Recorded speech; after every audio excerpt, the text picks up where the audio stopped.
นั่นนะก็ตื่นเล่จันได้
นั่นนะก็ตื่นเล่จันได้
นั่นนะก็ตื่นเล่จันได้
นะนะก็ตื่นเล่จันได้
นะนะก็ตื่นเล่จันได้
นะนะก็ตื่นเล่จันได้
Nè nè, có từ lấy trên đài.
Camera đẹp không chứ không lật camera hay. Nè nè, có từ lấy trên đài.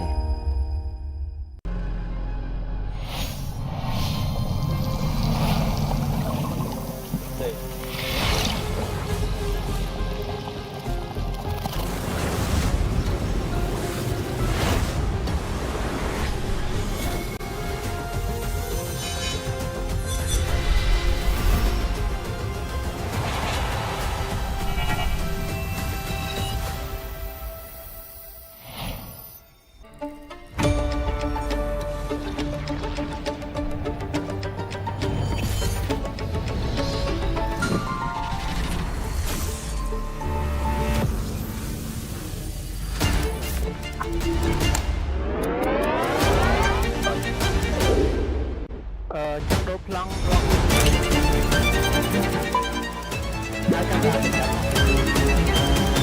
ต้องพลองบอกอินยังอีกโดที่จะชาเป็นแฟนช่างยังมาไปเคียนสันไม่ไงบอกช่างนั่งไงมาไปเคียนสันเป็นนะเอาอะไรบ้างทางไหน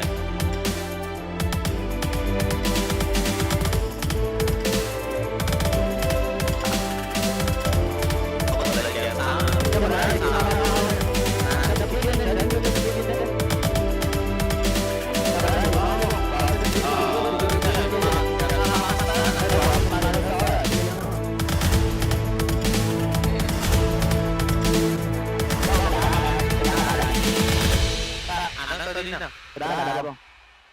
Antar master browser ah.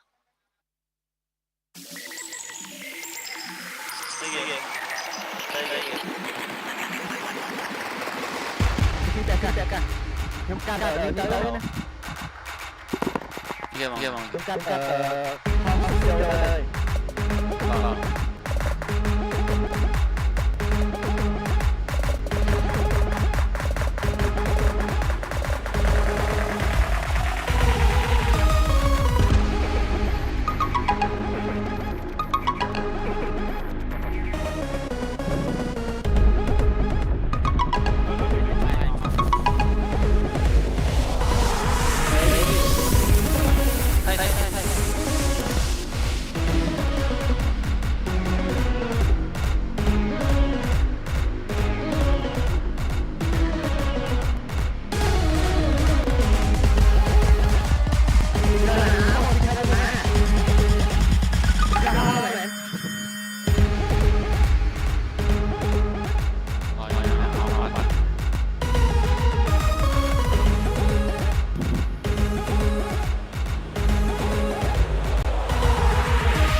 ប្រកួតនេះរៀបចំដោយ Moonton Infinite Note 50 Series MPL Edition សម្រាប់ gamer គ្រប់គ្នាសាកថ្មល្បឿន90 W និងសាកថ្មអត់ការ30 W បំពាក់អេក្រង់ AMOLED ល្បឿន 144Hz អាចលេង Mobile Legends Bang ដោយរលូនដំណើរការកម្មវិធីលឿនជាមួយនឹង RAM សរុប 24GB អមជាមួយនឹងការរចនាពណ៌ពេញដោយអនុភាពផ្លាស់មកដល់កញ្ចក់ចម្រោះ Seca AO Gamer ថ្មីទទួលបានអ៊ីនធឺណិត 8GB និងពេជ្រ35ត្រឹមតែ$1.5ក្នុងមួយសប្តាហ៍ទស្សនាភាពយន្ត3ញ៉ាំអាហារឆ្ងាញ់ៗសារចាក់បញ្ចាំងនឹងអីធំទូលាយទស្សនានៅរោងភាពយន្តខ្មែររោងភាពយន្ត Legend យើងក៏មកប្រៀបផងដែរជាមួយ Esports Partner Indomie សូមអរគុណដល់សហព័ន្ធកីឡាអេឡិចត្រូនិកដែលតែងតែគាំទ្រនៅក្នុងការប្រកួត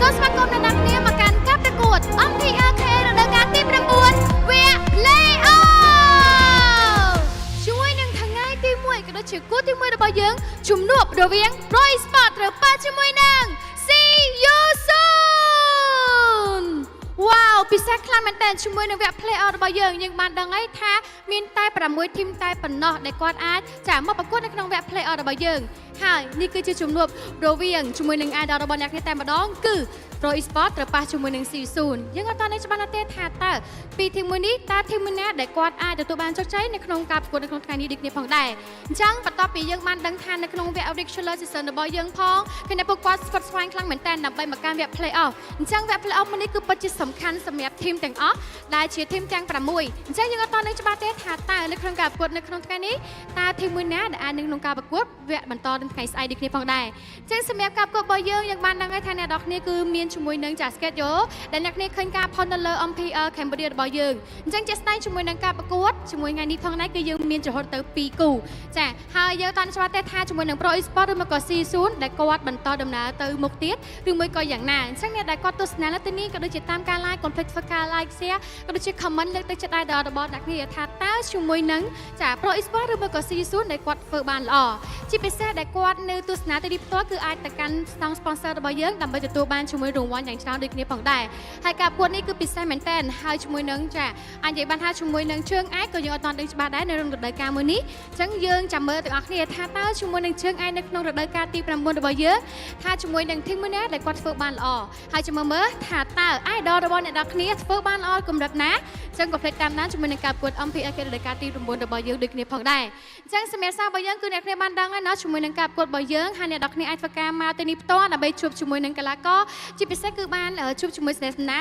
ជាមួយនឹង idol របស់អ្នកនរគ្នាជាពិសេសគឺបានថតរូបទៀតអញ្ចឹងកុំភ្លេចមកឲ្យច្រើនដើម្បីទស្សនាជាមួយនឹងការប្រកួតរបស់យើងហើយក៏ចង់ដឹងដូចគ្នាថាតើក្រុមមួយណាដែលគាត់តំណាងឲ្យប្រទេសកម្ពុជារបស់យើងទៅចាប្រកួតនៅអន្តរជាតិដូចគ្នាផងដែរអញ្ចឹងយើងតើនឹងច្បាស់ទេជាមួយនឹងការប្រកួតរបស់យើងថ្ងៃនេះជាថ្ងៃទី1សង្ឃឹមថាអ្នកទាំងអស់គ្នាតែបន្តការគាំទ្រទៅកាន់ idol របស់គ្នាចាដូច្នេះអ្នកទាំងអស់គ្នាជាមួយនឹងការប្រកួតរបស់យើងក៏សង្ឃឹមថាអ្នកគ្នានឹងធ្វើការ share ក៏ដូចជា view ច្រើនដូចគ្នាផងដែរអូខេតោះអញ្ចឹងអ្នកគ្នាក៏ចង់ដឹងថាការប្រកួតរបស់យើងស្វិតស្វាញដល់កម្រិតណាក៏សូមផ្ដល់ទូនេះជូនទៅដល់ caster របស់យើងទាំងអស់គ្នា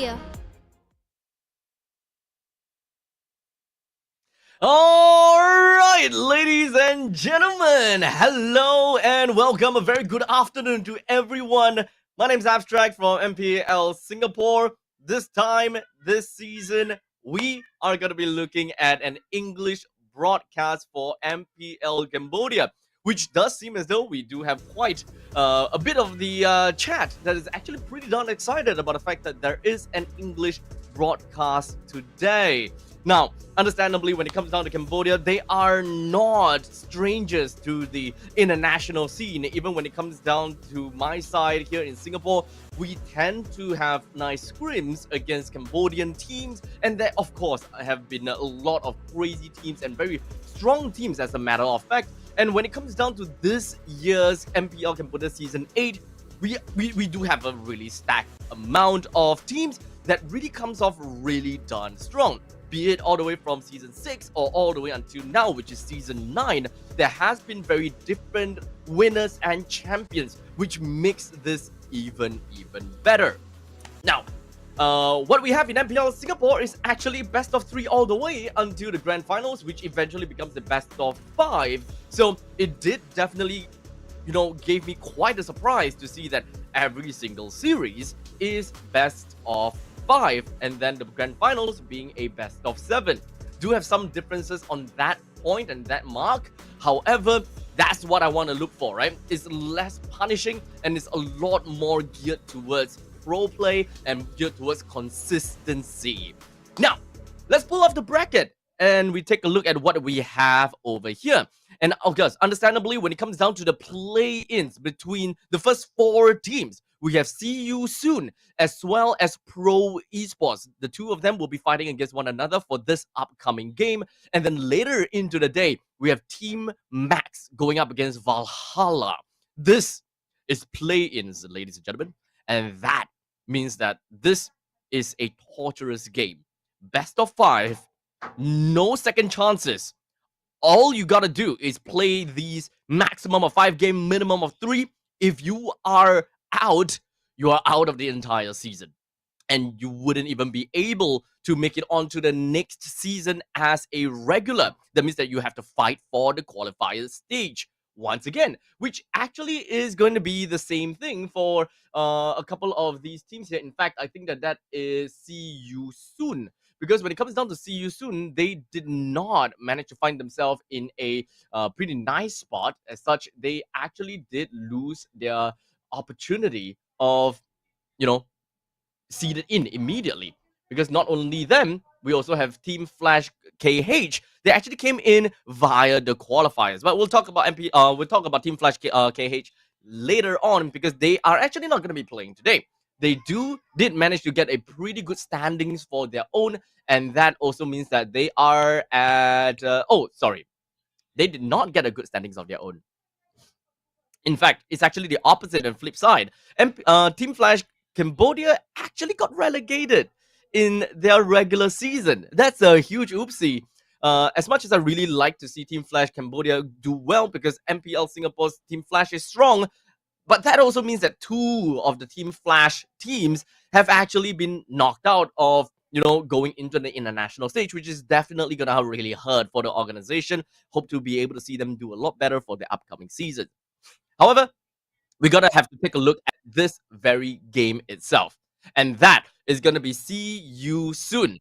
See You Soon, they do have managed to, come up really nicely. But you know what? We do have got the player walk-ins that is coming up. Ladies and gentlemen, we are going to have the very first team going up on stage. And that is none other than See You Soon. Of course, when it comes down to See You Soon, they have shown utmost resilience.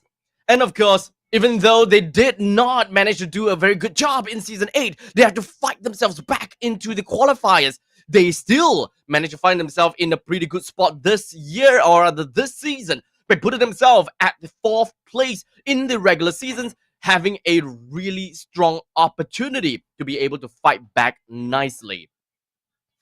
And coming up next, going up against See You Soon, it is Pro Esports! With Pro Esports in the standings, of course, making sure that See You Soon will not be able to hold themselves well. Pro Esports are one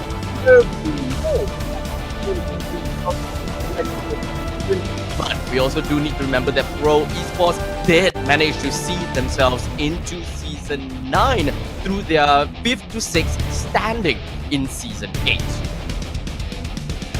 And coming up, the coaches coming in from both of these 2 teams. They are undoubtedly gonna be a strong part of the team and how they improve the games in general. From See You Soon, we got Pop as well as Coach V. And let's not forget, when it comes down to Pro Esports, we do have got Cat God. With Rexar right within the mix as well. Pro Esports and See You Soon, they're gonna be duking it out one together. And let's take a look and understand a little bit more about the teams. With See You Soon, we've got Donut, PP, Akra, I hope that I'm pronouncing it properly, Kane, and Shadow. So when it comes down to Donut, he hasn't really shown anything as of yet, because when it comes down to See You Soon, they do have got the main player Alonso that has been playing throughout the regular season. So fielding in Donut to kind of change the playstyle a little bit is undoubtedly going to make some changes and kind of shake the scene for this upcoming match. And on the side of Pro Esports, representing them, Kozen, D7, Sa, Azu, and Sorry I'm Felix. These 5 players, of course, when it comes down to Sorry I'm Felix, I gotta have to remember this guy for eternity, right? They have been playing all the way through, and they did very darn well. Although they find themselves in play-ins, Pro Esports is not a team that we all should, reckon with at all. They will come in strong. And between them and See You Soon, it's kind of hard to dictate how things are going to look like. Because if you take a look at the match head-to-head, match win rate, exactly the same. Exactly the same, 42.86% of the match win rate. And when it comes down to average KDA, understandably, See You Soon has always been very aggressive. They'll do whatever they can in order to get themselves in a pop-off in a high KDA, play the scrappy fights, throw themselves into micro mechanics, and literally pull the opponents into team fights that they can't account for. And when it comes down to looking at the hero picks, it really helps you understand what are their most picked, most banned heroes, and how do they want it to be contributed. So they have a lot of emphasis on actually banning out Yi Sun-shin, which is something that Team Pro Esports really like. Now, going up against the two coaches, right, Aki as well as Cat God, you gotta have to really understand that when it comes down to both of these two teams, they do what they can to ensure that they get themselves their own pick rate that they want, right? So Aki prefers to be on first pick, and for Cat God onto the second pick. So it's relatively fair to say that See You Soon is gonna be starting onto blue side, and Pro Esports is gonna be starting on the onto the red side, right? Second pick, second ban, kind of jazz. Now, they all have a very similar meta as compared to what we have in Singapore. We have a lot of emphasis on the mid-team fights as well, mid-game team fights, and hope to be able to end the game fast. So snowballing into the jungles are generally gonna be one of the best ideas they can move forward to. Now, this is one thing that I am surprised about, though: the 94% Ballman ban. The 94% Ballman ban is not what we saw at all. In fact, it has been completely forgotten, I will say. Ballman is not a hero that we will see at all in MPL SG, and that is something that I thought that, hey, wait, this is kind of funny, right? So I'm not sure how that's gonna work out, because when it comes down to the statistics that I own, I don't see any Ballmans. So regardless, we're just going to toss that aside for now. We'll take a look at the player head-to-head between Agra as well as Sa, the mid player. So this is understandably a very good demographic to really help us understand, because these mid-game or the mid-lane influence is just so important. The teams will want to ensure that their mid-game have got top mid priority to be able to influence the lanes at the top lane, as well as perhaps even it comes down to the bottom lane. So play mid, play fast, play strong, and as long as they are able to find themselves in a good spot, it's pretty fair to say that they would have river control. And river control is gonna be See You Soon's game. They want to ensure that they will be able to play around the river. They will be able to take away the opponent's objectives as much as possible and just pump it out fast. So with that all said and done, players, they're all about ready. They do have a pretty good set of headphones that really ensures that they won't be able to hear anything at all. Well, not that it's gonna matter for me, because you know, I'm not broadcaster to live set at all. So it is all for the audience on the line. So everyone that is online in the chat, I hope that you guys had a great day thus far, and I'm very much looking forward to see how things are gonna be like for the audiences here, right? Because I want to know which teams are you guys gonna be rooting for. Because understandably, when it comes down to the previous season, EFU Gaming has been strong, and not just the previous season. In fact, when it comes down to being in season 7, EFU Gaming has been popping off, and they moved that momentum onwards over to season 8, put themselves in first place as a back-to-back champions. So if whether they're gonna get a back-to-back, a three-peat to their name, well, we're gonna have to wait and see into the later few days, because we have a total of 4 days of MPL Cambodia to watch, and today is just day number 1. Now, as we get things wrapped up and prepared, we're gonna have to talk a little bit more about that very short, snippet of our sponsor partner. We have Infinix, our official mobile game partner, because they are the one that we are looking out for to be able to deliver a high-performance gaming hardware with the Infinix Note 50 series MPL edition. Dude, MPL edition, buddy! This is something crazy, right? This is not something that we will know. We will always be able to, kind of slap the IP onto a phone, and boom, there we have it. The Infinix Note 50 series MPL edition is actually engineered, in fact, specially engineered for competitive gamers, with the possibility of running a 90-watt wired fast charging and a 30-watt wireless charging. So if you want to be more on the go in the pocket, that's the wireless charging that will work for you. And if you want things fast, 90-watt wired fast charging that can be able to get you from 0 to 100 in just under an hour, right? That is just some amazing thing. And you want crisp gameplay with the ultra smooth 144Hz AMOLED display, super fluid, super immersive, and this is what you will want. And what's the point of being able to do all these fancy stuff, right?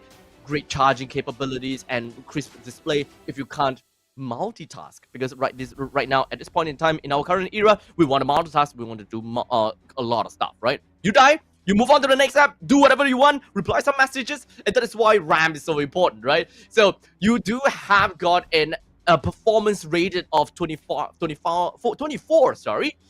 gigs of total RAM, and this is more than a phone. This is a weapon.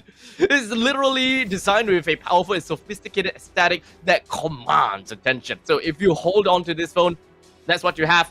You command attention. Now, I do want to take a look at the talents prediction though. The talents all across the board. It does seem like they are putting a lot of these predictions over to Pro Esports. And take a look. It's all across the board. Everyone's looking at Pro Esports except for one. Hey. So we do have something a little bit different here. So one of them is going up against the grain. So I gotta have to say, this is fun. I do want to go against the grain too, you know. This is what I want to see. Go against the grain. I'm rooting for See You Soon, man. See You Soon has shown to be strong in the past few seasons, not necessarily on a point whereby, you know, they have been dominating seasons by season and all that jazz. But hey, I want to see them go through. I want to see them go through with this. So, because of the fact that I am solo casting today, as unfortunately I do not have a partner with me. So as much as possible, you guys are my partners. The chat, the viewers, you guys are gonna be my partner today. As much as possible, I'll take a look at the chat every now and then and have some responses. I'll just kind of read out a couple of stuff, and if there's anything interesting here, it's always gonna be fun to kind of read things out and just kind of help you guys understand the game, or perhaps even help me understand a little bit, because I'm not perfect. In fact, I know that a couple of viewers out there, you guys are actually really smart players, really good gamers. So I do learn from a couple of my, I would say a couple of my viewers, a couple of the community players, in fact, and I put them into my casting and my insights as much as possible, right? So we do have someone. They mentioned, hi, I'm from Malaysia. Who is the best team in Cambodia? Honestly, I would say that CFU Gaming would be the best team, undoubtedly, because of their back-to-back spree. And even when it comes down to playing in the regular seasons of MPL Season 9, I would still say that they have a very good chance due to the fact that they are at second place, right? Neck and neck together with Galaxy Legends. So that also puts Galaxy Legends in a really good spot, right? They have 13-4. However, that also means that they do have one additional game on top of CFU Gaming. So that means that they went more 3-game series than CFU Gaming itself. So that's something that, in some sense, you gotta have to remember about. Now, we're going straight into the drafting phase. We do have got the Expanding Rivers for this upcoming map. Expanding Rivers, a lot of enhancements when it comes down to moving from lane to lane. Side lane controls are undoubtedly important so that you'll be able to assist in the middle lane or perhaps even assist in the river gate. So we start things off, of course, with the Hayabusa, Joy, Lancelot, Baxia, Frederick, as well as the Hilda ban. And going up straight, it does seem like the players are just blazing through all these ban pick phases. Yusunshin and Lapu Lapu, as well as the Juicin, has already been picked up from the side of See You Soon. And Pro Esports, very interesting R3 pick over there. We've got the Gato Kacha, the Yuzhong, as well as the Fanny. So with Fanny gonna be put up in here, it is definitely possible for us to still be able to see You Soon working up with a Moskov in the gold lane if they truly want to. It's not entirely necessary, because why would you want to kind of put a marksman who can counter against a Fanny when you can just field double fighters, right? So that you are less susceptible to the assassination of Fanny and give a lot less targets for the Fanny themselves. So we'll see how that goes. They do have a Yusunshin, so we can kind of play towards that direction. Understandably, Yuzhong is a really strong hero when it comes down to going into the XP lane, have a very good priority. However, we do have Glue, CC, that is actually still available. So putting a CC right onto the side of See You Soon to go into the XP and Lapu into the gold does seem like a very sound choice. they have yet to pick out their roam as well as their other side laners. So we're gonna have to put that up on pause for now. Clear's out. Grok is also out for the side of Pro Esports. But for now, maybe we take a look at what possibly what Pro Esports want to do here. Yeah, they already have a roam. They have one side laners. They need one of the mid laner. And speaking of mid, they are going up against the Juicin. So actually poking out the opponents with a Eve does sound pretty darn good. And since Gatokacha has very strong wave clear, I think that this is a very strong contention, right?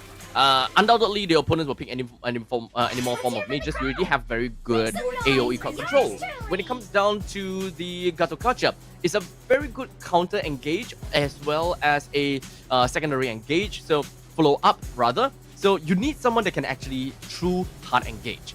Unfortunately, CC has been taken out. So you soon will not even be able to use their own CC here. Exists the equilibrium, which I So indeed, made for. it is going to be a Yves. Yves is a good pick. And moving on forward, they need a gold laner. Gold laner, they have very strong early game potential. They can actually wipe out EXP very well with the Yuzhong. Very strong priority coming in from the mid lane. If they do want to play, they're actually going to go Moskov. Okay. So they are, but okay, due to the fact that there's no CC, I think that it does make sense for them to actually go ahead with the Moskov pick. So I do kind of like the current direction that Aki went for there. They also supplemented that with the high loss. Do note that it's not that big of a deal because for the side of Pro Esports, they must have a gold laner due to the fact that they do not have a Yushin. It's not Mars, but statistically, it's a lot better if you do have a Yushin on your side in order to play double fighter composition. But now, Pro Esports does not have that. They do have a Fanny. They don't have late game insurance, so they must have any form of late game insurance. And we know through their statistics and the way that they play, they want late game insurance. They want to be able to scale over to the later stages of the game. Someone that can go par, hand in hand and in par together with the Moskov. And with the fact that they have a Yves as well as Gatokacha, having the Harif is just chef's kiss. They have area denial, a lot of form of area denial. They will be able to do whatever that they can and ensure that the Harif will be able to zap around with the chrono dashes inside of the RWM, or perhaps even prepare for the upcoming AOG that could eventually slam onto the battlefield while the Harif is just going out of control. So, both teams, very standard picks, I will say. There's nothing too out of the ordinary, and I will say that both teams have a very strong advancement into this first game. This very first game is going to depict the tempo. It's going to tell us exactly how both teams are going to play, and honestly, great drafting. I've got nothing that I would like to say. I've got nothing that says, hey, I don't like this pick, I don't like that pick. Everything is pretty okay. The only problem, I would say, is all about micro mechanics. If whether Pro Esports is able to play the Fanny towards their best potential. As such, ladies and gentlemen, we're going straight into the land of Dawn. Right into the mix right here and right now. It does seem like we're going to be looking at a typical mid lane priority coming in from both of these two teams. We do have got the Gatokacha as well as the Yves, who generally have very strong control in the lanes once they reach somewhere around level 2. So they should be able to, kind of clear the way from this point on better than the high loss plus the juicing combination, right? Double DOT, clears wave, super fast. It doesn't really matter at all. Just do what they can. Yves as well as Gatokacha is also that kind of situation. But in the meantime, Sa, take a look at that. Doesn't have a lot of HP to kind of work with. Will expend that flicker just to get himself away from the lantern from Akira.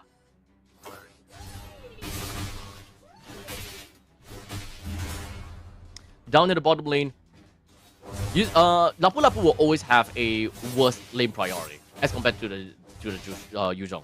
Yuzhong always have very strong lane priority against Lapu Lapu. In fact, Lapu Lapu will start to go a little bit more when it comes down to being at level 4, but it's still not really able to do anything against the Yuzhong. Yuzhong will forever be able to get himself a priority, and what Lapu wants to do, clear waves fast, get himself out of the lanes, head himself over to the mid lane, or prepare for upcoming objective battles from that point on. Now for gold lane, Harif, strong lane prio. going up against a Moskov, no matter what, with the synchro vision, you'll always be able to outpoke your opponents. So lane prio coming in from Pro Esports is always gonna be on top. So I do want to see from this point on how they kind of want to work their way. Now Kozen is having a little bit difficulty up in the top lane. It's not that big of a deal per se, but he would eventually get his point across.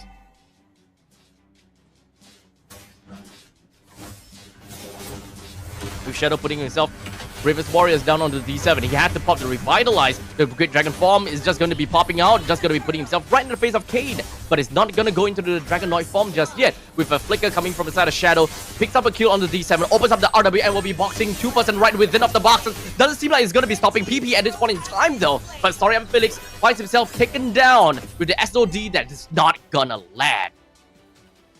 That's 2-for-1 trade in favor for See You Soon. See You Soon with a great early start, and they need to capitalize on this early start in order to win against Pro Esports. Because Pro Esports, they are strong late game machines. They can hold out. They can generally just hold out very well. So as long as they are able to kind of do that kind of situation and that kind of thing, they're generally going to be completely fine. Kozen himself is able to deal a lot of damage over to PP just from the single Zaman Force, so you more or less have a good idea how much damage Kozen can bring onto the board if Pro Esports tries to put themselves over to the side lane to realistically be able to deal with Donut. But we're talking about Donut here, okay?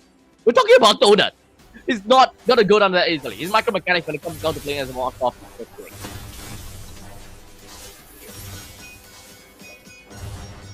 Perhaps we'll see a little bit more about from Donut in the future, especially when it comes down to this playoff. But right now we got Azu putting himself right into the face of Kane, 1v1 only to take a pot shot. The SOD is not gonna hit anyone because that's your own ally. But regardless, 3-1.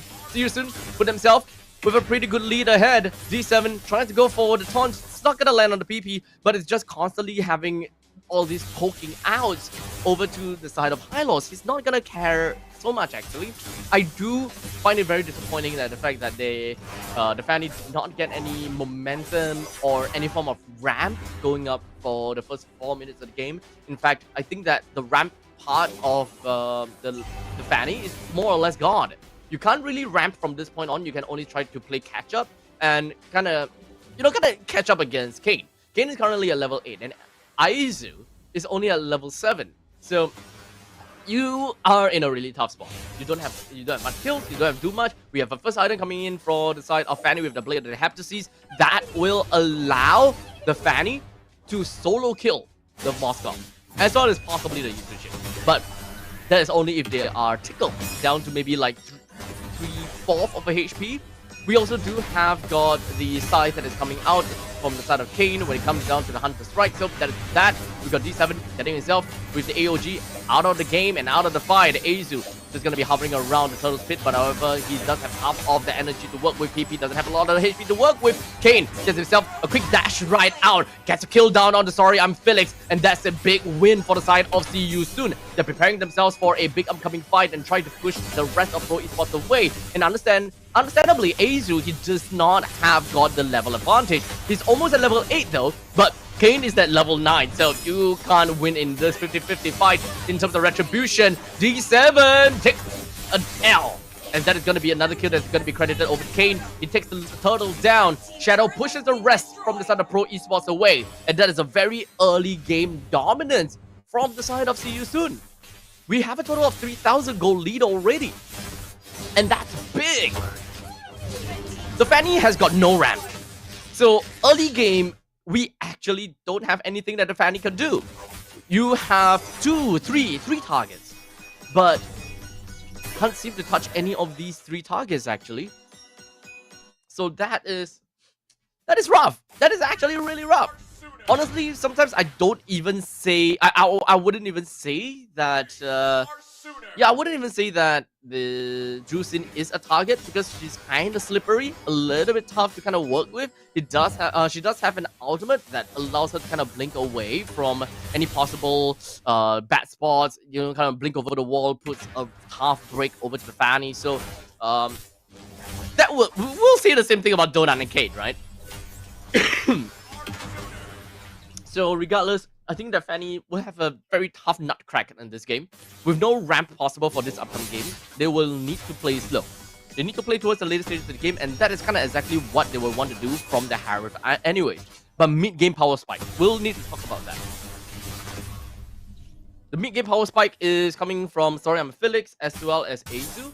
Azu is a tad bit behind already, so when it comes down to the mid-game power spike from Azu, I think he will realistically be able to come online somewhere around 9 to 10 minutes, and that is the point in time where PP or perhaps Shadow, because that is not their target, right? That is not Azu's target. So generally just 2 items is required for the Fanny to be able to realistically kill Kane, Akira, or perhaps Donut, because they won't buy any form of defense mechanisms at this early on the point.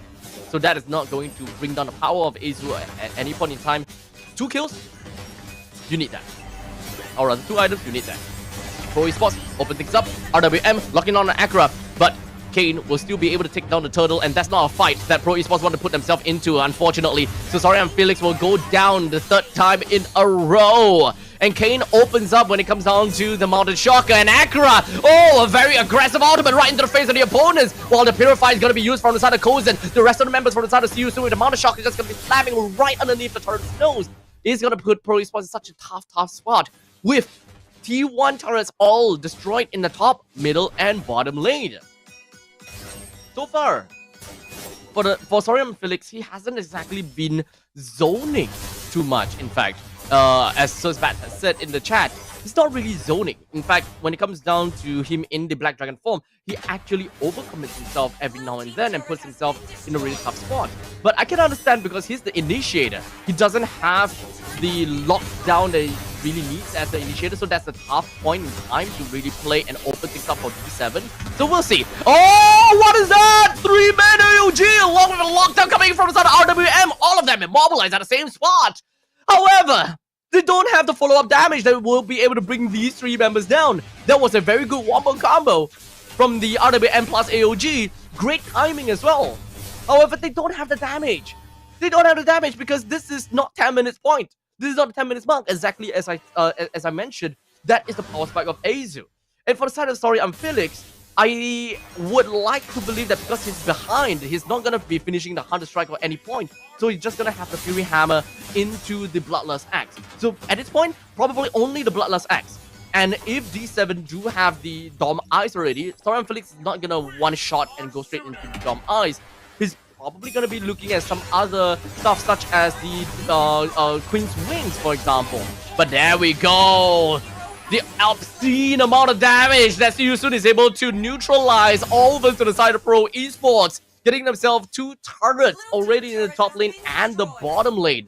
So time and time again, this is a point in time where they, Pro Esports, they don't have a very strong comeback mechanic. Not at all, right? Because when it comes down to the lockdown wombo combo, D7 and SAR, they have the lockdown that they need. However, they're not getting the value out of that because they don't have the payoff. They enabled themselves, or rather, they do have enabling factors to be able to lock people down, but they are unable to get the payoff that they need. Once I lock down, what's the payoff? The payoff is to be able to do enough damage.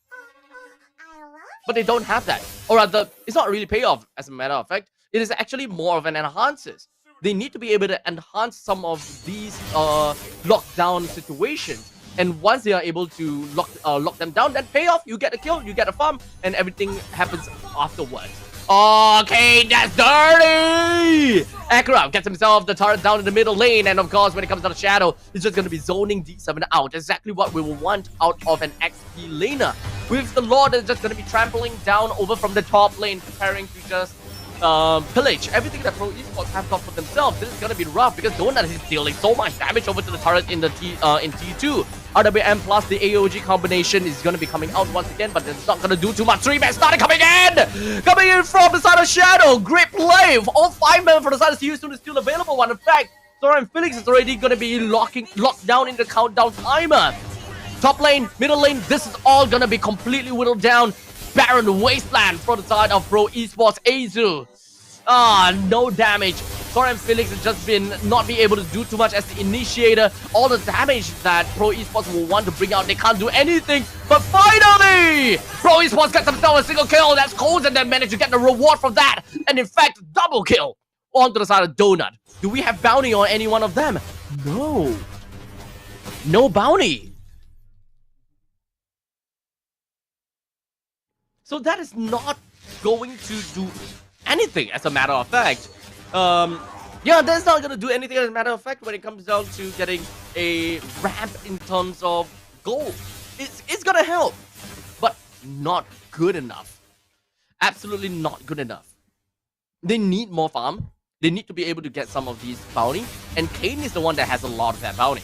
So until the point in time where Pro Esports is able to get a bounty kill off of Kane, then and only then, there is a possibility for them to be able to fight back and drag the game to 15-16 minutes.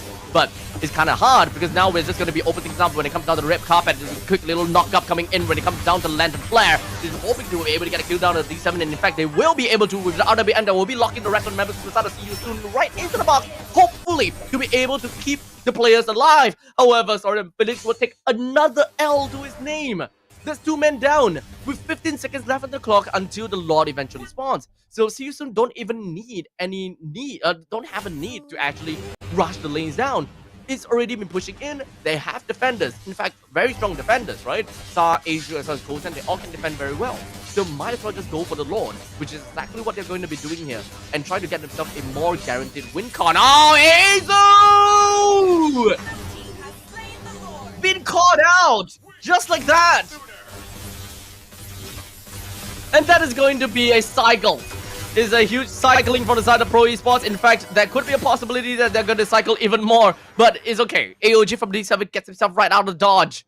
And See You Soon waits for the impending doom of Pro Esports through the Marching Lord down in the middle lane. Damn.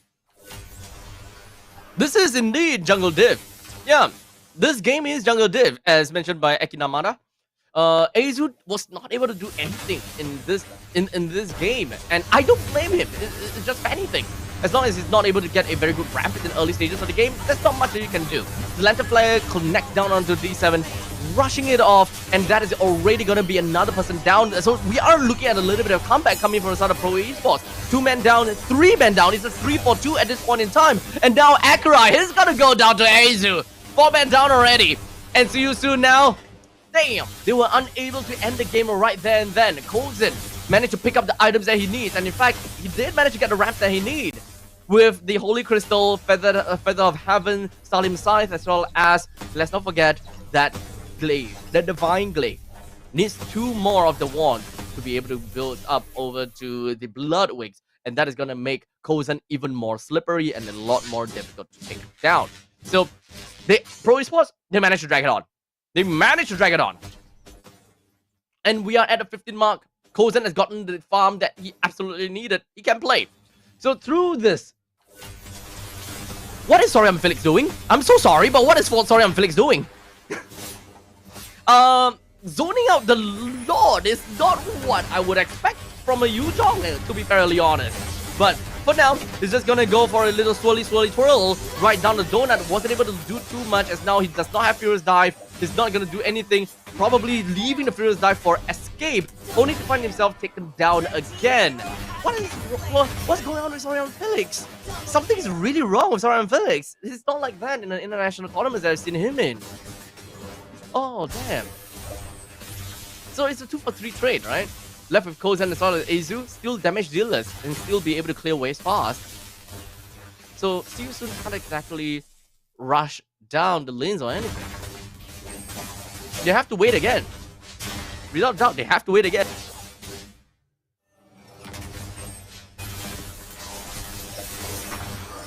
Azu manages to take the purple buff. That's great.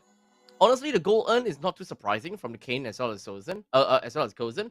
But with a double marksman from the side of Kane as well as Donut, this makes things still a lot more difficult, right? Double marksman versus a single marksman, and Pro Esports does not have another insurance policy that can go head to head or perhaps even tally up against See You Soon at any point in time.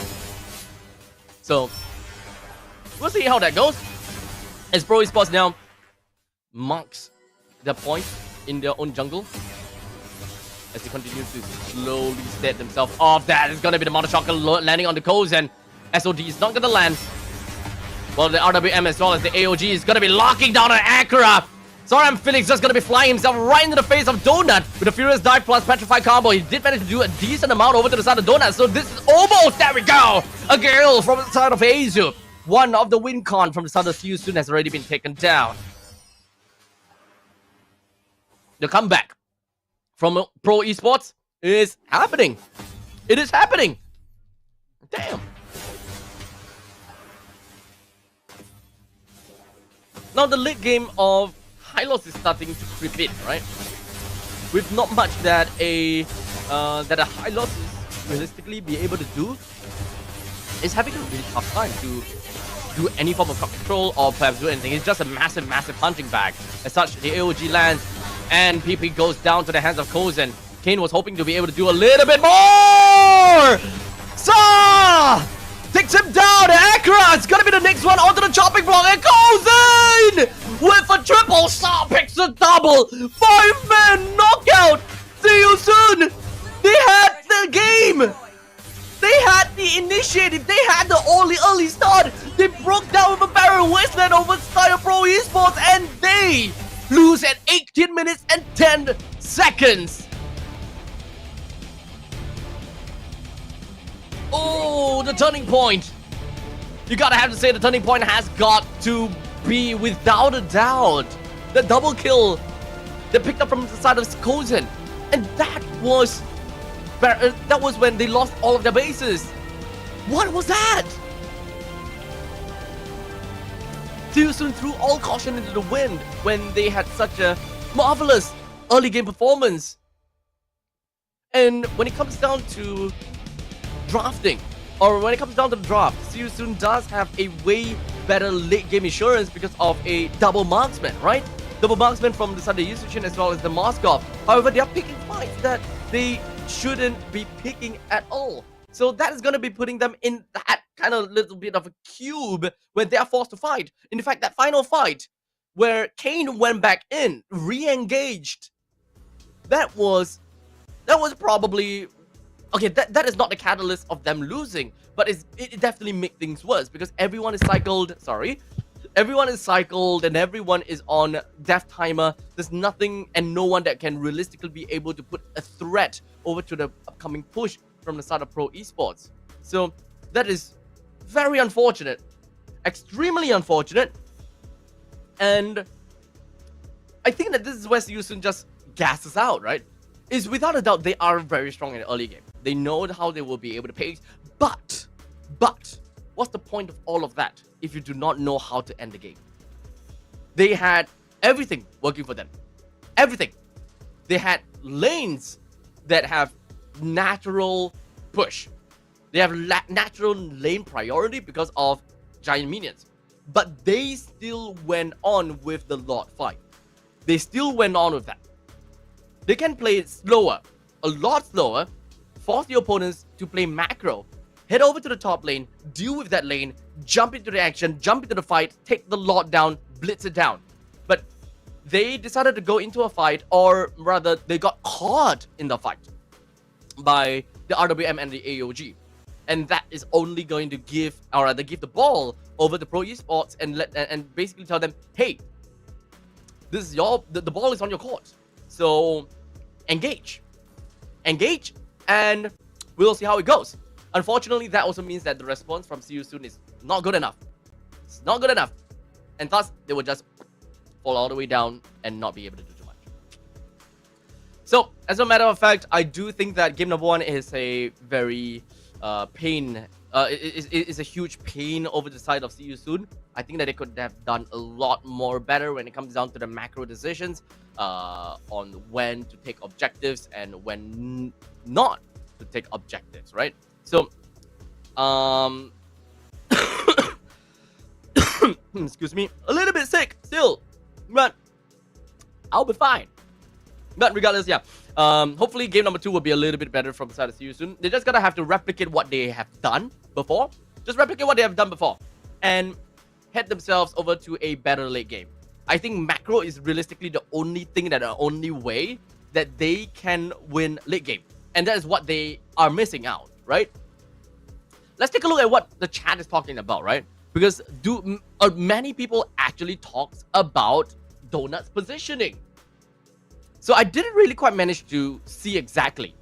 I didn't really quite manage to see exactly where Donut's positioning was, but there's a lot more people to talk about Donut's positioning. So I think that I will believe you guys on that, right? It's just going to be working on the fact that it is more about the fact that he wasn't able to position very well, but maybe he's just getting the first game jitters, right? Maybe I would like to believe that he's getting the first game jitters, because as you guys need to remember, right? This is Donut's first match of the season, which even for me, I believe that is going to be it is Siu Soon's secret weapon. They've only been playing their rookie throughout the entire regular season, so Donut coming in as actually not a surprise, but I would like to see him pop off a little bit more. But MVP is gonna go off to the other side. Kozen, that won against Donut in this case, right? With 871 gold per minute as well, a total of 120,000 damage with a KDA of 9 kills, 0 death, and 6 assists. That's some amazing stuff. So, ladies and gentlemen, we're just gonna leave you with the highlights of this game. And of course, with Kozen getting himself the MVP, we're gonna go off for a short little break. Enjoy the highlights. I'll be back with you guys again in a short little after the short little break, and give you guys game number 2 between Pro Esports and see you soon.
the smell of gunpowder in the morning.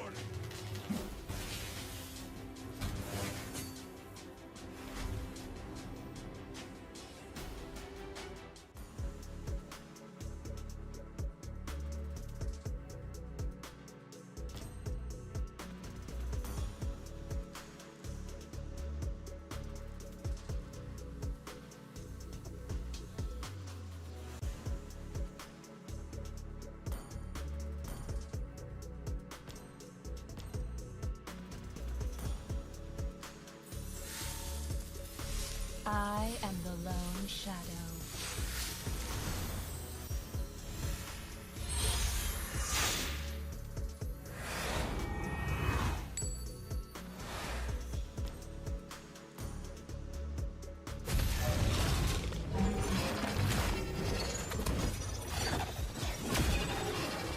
If I was just a tree in the forest, would things have been different?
All right, ladies and gentlemen, here we go.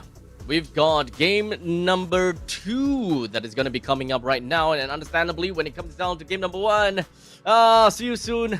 I really had great hopes for them, to be honest. They did a really good job in the early game, as we all managed to see. However, once it reached to the late stages of the game, that was just pro esports territory. They know how to play their late games well enough, and they know exactly what they need to do. So, going to the late game has always been the case, as they do not want to fight in the early stages. They just need the right time and the right situations to just jump into the fight and, you know, go absolutely crazy. So that's not going to be the case for See You Soon. They just want to fight. They just want to fight. They want to win. They want to take all the objectives and win from that point on. However, to close the game, that is a completely different thing.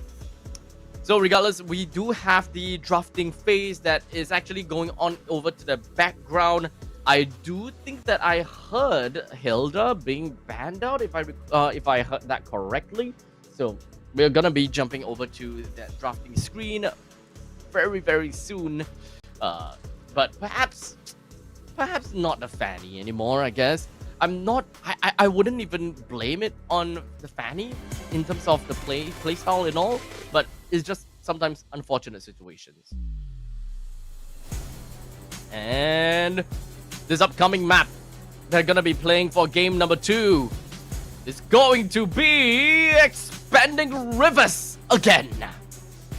As we have got a good amount of bans going out already. Hayabusa, Joy, Lancelot, Baxia, Hilda, and Fredrin.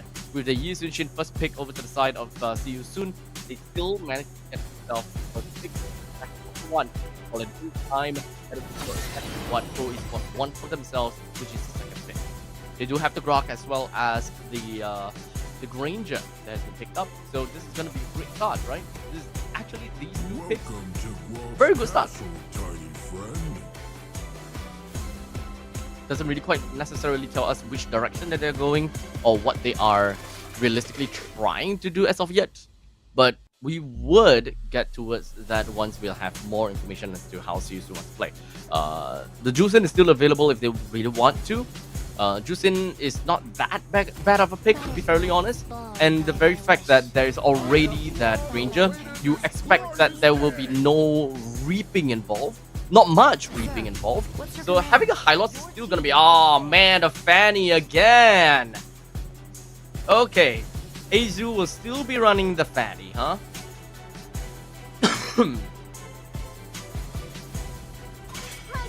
So they need to enable the Fanny. They definitely need to enable the Fanny. So do they need more early game insurance? The mid lane has to be strong. The mid lane really needs, I think that they just need a very strong mid laner that is able to win in the lanes outright, or rather win in just win the lane outright. So as long as they're able to kind of go crazy on that part, then boom, that will be the game plan. So Barca is probably what I'm looking for. You beat down the lane, you have very strong wave clear together with a Grok. You will be able to reach the back lines if Siusun decides to play a double marksman composition.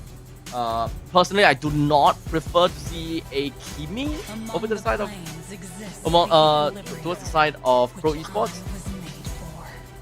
The Yves has been banned. There's still a possibility for the Gato-Kacha to be picked out for the side of Siusun. So they can actually thin that Roma part out. There we go. And living up for the final pick, or rather final ban, Siusun, they will probably want to look out for artillery mage as much as possible. I personally will ban the Fasa. I really personally will ban the Fasa. Is there? No, let me take a look if whether Cambodia has any other favorite mages aside from Kimi and the Farsa. Lunox, okay. So if Siusun wants to play the Hylos, then perhaps they would need to ban the Lunox. But that, if they ban the Lunox, then it's kind of like a vice versa kind of situation. But I don't think that that's going to matter too much over the side of Pro Esports if the opponents really do want to play. Oh, okay, Kimi. I wouldn't even consider Kimi as anything at all for this game. So it's totally fine to kind of throw that in. So, but I don't... The thing I don't like about Lunox is it doesn't supplement to the play of Fanny. Damn. Okay, they actually went for the Lunox stuff. So it doesn't. For me, it don't feel like it assists the Fanny all that much. You don't have got ways to help the Fanny when she's flying fast. You don't have the movement speed from the Lunox. You don't have ways to catch up to the Fanny. You're always going to be one step behind from the Fanny, and the Fanny is always going to be playing a solo game. If you play the Fasa, at least there is Wings by Wings. It helps to catch up to the Fanny, and you also have a very wide AoE to help you kill or to bruise whichever heroes that Fanny is tracking down or chasing down. So, not a fan of the Lunox, but it works, but not perfect. Always on the way. I won't stop until they're all brought to justice. Brody? Oh, Brody and Mathilda. Okay, I do like the Mathilda. It's very aggressive in the early game, and it also do kind of pull Yusujin out of a tough spot. But this also means that this is a solo tank from the side of Lapu Lapu, which is gonna be a really tough thing for Shadow. So now he's gonna be left with Soram Felix's pick, the XP lane, going up against the Lapu Lapu. In most situations, I would say Yuzhong. But honestly, his game 2 Yuzhong is kind of bad. Okay. I'm okay with this. Late game insurance on that part. a little bit greedy, but not that bad because they have early and mid-game power spikes of the Lunox, the Grok for the early game, and the Fanny technically in early game if they manage to get a ramp up. If they manage to get a ramp going on, then shouldn't be too big of a deal. Good draft between the two coaches. I'll say that as we move on over to this game between See You Soon and Pro Esports. With Pro Esports already having 1 point to themselves, this is gonna be a tough one for See You Soon. The moment that they lose one more game, that is gonna be match point. So ladies and gentlemen, we are going in over to the land of Dawn. We want to see more popping off for the side of Donut. We want to see Azu be able to win in the early game. What would it be? And would that be possible? As we jump right in over to the land of Dawn right now, Kozen already losing half HP between these two trades, between Donut and Kozen himself. D7 right into the face of Kane. Expensive flicker. Buys not much time actually. It's not too bad. Their Fanny still managed to be ahead in terms of creep clear, but it's not crazy.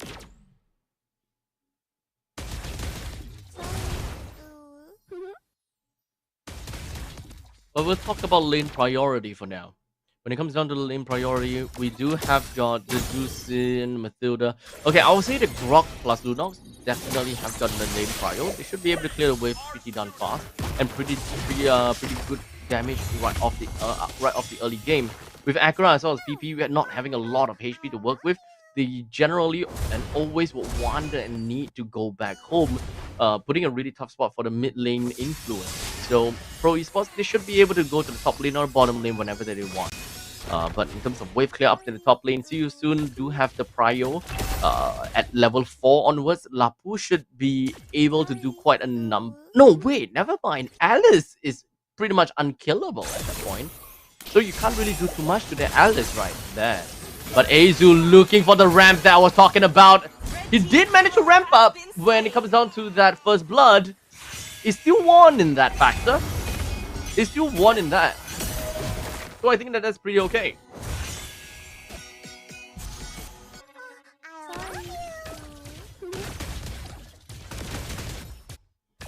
Kozen only a level 3.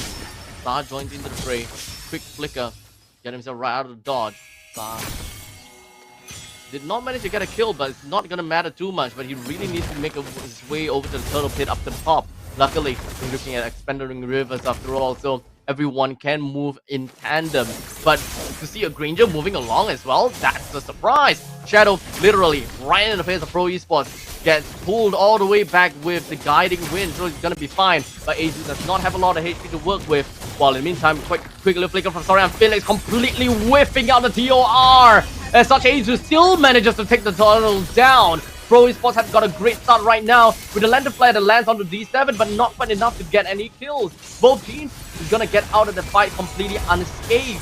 Another stun down on the Kozen! The PP picks up the kill! And that is See You Soon with a lead of about 700 gold.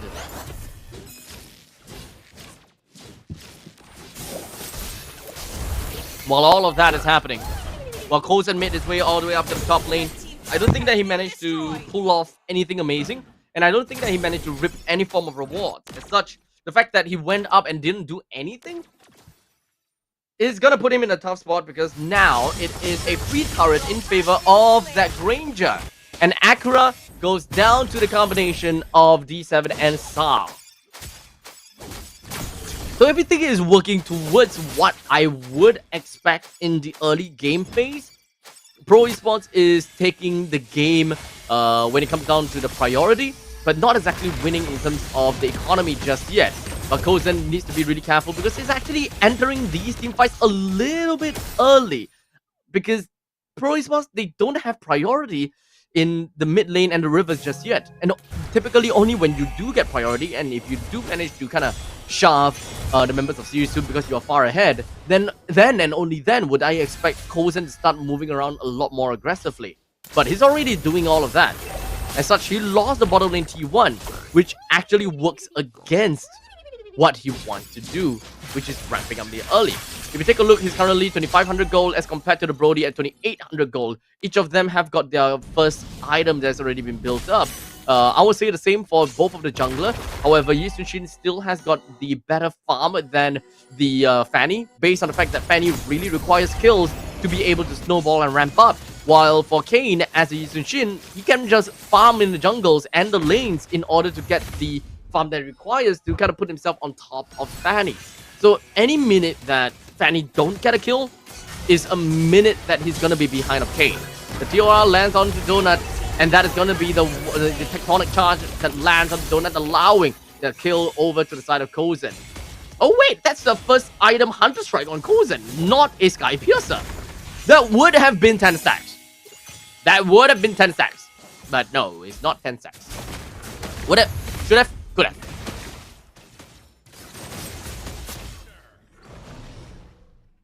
But now, the turtle is currently available. We're currently expecting to see a little bit more action, I would say, from both of these two teams. But it doesn't seem like they will want to do too much, right? Because Pro Esports, they already they have Fanny. They want to play early. While for See You Soon, they have the Matilda. They can play very aggressively. But speaking of which, that's going to be AZ2 that takes out the turtle. Shadow is going to be putting himself right into the heart of the enemies. While unfortunately here is going to be Sorian Felix to kill R down to the Kayn. Kayn is not dead just yet, but Sorian Felix is going to pay the price as he's going to go down to the hands of Donut. 2 kills for the side of See You Soon. Flicker on forward, very aggressive. Donut picks up a double while Azu slays down Shadow. Kozen hopes to run away, but it's not going to be that easy. And actually, I might take it back. It is going to be that easy. So we are looking at the 1300 goal lead in favor of See You Soon. It's still the exact same situation as game number 1, where See You Soon picks up a very strong early game lead. However, they really need to get that settled down, and they really need to get more kills to Kozen. So right now, Azu and Kozen, they are fighting for farm in order to run. At this point, I'm not getting the pre-level 5 kills. Typically, by now, you want a Fanny to have maybe 4 kills realistically in order to ramp. While he doesn't have that, they are all mostly just going to be bruises for Kozen now. Good Nature's Barrier.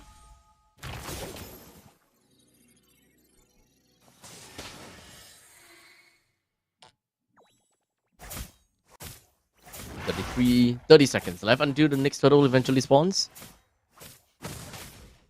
Kayn tries to go for a little bit of snipe, but doesn't seem like he's able to do that. The Mountain Shocker gets him right out of dodge, ensuring that Azu don't get a free kill off of him.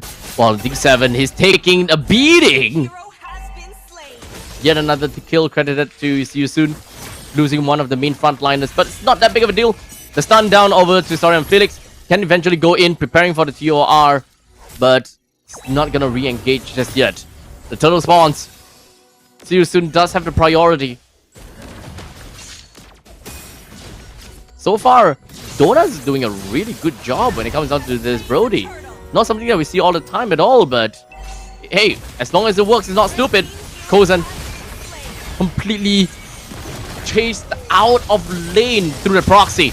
And the rest of the members, when it comes down to TOR for the side of Sorian Felix, didn't manage to land on top of Kayn. Gets that kill. Not a bounty kill though, but PP goes for the retaliation over to the side of Sorian Felix. That is a 2-for-1 trade between these two. Hopefully, See You Soon is able to grab a little bit more, but alas, they did not. It is 1 for 2, still a 2.2 thousand gold advantage. And in fact, they should be able to knock off maybe half HP off of this turret if the Grog comes back in time to kind of clear the way.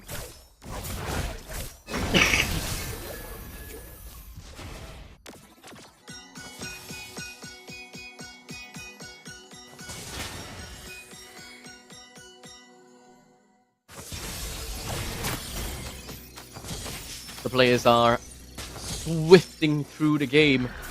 With Seosun having a great advantage with it about 2,500 goal lead. They are leading. But you know what else is leading? Infinix! Leading in the mobile game industry, of course, with the ultimate gaming power with the Infinix Note 50 Series MPL Edition! You gotta have to remember 90 watt wireless fast charging as well as 30 watt wireless charging. Don't forget 144 Hz AMOLED display. Okay? Take a look. Take a look at their phone. Take a look. Take a look. Please. Take a look. As the game is currently on a tad bit of a standstill. Goal earned coming from Donut as well as Kane is through the roof for now, while Kozen as well as Aizu is struggling to keep up, get himself a little bit more gold, but it's not going to be as easy as you would expect. Aizu 1v1 taking a little bit too much pot shot from the side of Kane. He was hoping to go for a sneaky turret destruction down at the bottom, but that's just not gonna work out too well for you. We'll move on. Lord is available. Seosun does have enmity of the Lord for now, as well as the priority of which. As such, Peak 7 gonna be picked up for that bit. As for now, PP as well as Shadow is gonna go straight in. Quick land, quick crash, and quick flicker from the side of PP, hoping that he will be able to get out of the dodge, but unfortunately the TOR will catch him down. So will he catch onto Donut. But of course, the Flowing Blood re-engages and puts himself right into the face of Shadow to once again be the frontliner to ensure that Kozen is not going to be alone as they have already lost D7. Zoran Felix got right out of the game, or rather got right out of the fight. This is a lot more of a better performance from the side of Zoran Felix. Way better than the previous game. However, this is not going to be putting themselves in a better spot because right now you can see Seosun, they do have enmity with the Lord again. They are definitely going to be trying to take down this Lord as much as possible with 1100 damage per hit from Donut, 12 damage per hit from the side of Kane. Damn, that's a lot of damage. So, Lord's down in the hands of Kane. Zoran Felix, not a lot of HP to work with, and now picked up from the side of Accra. Is down now. The Circling Eagle gets himself out of dodge. Pro Esports once again and again is going to be playing from behind. Well, Seosun should be able to take down some of these turrets from the outside.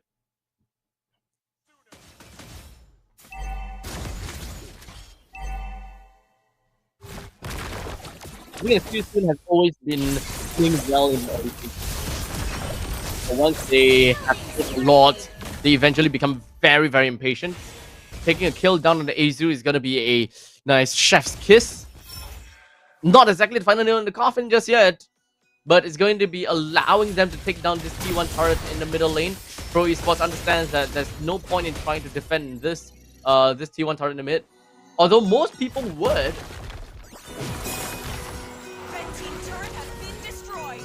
I think they still have that in control. They should still have the mid lane T1 in control. There we go. Clears it fast. No engage. As everyone from the side of Seosun, actually they engages really offensively and very comical. So you can't exactly just poke the opponents out and have any form of high ground damage. So without high ground, they can't zone the members of Pro Esports away. So they're gonna have to just rampage right in and just hope to just jump into the face of Pro Esports. If they don't do that, they can't do it.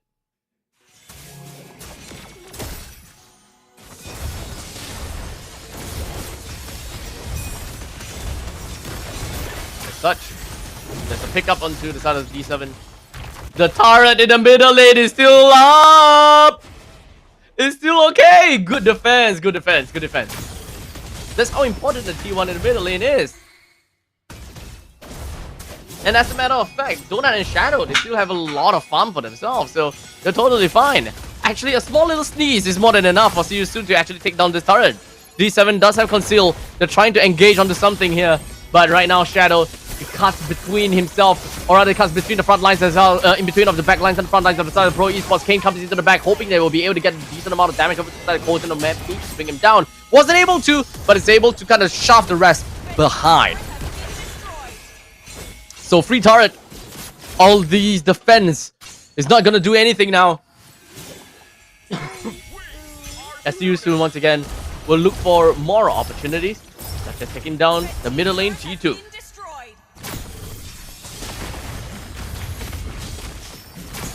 It worked out.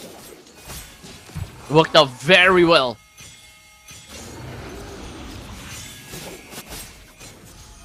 Lots available. No naturally pushing lanes on anywhere just yet. So if Sirius wants to engage, they have to go all in.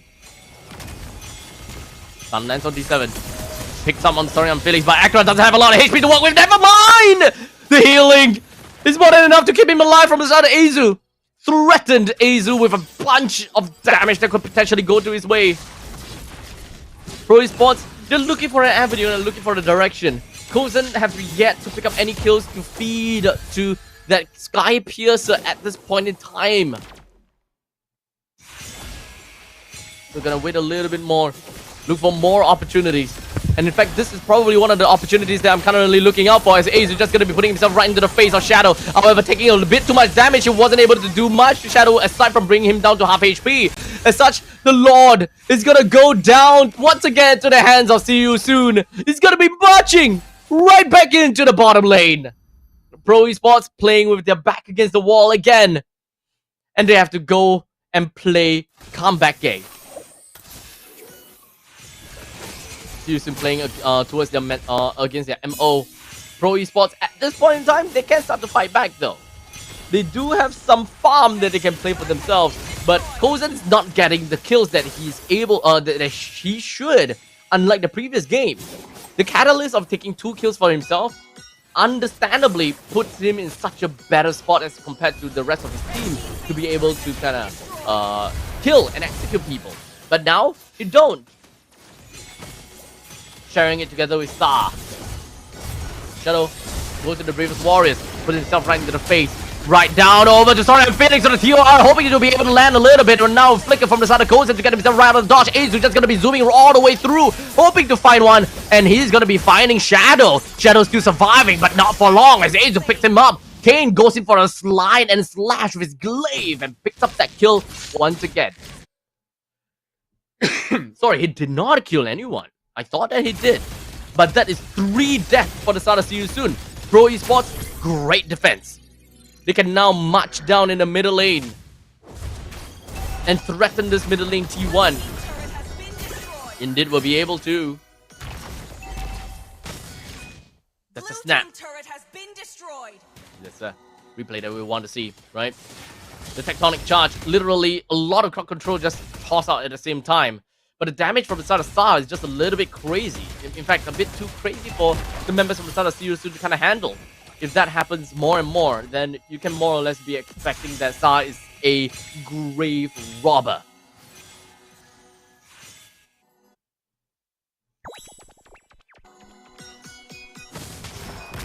Full and maxed out item from Kozen. Can only improve from this point on with the stacks that he could build up for himself. For every creep that he kills. And of course, let's not forget about the Sky Piercer stacks as well. Once he has any of those, should be able to do a decent move forward to try to kill a little bit more of the members from the start of See You Soon.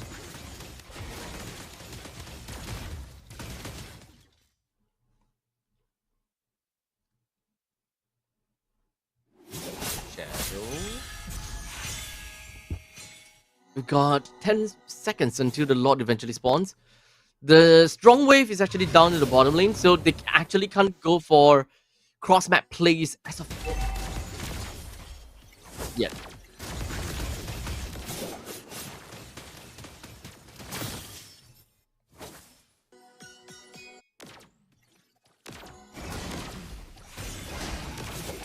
Lord's enmity over to the side of See You Soon. And that's going to be the 2-man knockup over the side of Acra as well as PP. That is going to be pretty darn crazy from this point on in time. Continue to move on forward. As now it's going to be Sorian Felix that doesn't have a lot of HP to eventually work with.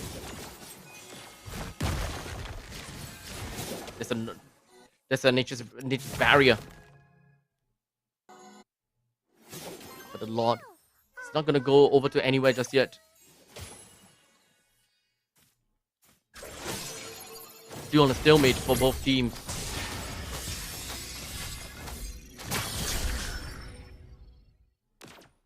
Evolved Lord in the presence of See You Soon and Pro Esports. 4,000 gold lead in favor for See You Soon. They do have an advantage. And here we go, the tectonic charge manages to land over to the side of Shadow. There's not much that he can do as such. He's just gonna have to play Possum all the way from behind. Bro Esports, they are taking the lead. They're managing to get the kills down. Goes in, gets one. Azu, second one as well. Donut, he still have the immortality as such. He's not gonna be dead just yet. Goes and picks up a second one. So that is gonna be 20 stacks over to the Sky Piercer. This is what I'm talking about, Bro Esports. Always finding all these gold from absolutely nowhere. Finding all these wins from absolutely nowhere. As such, it's a 5-man stampede. Azu puts Akron in the tough spot. It will still be a death of Azu, but there's also gonna be a death of Donut. No creep waves. Marching down in the middle lane. Back home. Bottom lane is pushing out a little bit more. Sa gonna have to go back home to stop this. This might actually end. Will it actually end? Wait. Your own base. Your own base. Their own base! Their base! Oh my goodness!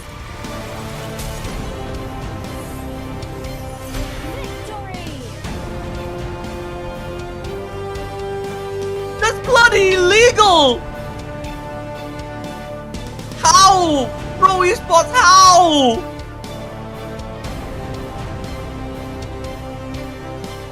How can you miss that out?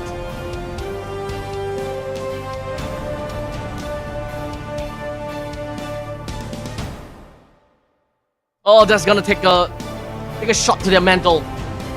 Oh man, how can you let that happen? Oh god, goodness gracious me. That's not a good look. Oh. But never mind. Oh, goodness gracious. Oh.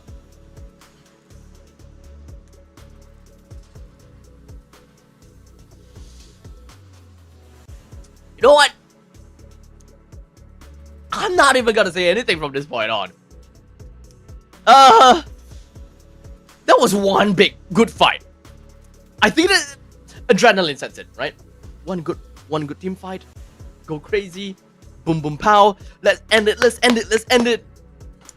But I think that both the Brody and I think that Accra, they did what they did, right? Clear the wave, all that kind of jazz. But for them to kind of lose like that, or rather for them to win like that,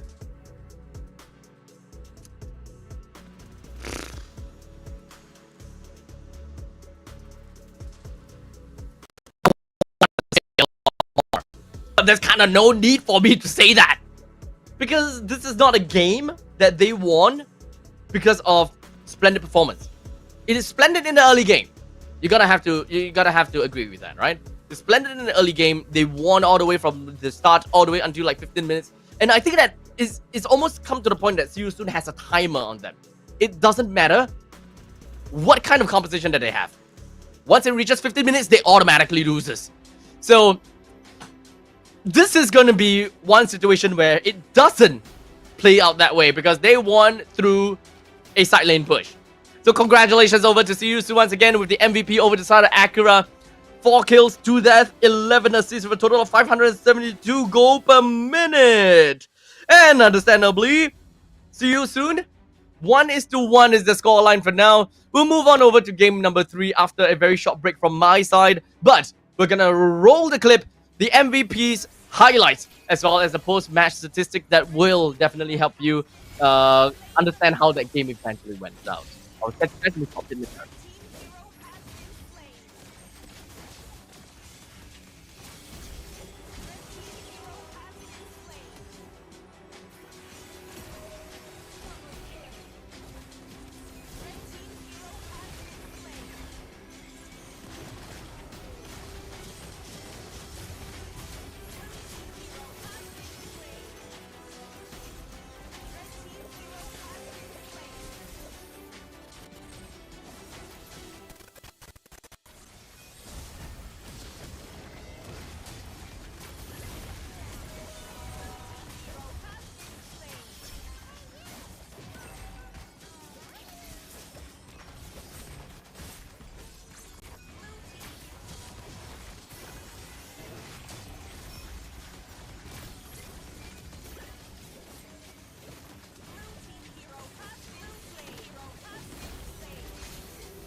របស់យើងទាំង3រូបផងដែរអូខេមុននឹងយើងចូលទៅដល់ជាមួយនឹងការប្រកួតរបស់យើងបន្តដូចអ្នកគ្នាបានដឹងអញ្ចឹងថាជាមួយនឹងការប្រកួតរបស់យើងឥឡូវនេះគឺឃើញថាជាមួយនឹងចាបន្ទូរបស់គាត់គឺមួយស្មើเนาะប៉ុន្តែឥឡូវនេះក៏សូមធ្វើការផ្ដល់ជូនជាមួយនឹងចាគឺអ្នកដែលគាត់ចាទទួលបានជាមួយនឹងវត្តច្រើនជាងគេតែម្ដងគឺបានទៅលើក្រុម See you soon អរចាមែនតើអរគុណអ្នកនរគ្នាដែលជាមួយនឹងការគ្រប់គ្រងទៅកាន់ See you soon ជាពិសេសគឺមានការវត្តរហូតដល់ពួកគាត់ទាំង5ដួងគឺខ្លាចទៅជា Rising Star តែម្ដងអូខេអញ្ចឹងក្រុមការងារអាចធ្វើការផ្ដល់ជូនជាមួយនឹងចា Rising Star ជូនទៅកាន់ពួកគាត់ដូចគ្នាផងដែរចាសូមសម្លេងតែដៃខ្លាំងៗជូន See you soon មួយមកវ៉ាវឃើញថាពិសេសតែម្ដងនិយាយទៅគឺថាបើសិនជាអត់មានជាមួយនឹងអ្នកទាំងអស់គ្នាធ្វើការវត្តទេគឺពួកគាត់មិនអាចខ្លាចទៅជា Rising Star បានទេប៉ុន្តែដោយសារតែឆន្ទៈអ្នកគ្នាគឺស្រឡាញ់ពួកគាត់ធ្វើឲ្យពួកគាត់ជាប់ទៅជាចា Rising Star នៅក្នុងការប្រកួតរដូវកាលទី9របស់យើងដូចគ្នាផងដែរអូខេអញ្ចឹងជាមួយនឹងចាអានេះស្អាតអត់អ្នកនរគ្នាសាសាមកសាសំជា Rising Star អត់បើសុំសម្លេងហូរមួយទៀតមកវ៉ាវអរគុណច្រើនមែនតើចាចឹងគឺអ្នកនរគ្នាគឺកំពុងតែព្យាយាមខ្លាំងមែនតើអស់ពីសមាធិដូចក្នុងថ្ងៃនេះដូចគ្នាផងដែរឃើញថាអរគុណអ្នកនរគ្នាម្ដងទៀតជាមួយនឹងការវត្តទៅកាន់ See you soon ដូចគ្នាអូខេយើងក៏នៅតែបន្តជាមួយនឹងការប្រកួតរបស់យើងបន្តក៏សូមផ្ដល់ទូរីជូនដល់ caster របស់យើងទាំងអស់គ្នារបស់យើងគឺស៊ីនាងសម្រាប់ការប្រគល់ជាមួយនឹងអាវបាទគឺការ vote ដែលចេញពី I have to say that at this point in time, we do have got 2 games down, so completely neck and neck now. The side of See You Soon getting themselves that one game is gonna be surprising. I gotta have to say that was surprising, but it happened. That happened. Anyways, welcome to MPL KH Cambodia Season 9 Playoff Day number 1 to everyone that is watching. Welcome. And hello! Hope you guys have had a great day thus far. My name is Abstract. I'm gonna be your caster from MPL Singapore for you throughout the entire 4 days.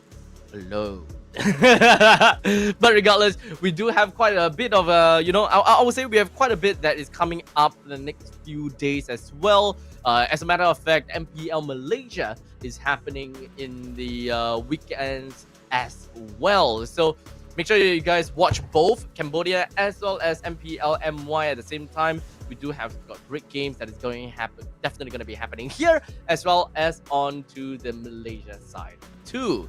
Now, without further ado, we are definitely going to be talking a little bit more about how both of these two teams plays, right? One thing's for sure is that we have saw how See You Soon plays. They are great at the early game, and they are really good at jumping on the opponents, and in the meantime Pro Esports not necessarily all that great in that kind of response, but once we have reached that point in time where marksman goes online, that is where they feed everything that they need over to the marksman goes absolutely crazy, and then they win the game from that point on. They're really good at 5-man team fights, I gotta have to say. Fighting for objectives, and some of these include lot fights. In fact, most of these are actually lot fights that Pro Esports managed to win for themselves. Game number 2 supposedly belonged to them. So, honestly, I don't know if whether the Fanny is working or not. I really have no idea if Fanny is actually working or not, because he's not getting the early game ramp that we want to see, but he's also not getting that losses per se, because technically speaking both games is considered as a win in my books. In my books, it's considered 2 wins for the side of Pro Esports, solely because of the fact that the way that the game was shaped, it does seem like their composition is working out. So it's not exactly they won the game, but their composition won.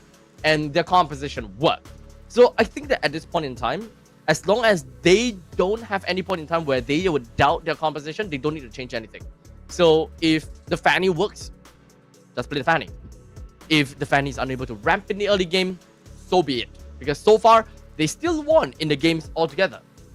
No matter what, they still won the games, or rather, they still won in the team fights that I was talking about. So hopefully that as they move on from this point onwards, they will understand a little bit better as to how they can leverage the Fanny against the opponent. or maybe it's already leveraged to a certain extent, right? Well, anyways, for everyone that is in the chat right now, do let us know, or rather do let me know which team you are supporting. Is it gonna be Pro Esports or is it gonna be CU Soon? A little bit of a history call, or rather history lesson, I would say. MPL Cambodia Season 8, we did manage to find CFU Gaming and Team Max going all the way to the grand finals in a 4:1 scoreline. And when it comes down to MPL Cambodia Season 7, we found CFU Gaming going up against Galaxy Legends in a 4:2 lineup. So, I think that this is nothing too surprising, I would say. CFU has been really strong since the start, I would say, and has been representing Cambodia for some of these amazing games. Now, I am actually trying to kind of pull out information from previous seasons, if whether we have anything from Pro Esports to CU Soon, but we do have Pro Esports that managed to win CU Soon in a 3-2 fashion in Season 7. While in the meantime, we don't have much from Pro Esports in the Season 8 because of the fact that Pro Esports actually got relegated from the play-ins during Cambodia Season 8. So coming into Cambodia Season 9, the regular season plays, when we are looking at Pro Esports, when they go up against CU Soon, they won in a 2-1 fashion. So far, whenever we are looking at a Pro Esports versus CU Soon game, CU Soon has never really won against them. So let's take a look at the regular season of Season 7. CU Soon, they won Pro Esports. Okay, so Season 7, that did happen, right? That did happen. Well, for Season 8, let me see, where is Season 8? Okay, Season 8, CU Soon, they lost against Pro Esports. So the win rate of Pro Esports going up against CU Soon is so much higher. But it has always, in fact, all of the games went down the wire, right? Literally played all games of that series. So don't be surprised that we were to see all of the games being played out for this series. All 5 games being played out, right? I'm not surprised. That can definitely happen.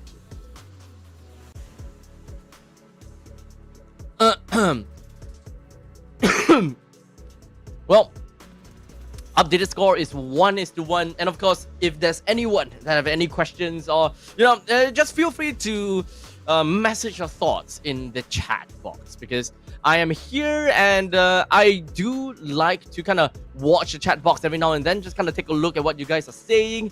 Sometimes you guys say some very good stuff, very interesting stuff, and even will be able to teach me a couple of stuff here and there, right? But of course, I can only read in English, right? But at least one thing I understand is Salamat Minions. At least I understand that. Well, ladies and gentlemen, here we go. We are preparing ourselves for game number 3. And that is between CU Soon versus Pro Esports. 1:1 at this point in time as we speak. We do have got the random map draw that have went all the way through. And we have... What is this again? I can't see that. That is Broken Walls. Okay. So with Broken Walls in here, Hilda, Baksha, Fredrin, Joy, Hayabusa have all been tossed over to the banning phase. And so Lancelot will do the same thing as well. Yisuchin is still open. Susun can, of course, pick the Yisuchin again. Because it has been working, right? It has been working for them. But this time, the Juicin will be taken away from the side of Pro Esports. Can CU Soon win? That's a very tough question to answer, buddy. That's a very tough question to answer. They do have a pretty bad track record going up against Pro Esports, so I would say that it's kind of unlikely, but they can, of course, kind of break the norm a little bit. since every single one of these games always went down the wire and play all games of that series. With the Grok and sort of Juicing, they're more or less been able, they're more or less done with understanding how they want to play their mid lane influences. Gatakacha will be nice here. They can kind of go for the E plus Gatakacha combo if they want.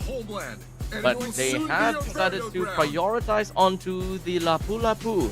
So Pro Esports, they won't pick the Lapu. I don't think that they will pick the Gatakacha, since they already have the Grok over to their side.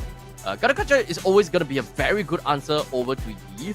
If you're not going to answer for it, you need an ultimate that at least is able to go toe-to-toe with the kind of impact that real world manipulation is able to apply to the game. So Yu Zhong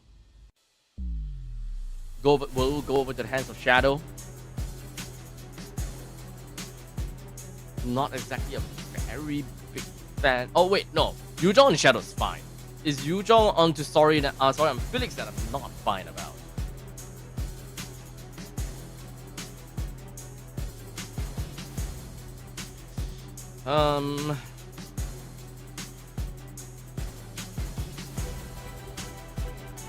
The hunt begins.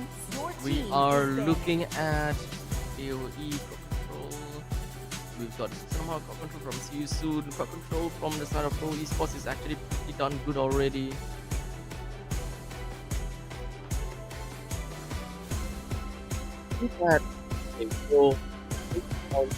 We need a roamer and a side laner from the side of See You Soon. We do need a jungler. Oh yeah, they did not R3 onto the Fanny this time. Oh yeah, they did not R3 the Fanny. What's your command? Your team. So they are goodbye to Fanny then. No more Fanny. So that is Fanny's gone. We're not gonna see Fanny into the jungle pick for the side of Pro Esports anymore. But this will kind of force them to play a little bit more early game centric with the Grok, Juicing as well as the Yu Zhong. That priority in the mid lane together with the Grok and the Juicing is actually pretty darn good. So I'm not gonna be too afraid of that. So I'm just gonna leave it down to the other gold laner, right? So gold laner, they don't have an answer as to which gold laner they are going up against as of yet. But the Granger is still available as well. Not anymore. Not anymore. So no more Granger. Let me think. Do we need Shred at this point? I don't think we need Shred. We need a little bit more crowd control. The crowd control is not going to do anything to the Eve. They need payoff in terms of damage. It is a Yu Zhong versus a Lapu Lapu. Yu Zhong definitely wins in the Lapu Lapu game. It's not easy to catch Lapu Lapu unless you really commit a lot over to Lapu. Yeah, you have to at least be able to secure. You would at least need a single ultimate to be able to secure a kill onto Lapu Lapu. So perhaps a little bit more crowd control would be great. So before Lapu Lapu were to go into Bravest Warriors, you'll be able to lock him down. This feels a little bit more bursty, right? This does have a little bit of burst potential over to their side. They would likely want to pick up their jungler first here. And the current jungler that is available right now. Oh, they want to go for the 1-1. Okay. There is no big ticket hero from the side of Pro Esports as of yet. So they can actually just play the Mathilda, to be fairly honest. Mathilda plus the Yip combination is not too bad as well. You can kind of relocate your RWM. And even if you are very far ahead, or if you are very you're too into your RWM, at least you will be able to run away with the guiding wind. Perhaps a little bit too early to commit over to the 1-1, my honest opinion.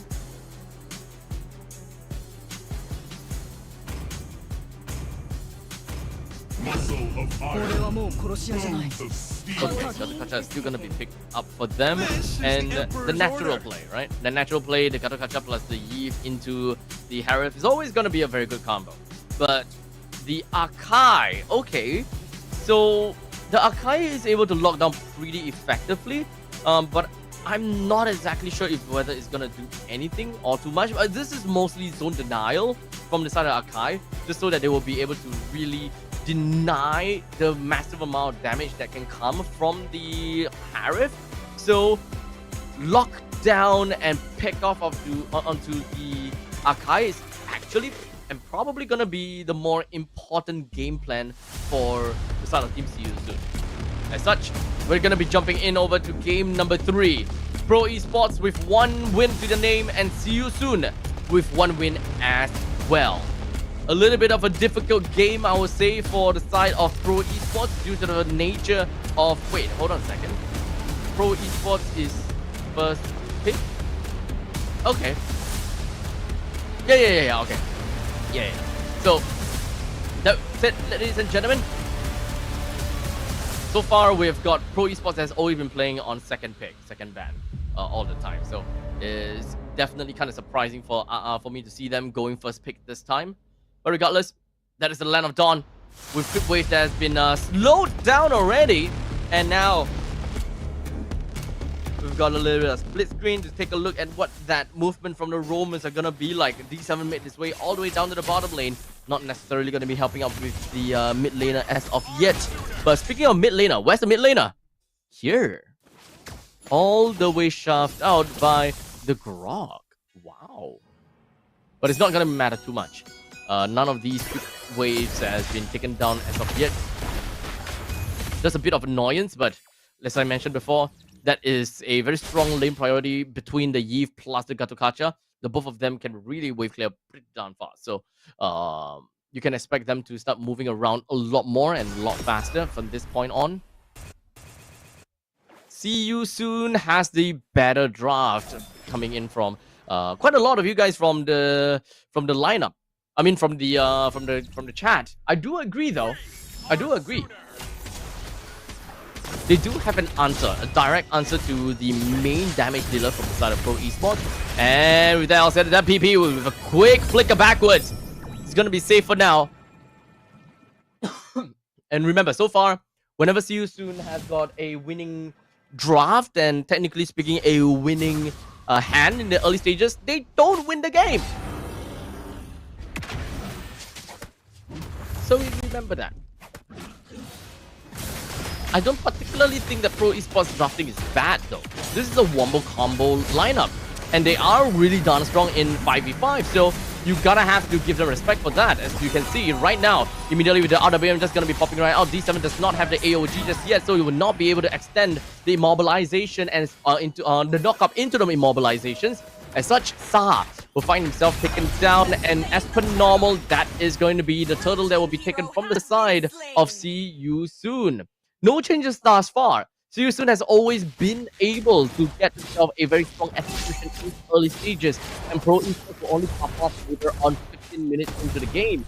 Now, my question, of course, will always be if whether CU soon have a draft that allows them to play before 15 minutes, right? Before they go 5v5 against Pro Esports. Because right now, this draft yells to me, like literally just tells me, I want to play 5v5 against Pro Esports. I want to go toe-to-toe against them. But there's a catcher.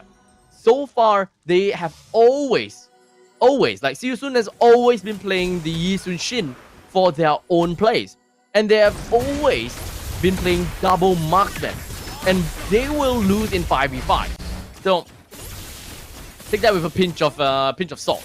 Anything could happen, and I think that CU soon is a very inconsistent team and kind of scary one.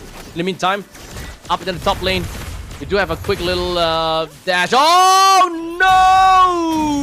no! So much committed, but didn't even get himself a kill down on the D7. But hey, at least this managed to force one Revitalize and one Purify of Pro Esports, and there is at least 30 seconds until the turtle spawns. So the upcoming team fight, don't expect too much regeneration from the start of D7 over to the rest of the team. Don't expect Kozen to be there because he doesn't have a Purify, and it's too early for him to do that either way. And yeah, that's pretty much it. I will say that Siusun should be able to take this turtle down with no problems at all. With the fact that they do have a Akai, they should be able to zone pretty effectively, and and he would not be crowd controlled down to oblivion and not be able to pull off the retribution. He will always be able to pull off retribution in this game, as he's gonna be CC immune during his heavy spin.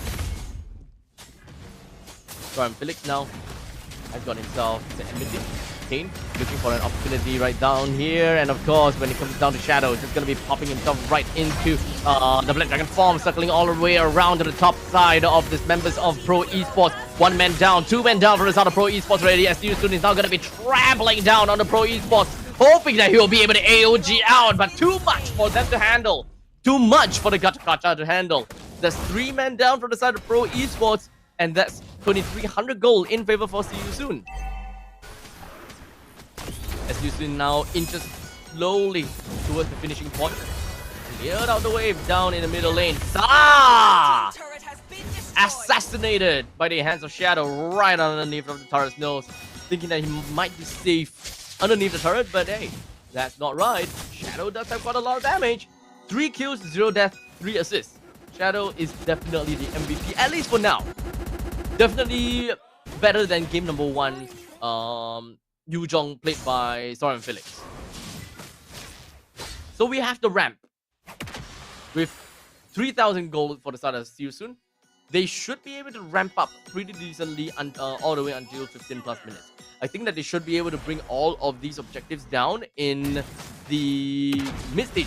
12 minutes. 12 minutes down, bring all of the outer turrets down.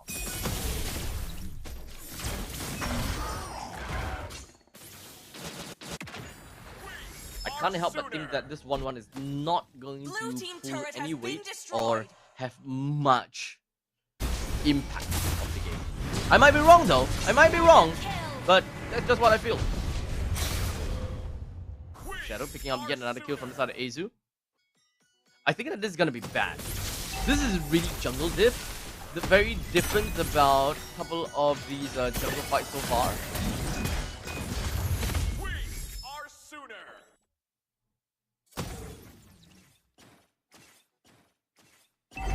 Turtle up now, down in the bottom lane.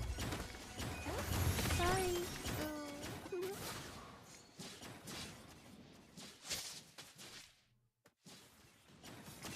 Red team has slain the turtle.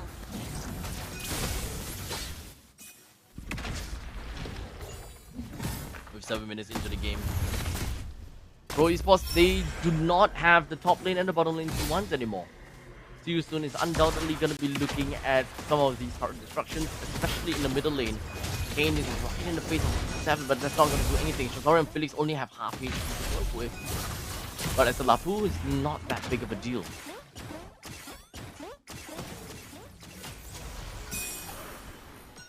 You highly think that Donut is not anywhere close to being able to secure a yet. With the Black Dragon form, they're just flying ahead. Star pops up and opens the RWM. Donut will still take down the turret now. And now, sorry, I'm Felix hoping that he'll be able to get himself a quick run away while a heavy spin locks D7 over to the wall. One trade for nothing for now. While Siusun pushes all the way to the T2 turret. Can't even do much when it comes down to the Zaman Force. Can't even do much during this entire stampede from Siusun.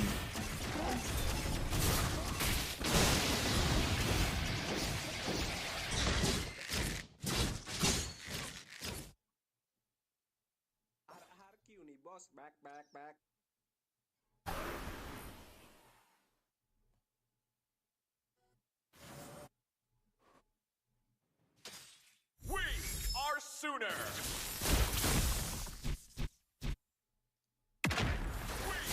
The game slowly comes over to a standstill. Gonna have to remind everyone that, of course, our official telecom partner is Cellcard. That's the only way to be able to level up both of these two teams' gaming performance. And we have actually a lot more that we can talk about when it comes down to Cell Card. And since no fight is going on, let me tell you guys about a worry-free Mobile Legends Bang Bang gameplay, right? Because this is what worry-free Mobile Legends Bang Bang gameplay is. Watching MPL Cambodia and watching it through Cell Card. Of course, you'll be able to also receive valuable in-game currency all in one package together with Cellcom's official MLBB gaming bundle. The bundle actually provides 235 diamonds for just $6, and activation is just app. You can just use app, or you can just dial a number as well, and that pretty much works.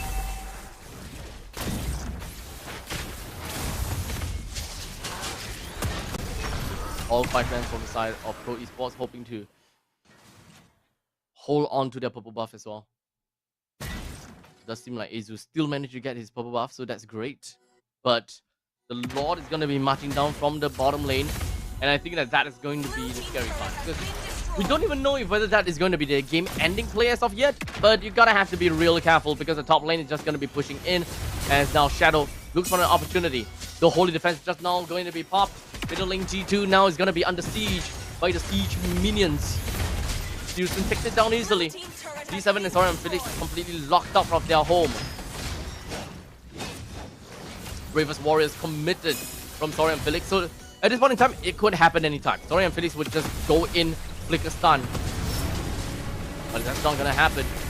All we see is a Black Dragon form that opens up, taking a little bit too much damage. Furious Guy's not going to be landing on anyone. What it means RWM coming for the side of Star, just going to be locking 2% in, but it's not going to be mattering to the side of Kane because of the fact that he does have a heavy spin. And of course, doesn't matter to Donut because he does have the crossbow of Tang and such. They're more than enough damage over the side of Star. And now see you soon. They're knocking on the doors of Pro Esports. 1v1 between Saurian Felix as well. Donut. But Akira is the one that picks up the kill, leaving Star all alone. We'll see you soon. All 3 members still alive. And that is going to be a heavy wave down in the bottom lane. With D7 and Kozen coming out, See You Soon understands the severity of that, and they gotta have to go back home from now.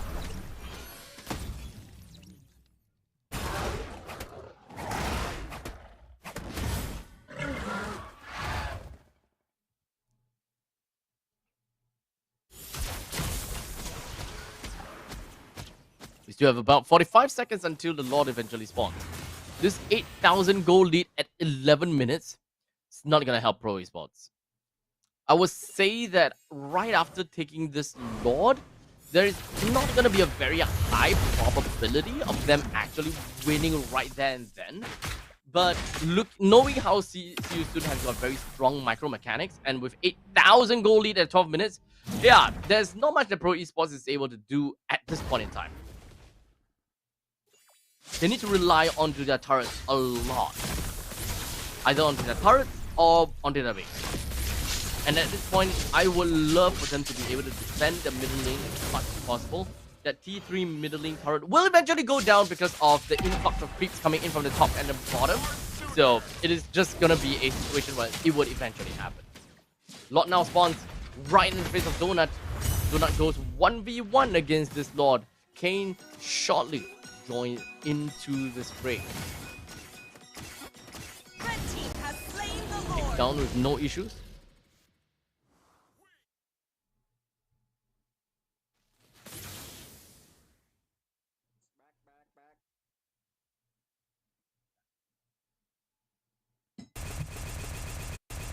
Minutes into this game.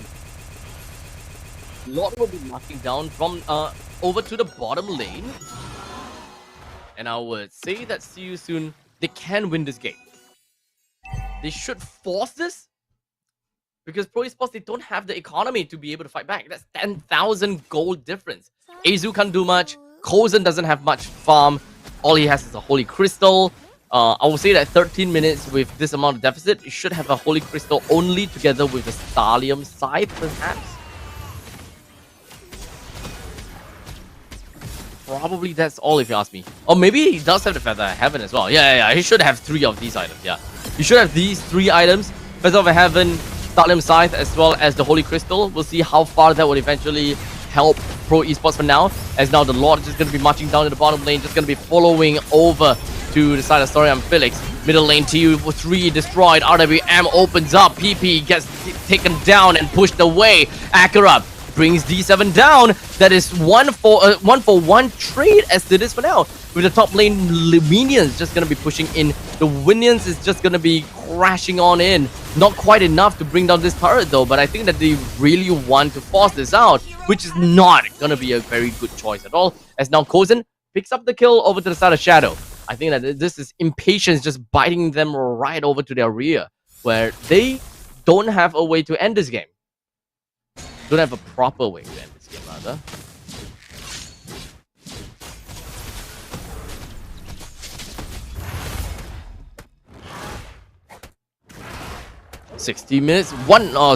One minute until the Lord eventually spawns.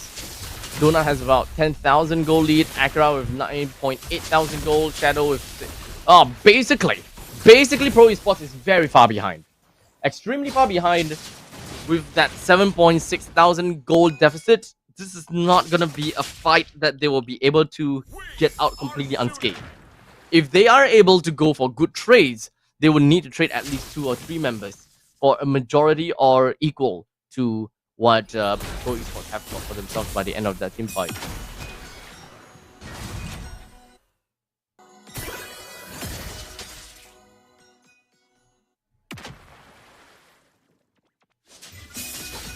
Slow and steady will win the game for many teams.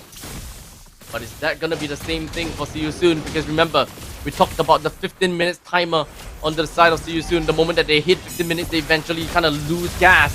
As such, PP now finds himself half HP. That is going to be a tectonic charge to manage to land on the 3 people. Unfortunately for the side of D7, he has to use AOG to get himself running away. While Sao opens up the RWM, no one else to follow up with anymore. As such, Akira will bring down a kill over to the side of Kozen. 1 man down, make that 2 men down, 3 men down over the side of See You Soon. This is what I'm talking about. Pro Esports, triple kill. Living Kane all alone now. What? This is not supposed to happen, guys. This is not supposed to happen. The 15-minute curse from See You Soon. Again. Again, guys. Again. Why? Why was that fight necessary? Why did that fight go that way?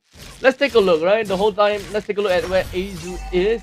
Azu is all the way down to the bottom lane. He's just moving his way. 2% is already dead from this point on. Sorry, Felix tries to run away. Good stun. That is a very good re-engage from Sorry, Felix, not gonna lie. That was enabled only because of Sorry, Felix. So now the fight continues again. See You Soon is throwing bodies over to the side of Pro Esports. They did manage to get a kill down to Kozen again though. So right now, we'll see how that's going to work out with the Revitalize just going to be popping out for the side of D7. He re-engages just a little bit. See You Soon now manages to push all the way over to Pro Esports, push Pro Esports right into their base. They no longer have the opportunity to take down the Lord though, as the Lord has been taken down from Pro Esports themselves. So now they're going to have to do some damage control. They have to take down the Lord down in the bottom lane in order to realistically be able to do anything. Oh, the flicker from the side of Sorry, I'm Felix. Oh wait, that's not flicker. But yeah, it's just gonna be slicing and dicing for now.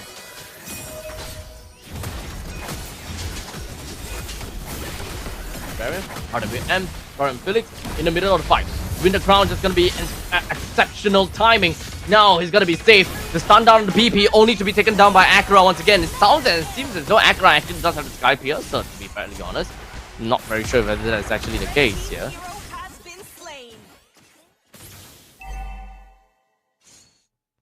Red team turret has been destroyed. But there is a chance though. There is a chance that See You Soon might still lose this game, as the current economy has been dwindled down all the way from 6,000 to 1,000. 1:16. There may be a very strong wave that's just going to be marching in from the bottom lane. Not too sure whether that's going to do anything at all, but there we go. That is going to be the bottom lane T1 that will be taken down. The RWM popped up. Going to be locking down on the donut for a tad while. Now, 2 of the ballistas just somewhere going to be here. Maybe just one ballistas now. AOG is not going to be landing on anyone at this point in time. The Winter Crown coming from the side of Kane ensures that he was going to stay alive for a tad bit longer. D7 doesn't have a lot of HP to work with. As such, the entire team of Pro Esports now have no choice but to go back home and unable to blitz out the win.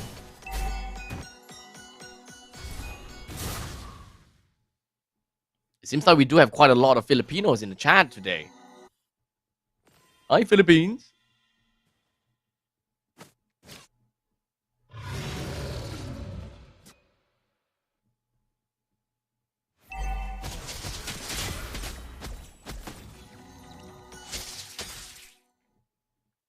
Lords now available once again. This is an evolved Lord, okay? This is an evolved Lord. That's gonna be marching right out, but due to the fact that this is broken walls, will quite literally go towards the northwest one or southeast. Enmity goes over to the start of See You Soon. They're looking for the right opportunity to just spring into action. They do not want to receive any collateral damage from the Lord either. So slow and steady is the one that will they will win the race.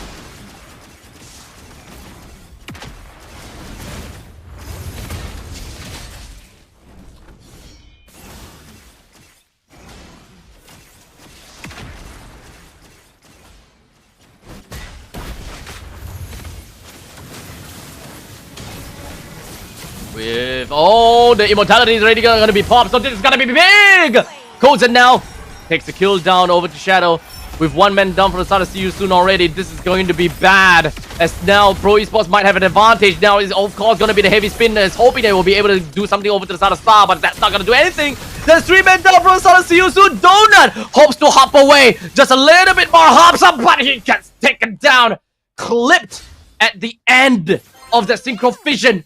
Pro Esports, they're winning the late game again, man. Over and over and over again. This is gonna be the comeback that we are looking for. It's a wombo combo that works. This is a wombo combo that works. As such, 4 members are gonna be crashing themselves down. And now, of course, Mount Shocker will be able to land on the Akra. Nothing that Akra could do, but with the crown himself, Pro Esports takes another win.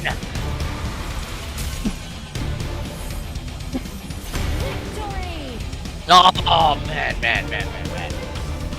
Pro Esports, can you believe this? If not for the previous game,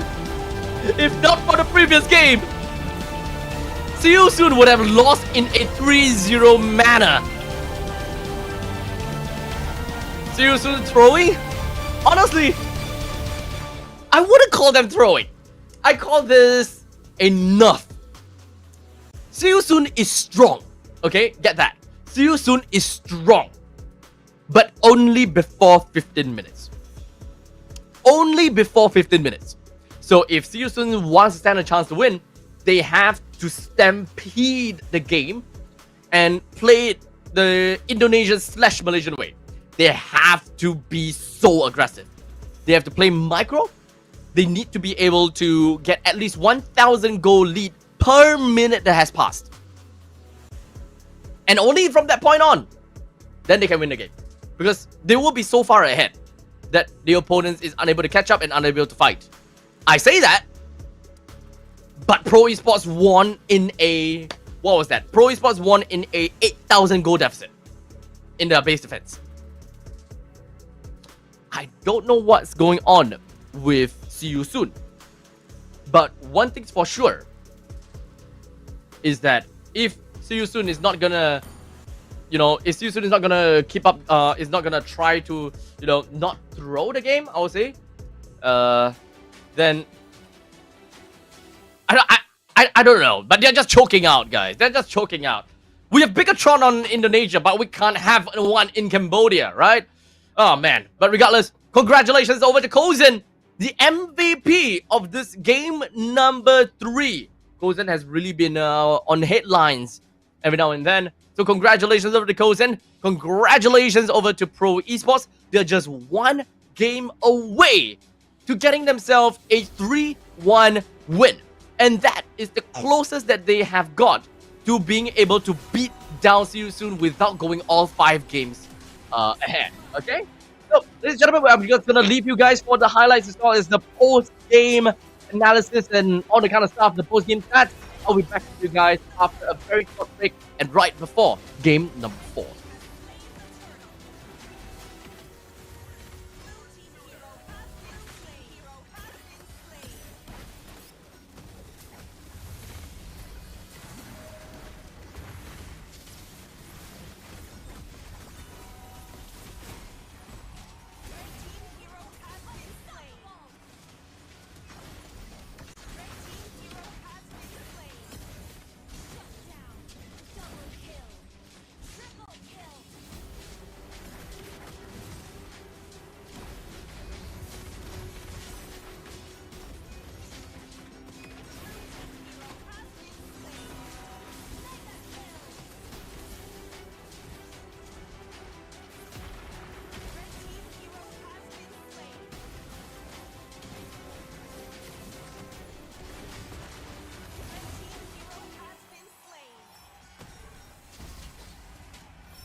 All right, ladies and gentlemen, I'm back. My name is Abstract once again, your caster from MPL SG, commentating for today's games, and all of which is going to be here at MPL Cambodia. We've got 3 games already done, with Pro Esports getting themselves 2 wins in total through utmost resilience, playing all the way until the late games kind of thing.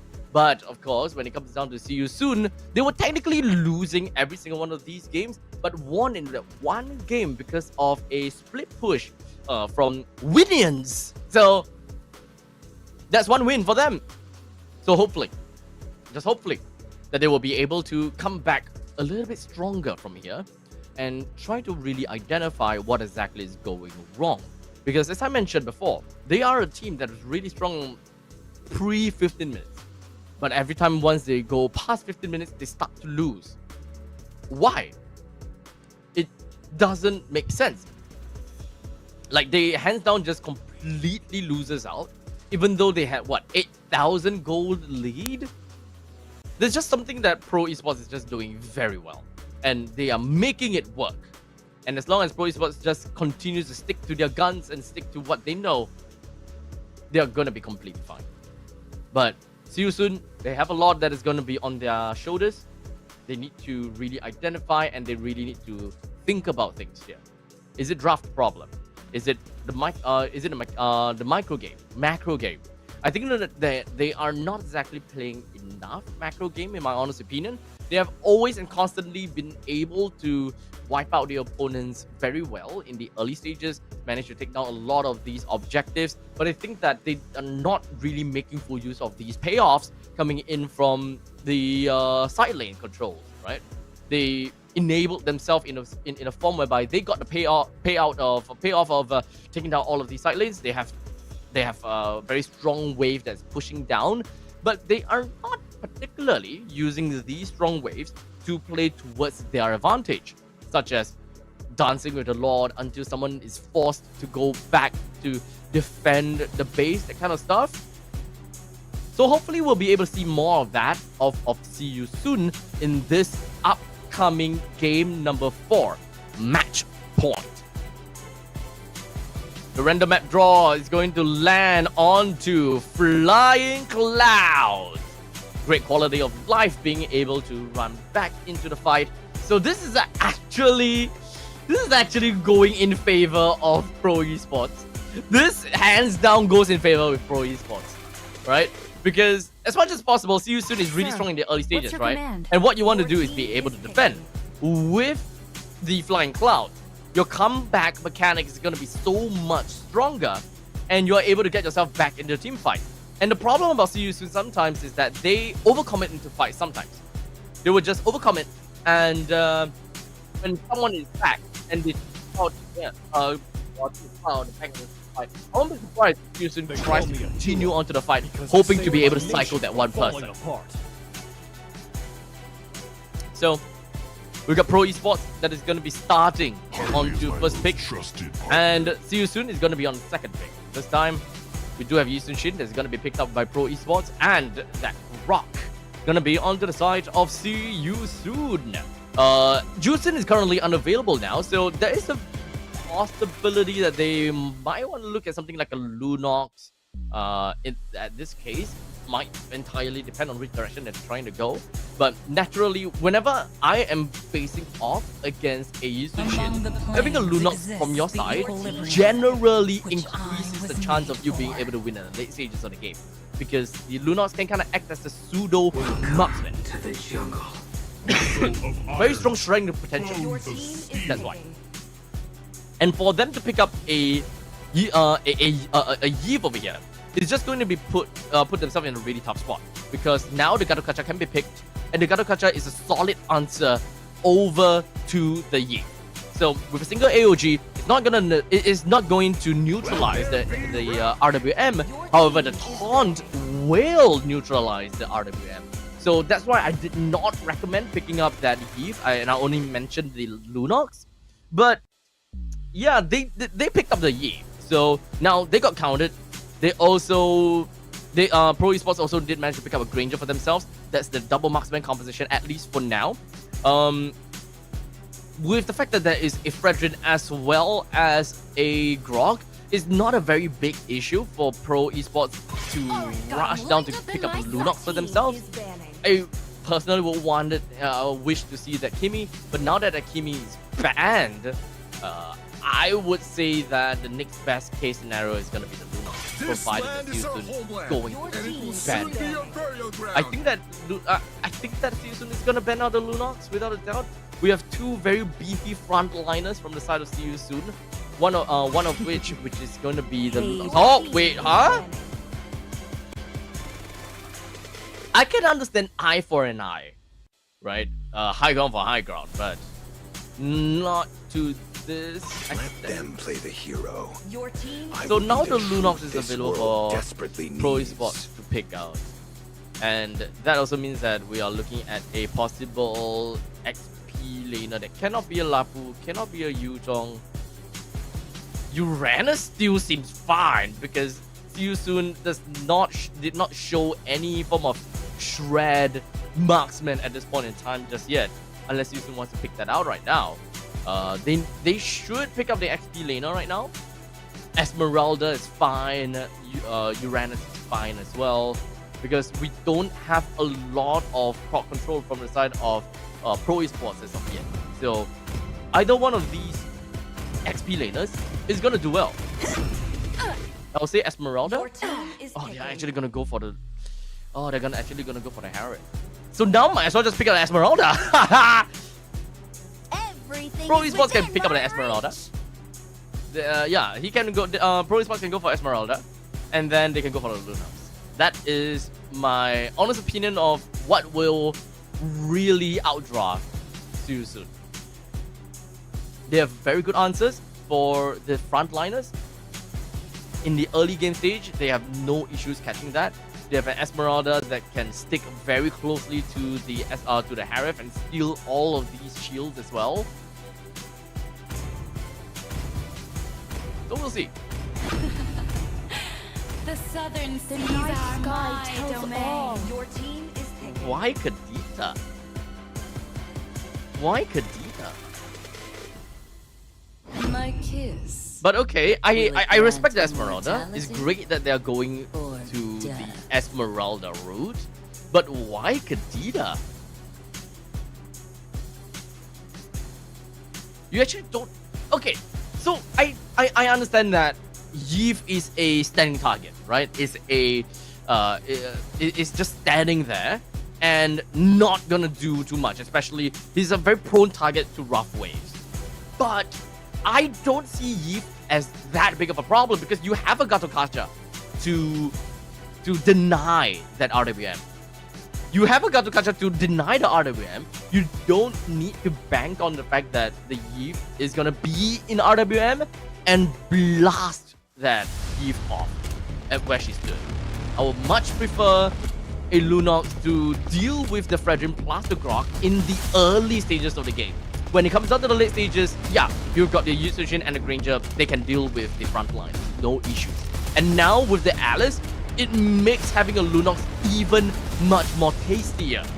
But unfortunately, that is not going to be the case.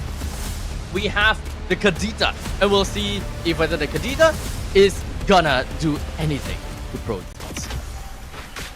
Not a big fan once again, as I mentioned, but at least when it comes down to lane priority, they will be able to get a very good lane priority because of the Ocean Oddity. Kadita can actually wave clear pretty fast together with the Gatokacha, so they can just kind of move towards that. When it comes aside from the Harif and the Yi, I don't see anyone else being a prime target for the rough wave burst damage. So I think that is really just an either-or situation between these two.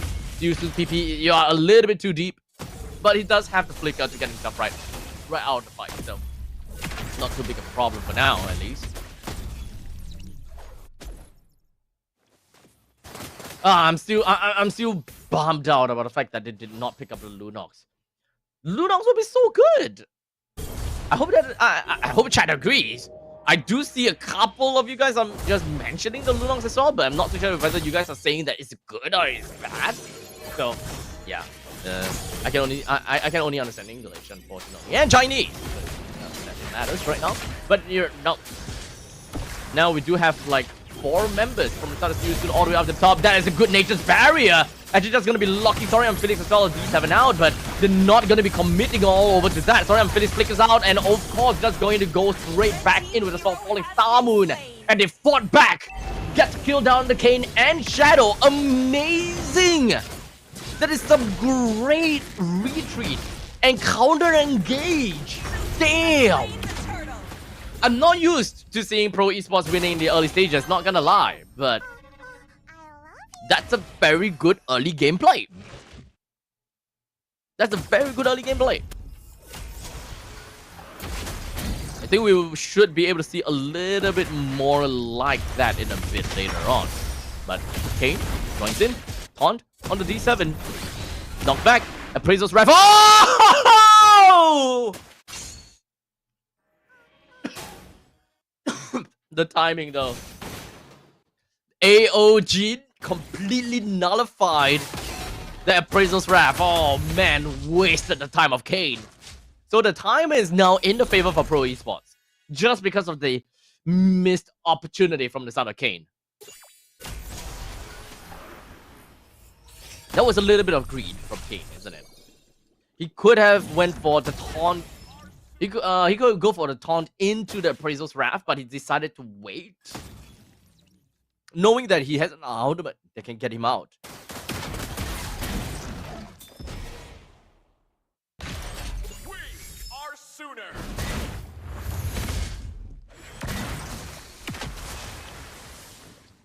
So we see at this point.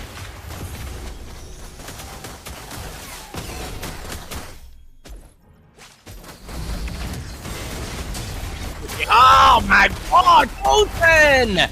He's gonna be in the top spot, but it doesn't seem like he will be taken down just yet. The rough waves down quite a bit over to the side of PBS. Sa joined in the fray. Kozen helped out, but Azu is the one that picked up the double kill. Zora and Felix holding the front lines is exactly what I would want out of the Esmeralda. Just pushing Dota out of the way, making sure that he's not able to do anything from this point onwards. Or for the start, the Appraisal's wrath has been used. And that is going to be a take from the side of Kane. Azu finds himself taken down. It's not bounty kill as of yet, so it's still going to be fine for the side of Pro Esports to still lose Azu. However, the turtle is currently available, but he will be back in 7-6 seconds, and this is Wandering Clouds, remember. So he can actually get himself right back to the fight very effectively and very fast. So Pro Esports did a good job repelling the rest of the members from See You Soon away, just so that they will still have a second lease of life in trying to fight out for the turtle. As now, Zora and Felix now half spot. It is going to be the rough wave, just going to be connecting all down on the Kane. Kane is going to be completely out of commission. The TOR lands over to the side of D7, and Sa still went down over to the side of Acura because of that RWM. Now, Zora and Felix understands the current situation. He's just going to be peeling off a little bit more for the side of D7, but the main objective is the fact that they managed to take down the turtle, and that is more than they needed. None of them died. I mean, technically, I think Sa died there. Yeah, Sa died, but all in all, they still have got advantage. About 1,600 gold lead in favor for Pro Esports with 2 of this turtle take. This is a testament as to how the upcoming game is gonna be like. And so far, See You Soon, they have always been very dominant in the early stages of the game. And the moment that they are dominant, they are able to get some of these kills, some of these farms, and some of these objectives. If they are unable to get these early game farms, I don't know how their late game is gonna be if they have never won 15 minutes after. So if they have not won 15 minutes before, what makes them think that they are gonna win in 15 minutes after?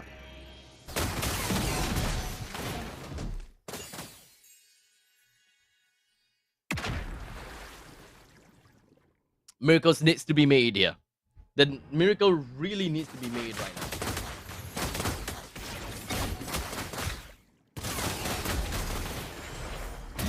As of this point in time, we've got a very strong and a very heavy wave down in the bottom lane, and there we go. It's just gonna be a crash down coming from the side of Pro Esports right in the face of Kane. As such, it's going to be more members that's just going to be taking the L. Sorry, Felix a little bit far ahead, but it's not possibly going to go down that easily. Okay, never mind. He is going to go down. Oh, wait on a second. Oh, wait. Oh, okay, he's still dead. He's still dead. So there's 2 men down from the side of Pro Esports for now. 2 for 1. Not exactly a very good trade. Pause 4 for a pause 3 for a pause 2.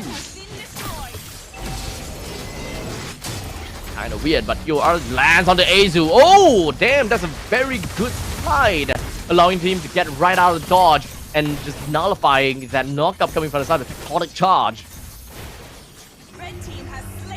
Kane finally picks up the turtle for himself.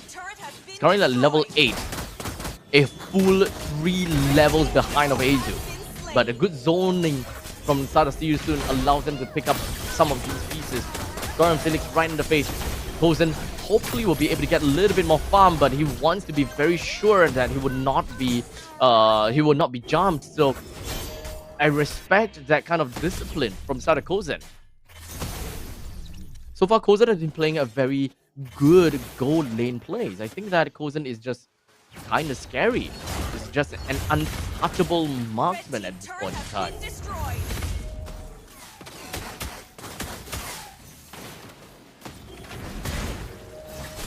Very difficult marksman to go up against.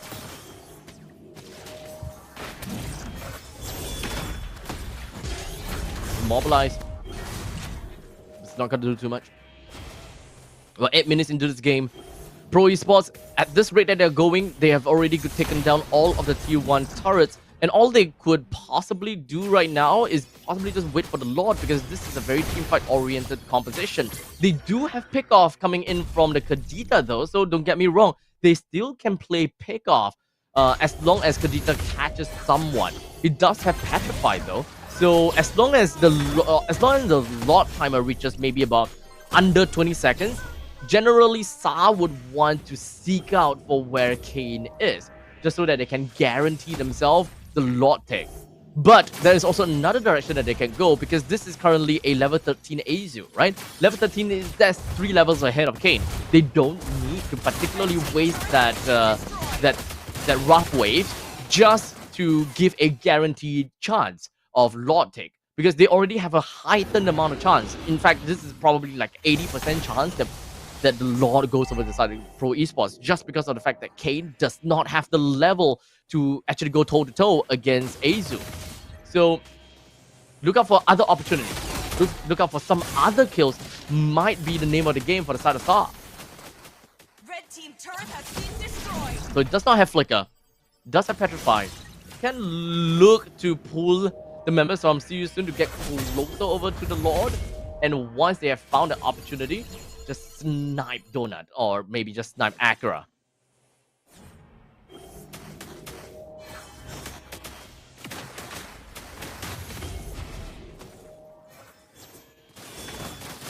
They might be able to catch one over to the side of Shadow. POR did manage to land on the Kozen, but the damage just not quite enough. The flowing blood allows him to get away, but in the meantime the AOG allows for Pro Esports to regather once again.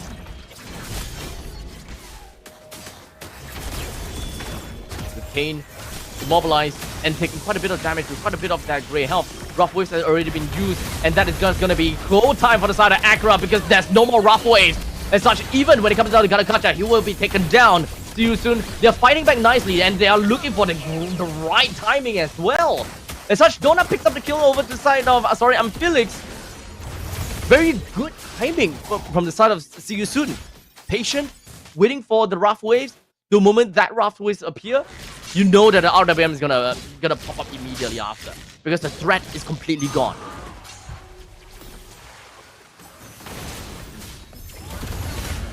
Azu at level 15. This 50-50 will go over to Azu if he dashes in and try to go for the steal. Kane does not have a lot of grey HP to work with, so this is a... Oh! Donut!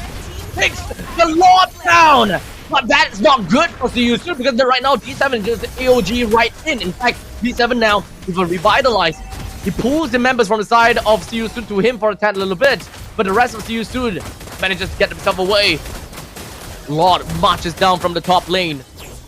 Would eventually be crashing down onto these lanes and looking for something right now. But it's not gonna help Seiyusun win the game at all. We're looking at about 3,800 gold lead in favor for Pro Esports. With the Sea Halberd being bought on by Kozen.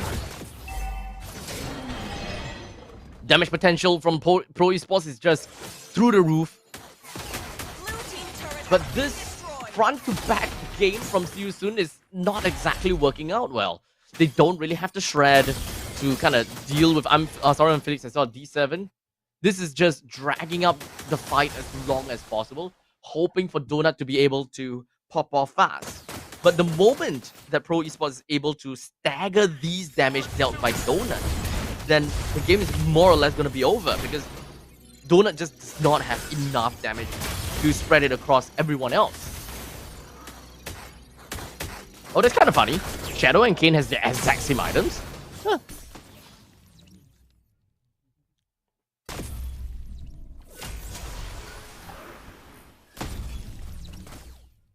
None of these teams have gotten a free base on the opponent's side just yet.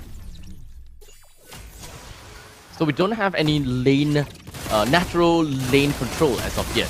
But it does seem as though we do have a little bit of a slow push down to the bottom lane, while in the meantime, Kozen picks up a kill down with Kane right here in the middle lane. AOT is going to happen, but we don't have a taunt as of yet. D7 don't have the taunt, he's not taunting Agra as of yet just now. But now we got a little bit more, as now Donut pops down when it comes down to Zaman Force. It's not going to be stopped just yet until now, as Azu finally dealt something over to the side of Donut, while Sorry and Felix just going to be racking up and stealing all those shields away over from Donut. Exactly the kind of outcome I would expect from the side of Pro Esports, with a complete wipeout to the side of Seiyusun. Kane, he will be coming back out in right about now, but he's not going to be able to defend as well. He needs someone else to come in and help in order to do something. So the Falling Star is not going to land. As such, this is going to be the win of Pro Esports, a 3-1 victory. As such, the play-in is over for Seiyusun. The play-in is over for Pro Esports, as Pro Esports now move on over to the playoffs, and they will stand to meet the other playoff teams. Commiserations over to Seiyusun, as they have met the end of their journey here at MPL Cambodia Season 9.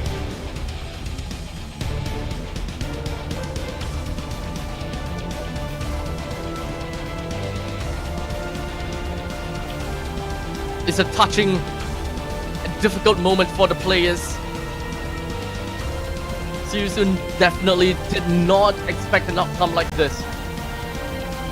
To be dropped out in the play-ins for 2 seasons in a row, when they were once one of the top dogs in the international scene, known for their fearsome, aggressive playstyle.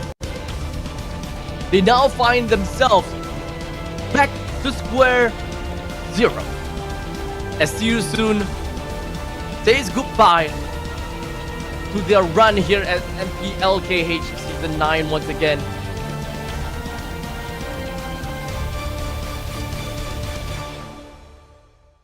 We're gonna be passing the time over to the host as we send Seiyusun off.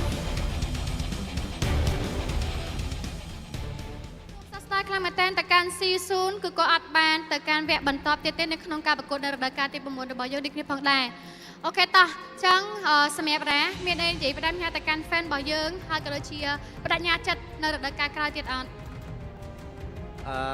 បើសិនជារឿងបដិញ្ញាចិត្តពួកខ្ញុំនៅតែបដិញ្ញាចិត្តខំប្រឹងពី season 1 ទៅ season 1 រហូតហើយខ្ញុំសូមអរគុណទៅដល់ fan Suner ទាំងអស់គ្នាដែលបានមកគាំទ្រពួកខ្ញុំហើយនឹងឆ្លាញ់ដល់ពួកខ្ញុំក្នុងពេលពួកខ្ញុំអន់ឬខ្លាំងក៏ដោយគឺតែតែមានអ្នកទាំងអស់គ្នាខ្ញុំសូមអរគុណអ្នកទាំងអស់គ្នាខ្លាំងមែនតើហើយខ្ញុំពិតជាសូមទោសអ្នកទាំងអស់គ្នាខ្លាំងមែនតើដែលយើងធ្លាក់នៅវគ្គ play off នេះគឺពួកយើងបានខំប្រឹងអស់ពីសមត្ថភាពហើយវាយើង fail តាមបាត់ game យើងធ្វើល្អតែគ្រាន់យើង fail អញ្ចឹងណាយើង miss communication ចឹងក្នុងនាមខ្ញុំតំណាងឲ្យ C0 ខ្ញុំពិតជាសូមទោសអ្នកទាំងអស់គ្នាខ្លាំងមែនទែននៅលទ្ធផលថ្ងៃហ្នឹងសង្ឃឹមថាខ្ញុំនឹងអាចយកលទ្ធផលឲ្យល្អជាងនៅក្នុង season ក្រោយទៀត ចាសង្ឃឹមថាពួកគាត់នៅរដូវកាលក្រោយនឹងធ្វើបានល្អជាងរដូវកាលមុននេះទៀតហើយអ្នកនរគ្នាដែលគាត់គ្រប់គ្រងនៅតែសង្ឃឹមទៅលើ C0 នឹងធ្វើបានល្អក៏ដូចជានឹងអាចដណ្ដើមជាមួយនឹងជើងឯកនៅរដូវក្រោយទៀតណាចាអរគុណច្រើនណាស់ទៅសម្រាប់បានសូមសម្ដែងតែដៃជូន C0 មួយទៀតមកចាចូលរួមសាសនាទៅកាន់ C0 នេះគ្នាចាជាមួយនឹងរដូវកាលនេះគឺគាត់អាចបន្តដំណើរទៅជាមួយនឹងការប្រកួតរបស់យើងបន្តទេតែក៏សូមចូលដល់មកបាសាទ័រទៅកាន់ Pro Esports ធ្វើបានល្អមែនតើជាមួយលទ្ធផល3-1តែម្ដងជាមួយនឹងថ្ងៃនេះវ៉ាវពិសេសមែនតើយើងឃើញថាជាមួយនឹងការប្រកួតរបស់យើងគឺ Pro Esports អាចឡើងទៅបន្តជាមួយនឹងការប្រកួតប៉ះជាមួយនឹង Galaxy Legend តតែម្ដងតោះសម្រាប់ Felix ធ្វើបានល្អជាមួយនឹងការ performance នៅក្នុងការប្រកួតរបស់យើងជាមួយនឹងវគ្គទី3អំបញ្ញមិញមិនដែរសូមចំណាប់អារម្មណ៍ក៏ដូចជាអារម្មណ៍របស់យើងនៅពេលនេះ មានអារម្មណ៍ភ័យហើយសប្បាយទៅបាន comeback មកវិញ អូខេអញ្ចឹងសម្រាប់ការប្រកួតយើងឃើញថាមិនថាប្រកួតបាត់មកបើយើងនិយាយជាក់ស្ដែងជាមួយនឹងថ្ងៃនេះពេល early យើងក៏ធ្វើសើបានល្អដែរណោះប៉ុន្តែយើងអាចធ្វើការ comeback បានកន្លែងនេះយើងអាចប្រាប់បានណត់ថាពីណាគេដែរដែលព្យាយាមនៅក្នុងការឲ្យពួកយើងអាច comeback ហើយព្យាយាមអស់ពីសមត្ថភាព ពួកយើងទាំងអស់គ្នាព្យាយាម reset ហើយខំលេង late game សម្រាប់ Galaxy ពួកខ្ញុំនឹងសងសឹកគាត់ថ្ងៃស្អែក គាត់នឹងសងសឹកទៅកាន់ Galaxy នៅថ្ងៃស្អែកគាត់ថាពួកគាត់ធ្វើបានអត់បើបានសងសម្លេងហោទៅកាន់ពួកគាត់មួយមកជូនពរសំណាងល្អទាំងអស់គ្នាណាអូខេអាចធ្វើការសម្រាប់បានចាជាមួយនឹងការប្រកួតរបស់យើងនៅថ្ងៃស្អែកបន្តទៀតណោះអូខេអរគុណមែនតើចាតើអាចទៅសម្រាប់បានអរគុណច្រើនចាអូខេយើងបានដឹងហើយជាមួយនឹងការប្រកួតរបស់យើងគឺជាមួយលទ្ធផលដែលឃើញថា Pro Esports គឺគាត់ធ្វើបានល្អខ្លាំងមែនតើដែលយកជ័យជំនះទៅកាន់ C0 នៅក្នុងលទ្ធផល3-1ចឹងពួកគាត់នឹងធ្វើការប្រកួតនៅថ្ងៃស្អែកបន្តទៀតតើឥឡូវនេះក៏សូមដល់ទូទីនេះក៏ជូនដល់ caster របស់យើងវិញទាំងអស់គ្នា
Này này.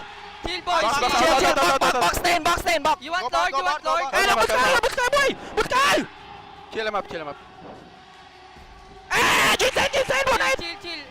Bật. Thôi. Nhìn sen back line cover đi bạn. Ai tepa. Này. Ê, nhìn sen lô. Thả nhìn sen. La. Chui. Này. Này. Cho flow rồi. Is cái em tránh á. Phải.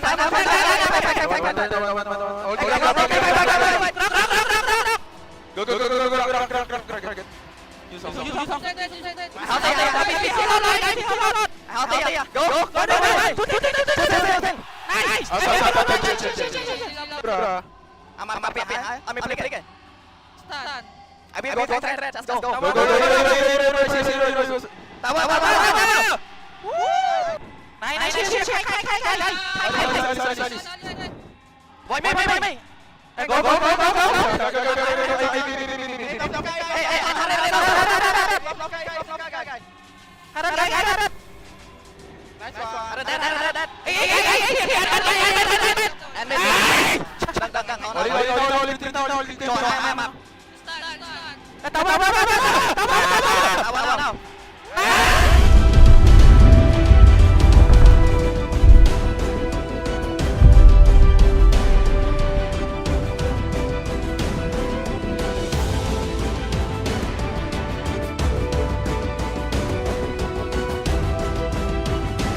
Welcome.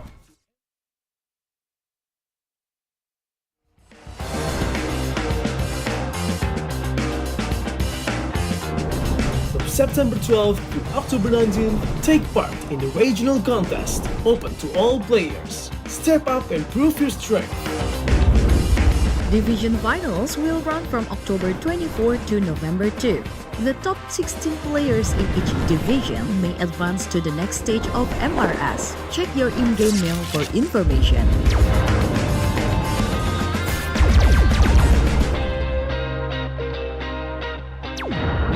The S3 Finals group stage kicks off from November 8 to November 9. The top 6 players from each group will qualify for the S3 Finals semi-finals. The semi-finals will be held on November 15. The highly anticipated grand final arrives on November 16. The champion will earn a direct qualification for the first MCDG World Championship. The battle is on and the world is watching.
Nana có từ lễ trên đài.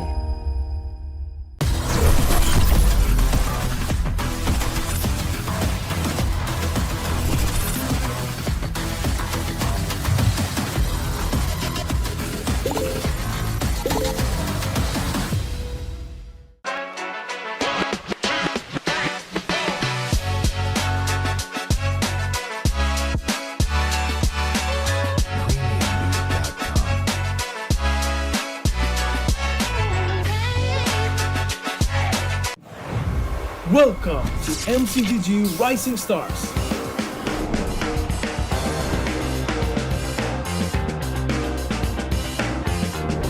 From September 12th to October 19th, take part in the regional contest, open to all players. Step up and prove your strength. Division finals will run from October 24 to November 2. The top 16 players in each division may advance to the next stage of MRS. Check your in-game mail for information.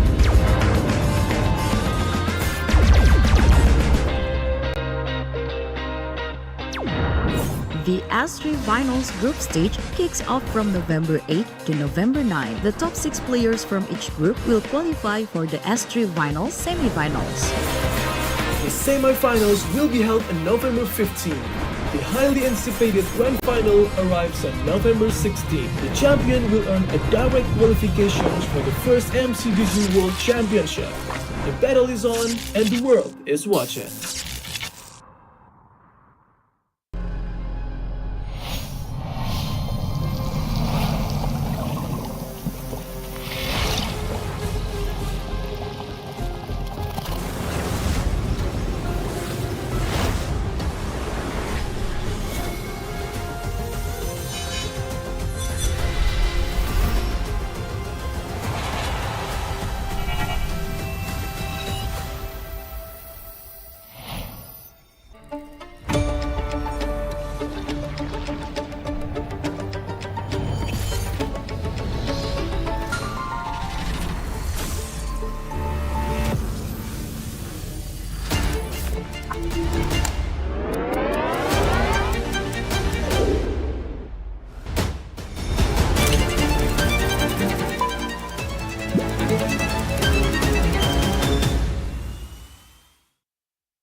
Nana có từ lễ trên đài.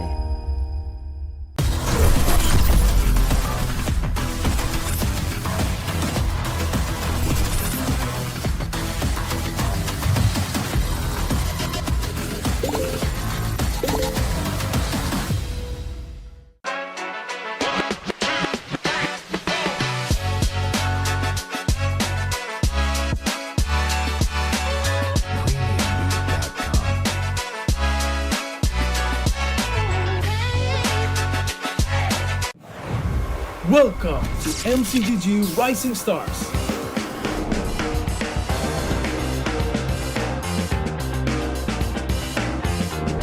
From September 12th to October 19th, take part in the regional contest, open to all players. Step up and prove your strength.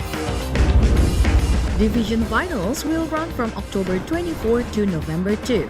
The top 16 players in each division may advance to the next stage of MRS. Check your in-game mail for information.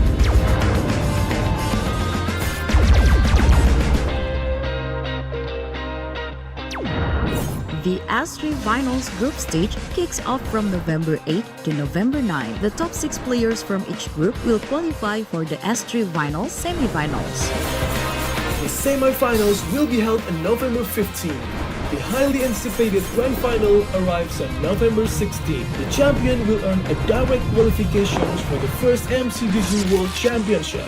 The battle is on and the world is watching.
ណានាក៏ទៅលេងចិនដែរ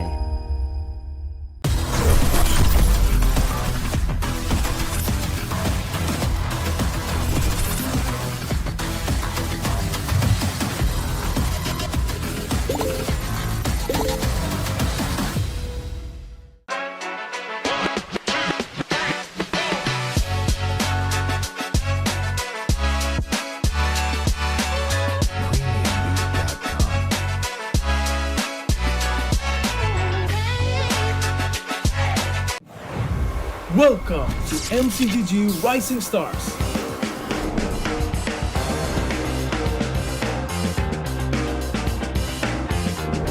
From September 12th to October 19th, take part in the regional contest, open to all players. Step up and prove your strength. Division finals will run from October 24 to November 2. The top 16 players in each division may advance to the next stage of MRS. Check your in-game mail for information.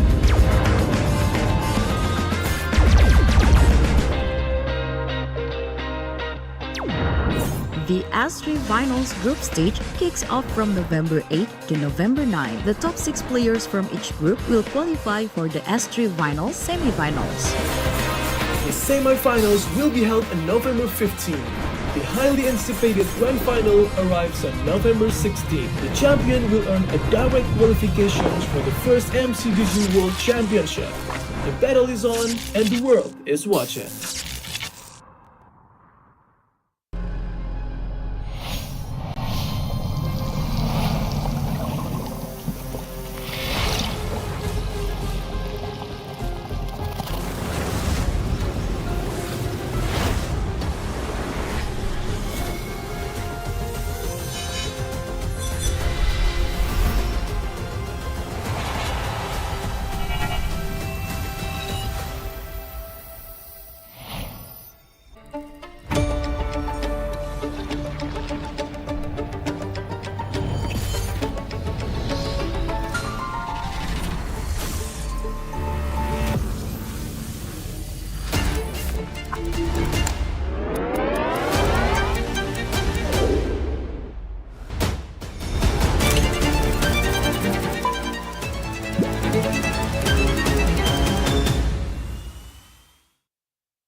Nana có từ lễ trên đài.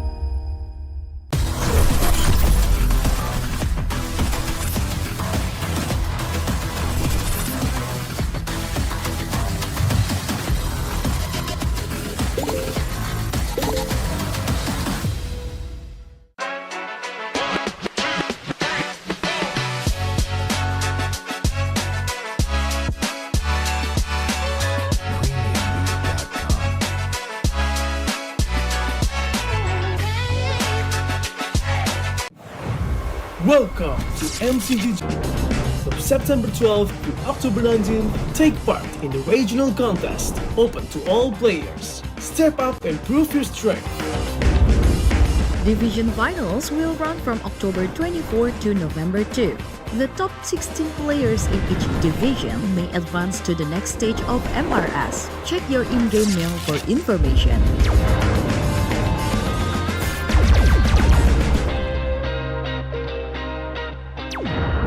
The S3 Finals group stage kicks off from November 8 to November 9. The top 6 players from each group will qualify for the S3 Finals semi-finals. The semi-finals will be held on November 15. The highly anticipated grand final arrives on November 16. The champion will earn a direct qualification for the first MCGG World Championship. The battle is on and the world is watching.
ណានាក៏ទៅលេចិនដែរ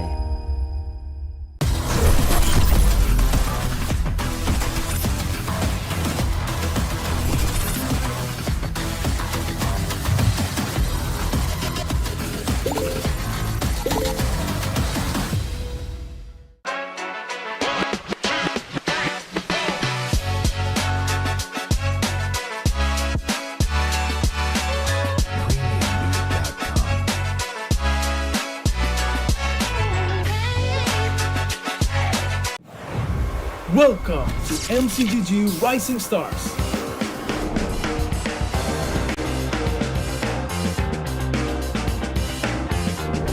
From September 12th to October 19th, take part in the regional contest, open to all players. Step up and prove your strength. Division finals will run from October 24 to November 2. The top 16 players in each division may advance to the next stage of MRS. Check your in-game mail for information.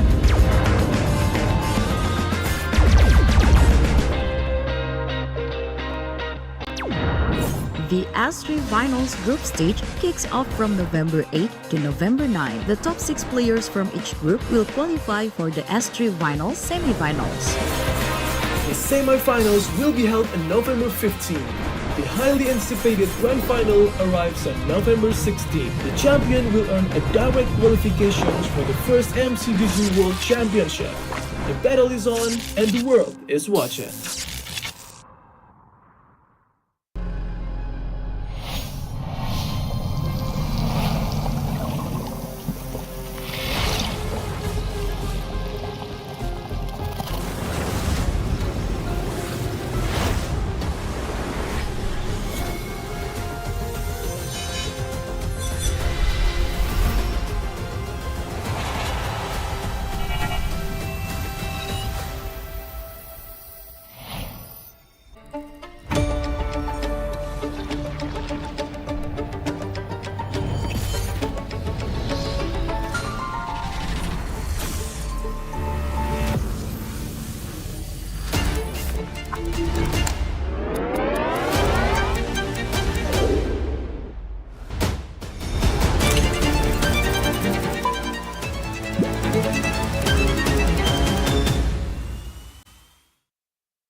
ណានាក៏ទៅលេចិនដែរ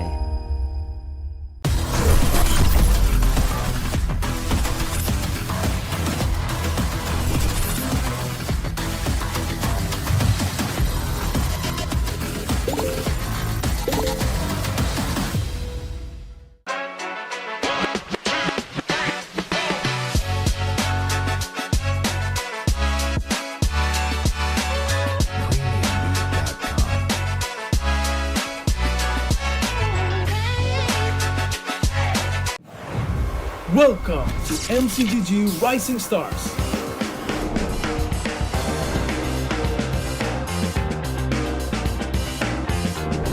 From September 12th to October 19th, take part in the regional contest, open to all players. Step up and prove your strength.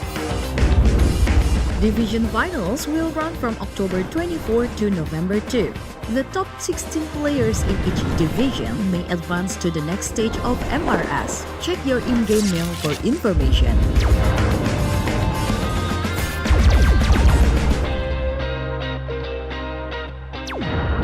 The S3 Finals group stage kicks off from November 8 to November 9. The top 6 players from each group will qualify for the S3 Finals semi-finals. The semi-finals will be held on November 15. The highly anticipated grand final arrives on November 16. The champion will earn a direct qualification for the first MCGG World Championship. The battle is on and the world is watching.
ណានាក៏ទៅលេចិនដែរ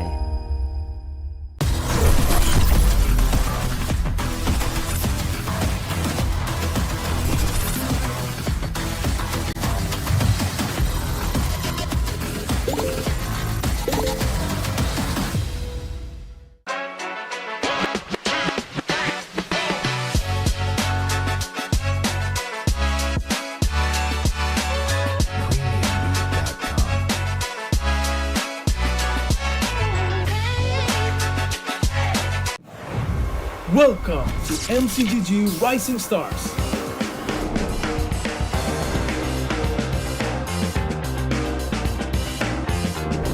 From September 12th to October 19th, take part in the regional contest, open to all players. Step up and prove your strength. Division finals will run from October 24 to November 2. The top 16 players in each division may advance to the next stage of MRS. Check your in-game mail for information.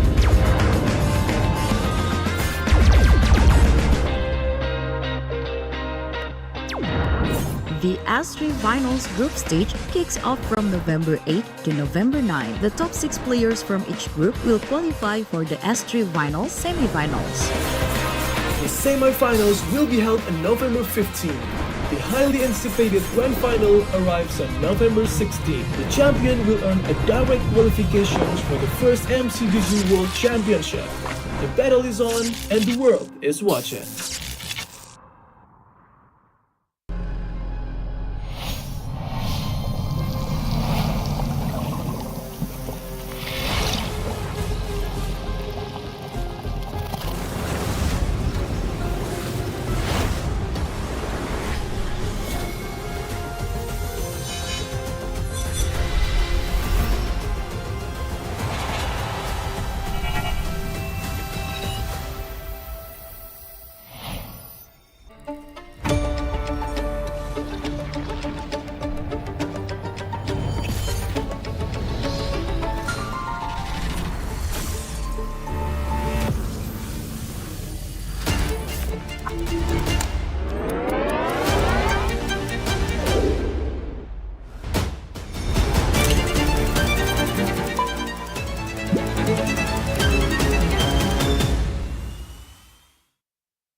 Nana có từ lễ trên đài.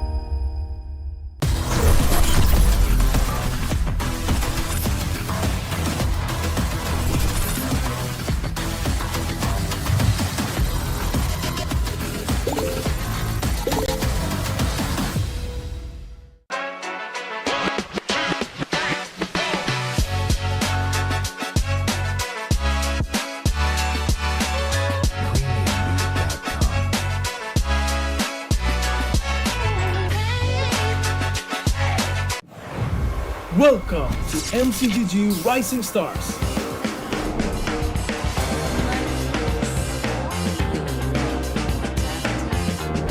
From September 12th to October 19th, take part in the regional contest, open to all players. Step up and prove your strength. Division finals will run from October 24 to November 2. The top 16 players in each division may advance to the next stage of MRS. Check your in-game mail for information.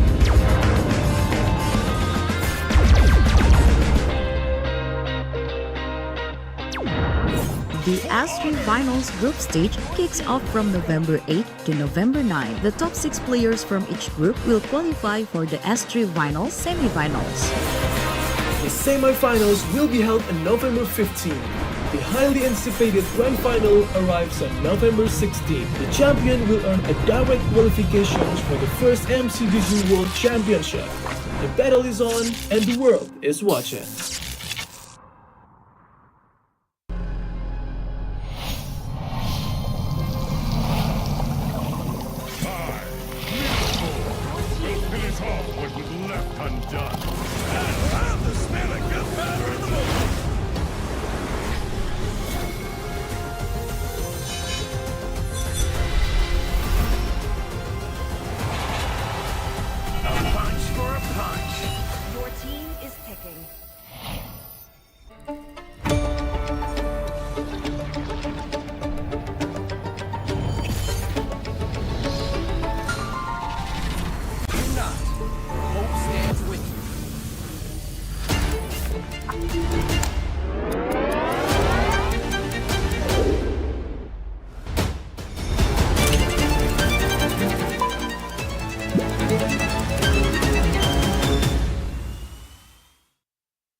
ណាៗក៏ទៅលេងចិនដែរ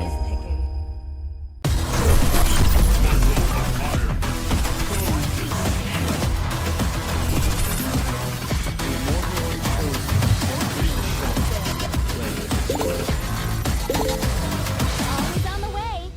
Your team.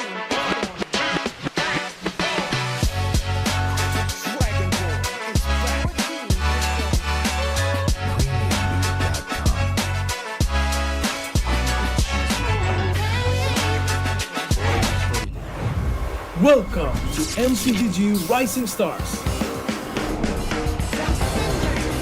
I shed the ashes of the past.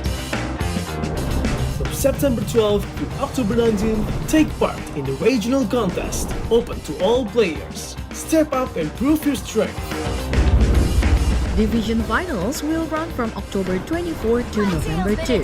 The top 16 players in each division may advance to the next stage of MRS. Check your in-game mail for information.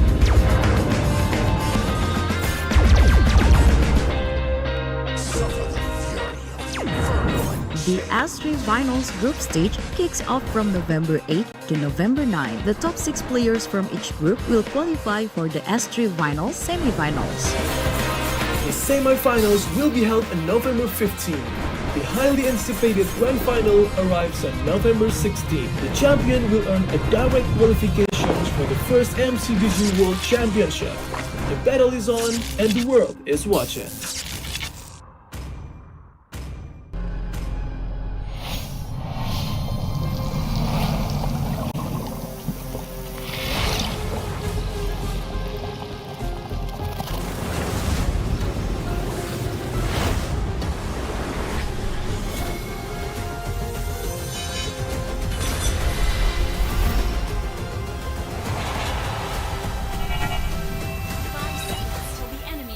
The battlefield. Smash them. All troops step forward. Welcome to Mobile Legends.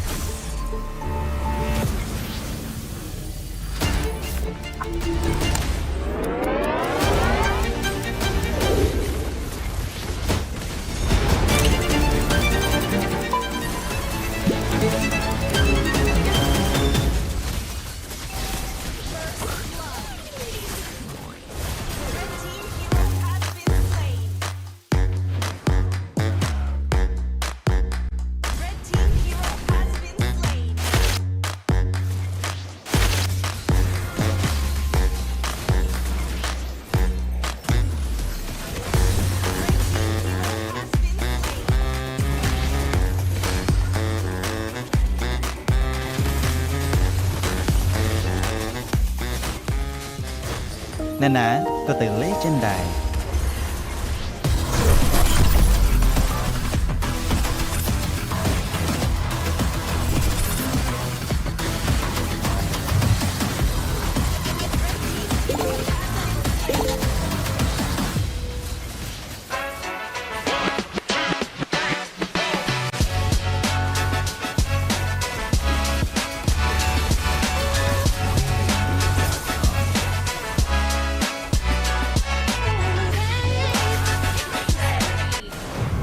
Welcome to MCGG Rising Stars.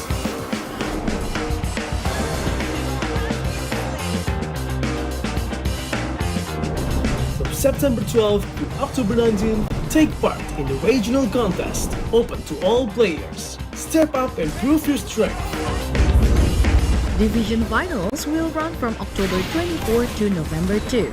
The top 16 players in each division may advance to the next stage of MRS. Check your in-game mail for information.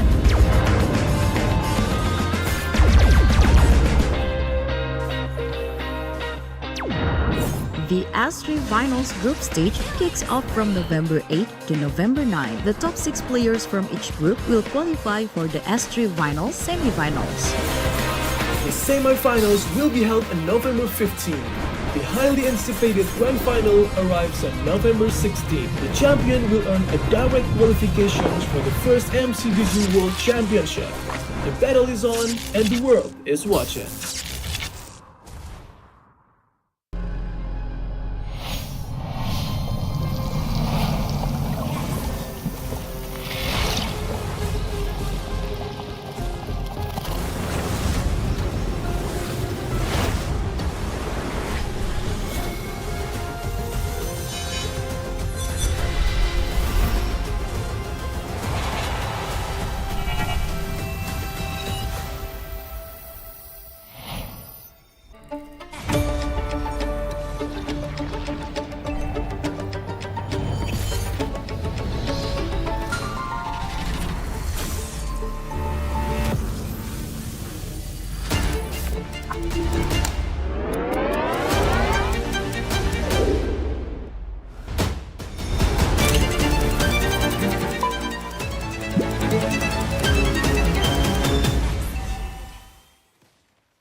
ណាៗក៏ទៅលេងចិនដែរ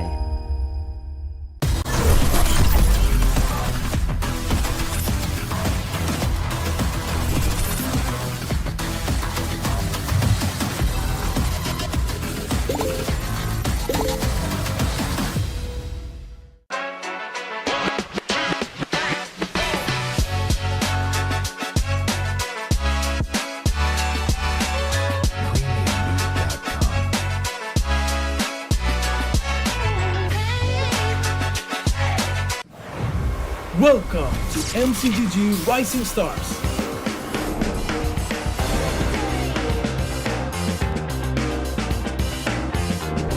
From September 12th to October 19th, take part in the regional contest, open to all players. Step up and prove your strength. Division finals will run from October 24 to November 2. The top 16 players in each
កួតនេះរៀបចំដោយ Moonton Infinite Note 50 Series MPL Edition សម្រាប់ gamer គ្រប់គ្នាសាកថ្មល្បឿន90 W និងសាកថ្មឥតខ្សែ30 W បំពាក់អេក្រង់ AMOLED ល្បឿន 144 Hz អាចលេង Mobile Legends Bang Bang ដោយរលូនដំណើរការកម្មវិធីលឿនជាមួយនឹង RAM សរុប 24GB អមជាមួយនឹងការរចនាពោរពេញដោយអានុភាពផ្លាស់មកប្រើកញ្ចប់គម្រោង Secard AO Gamer ថ្មីទទួលបានអ៊ីនធឺណិត 8GB និងពេជ្រ 35 ត្រឹមតែ$1.5 កាក់ក្នុងមួយសប្តាហ៍ទស្សនាភាពយន្តល្បីៗញ៉ាំអាហារឆ្ងាញ់ៗសារចាក់បញ្ចាំងនិងកៅអីធំទូលាយទស្សនានៅរោងភាពយន្តខ្មែររោងភាពយន្ត Legend យើងក៏មិនភ្លេចផងដែរជាមួយ Esports Partner Indomie សូមអរគុណដល់សហព័ន្ធកីឡាអេឡិចត្រូនិកដែលតែងតែគាំទ្រនៅក្នុងការប្រកួត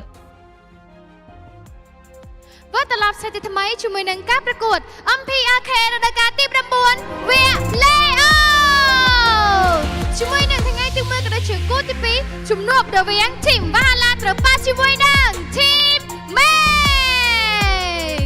ដូចអ្នកបានដឹងទេជាមួយនឹងការប្រកួតនៅវគ្គ Playoff របស់យើងនេះផងដែរជាមួយនឹងគូទី 1 យើងបានដឹងហើយថាស៊ីសួនគឺគាត់អាចមិនណានបន្តជាមួយនឹងការប្រកួតរបស់យើងនៅថ្ងៃស្អែកទេហើយថ្ងៃនេះជាគូទី 2 របស់យើងនេះផងដែរជាមួយនឹង Team Meg ត្រូវប៉ះជាមួយនឹង Team Valhalla យើងក៏តន់នឹងគ្នាថាតើ Team Valhalla ដែលធ្វើបានល្អឬមួយក៏ Team Meg អាចធ្វើបានល្អនៅក្នុងការប្រកួតនៅក្នុងវគ្គដូចគ្នាផងដែរជាពិសេសអ្នកដែលគាត់ទស្សនានៅទីនេះផ្ទាល់ក៏ដូចជាក្នុងការ live គឺគាត់បានដឹងហើយណាជាមួយនឹងការប្រកួតរបស់យើងគឺរយៈពេល 3 ថ្ងៃទៀតអញ្ចឹងអ្នកនរគ្នាដែលគាត់ទស្សនានៅទីនេះកុំភ្លេចធ្វើការ like share ក៏ដូចជា comment លើទឹកចិត្ត idol របស់អ្នកនរគ្នាហើយចាំមើលថាតើ Team Valhalla គាត់អាចធ្វើបានល្អឬមួយក៏អត់ជាពិសេសដល់យើងបានឃើញនៅក្នុងវគ្គ regular season Team Valhalla គឺគាត់តែងតែធ្វើបានល្អខ្លាំងមែនតែម្ដងចំណែកឯ Team Meg គាត់ចាដឹងស្រាប់ហើយគឺជាជើងអាចរងនៅក្នុងការប្រកួតរបស់យើងដូចគ្នាចាំមើលថាតើ Team Valhalla អាចធ្វើការចាយកជួយជំនះទៅកាន់ Team ជើងអាចរងរបស់យើងទៅលើ Team Meg បានឬមួយក៏អត់អញ្ចឹងអ្នកនរគ្នាចាកុំភ្លេចធ្វើការចូលរួមបានច្រើនដូចគ្នាផងដែរថាចាំមើលជាមួយនឹង Team ទាំងពីរ Team មួយណានឹងអាចបន្តជាមួយនឹងការប្រកួតរបស់យើងនៅថ្ងៃស្អែកអញ្ចឹងឥឡូវនេះក៏សូមដល់ទូទីជូនទៅដល់ caster របស់យើងវិញទាំងអស់គ្នាបាទ Alright, ladies and gentlemen, welcome back once again. And understandably, we are now gonna be on the final series of the day after a very exciting games between Pro Esports and See You Soon, which unfortunately we have said goodbye to, which is See You Soon, as we are still in the play-ins. As such, we will now move on over to the second part of the play-ins. And when it comes down to the play-ins, we gotta have to say that understandably, you know, two teams that comes up against one another. This one we have Team Max and we do have Valhalla. Now, Valhalla is not exactly a team that I recognize at this point in time. So I do not have a lot of information about them, except for the fact that they have played in a couple of the games in this regular season. So Valhalla finds themselves at 6th place of the regular season, which is why they are currently in the play-ins. While in the meantime, Team Max is also in the play-in, while they are at 3rd place. So understandably, this is top seed versus bottom seed.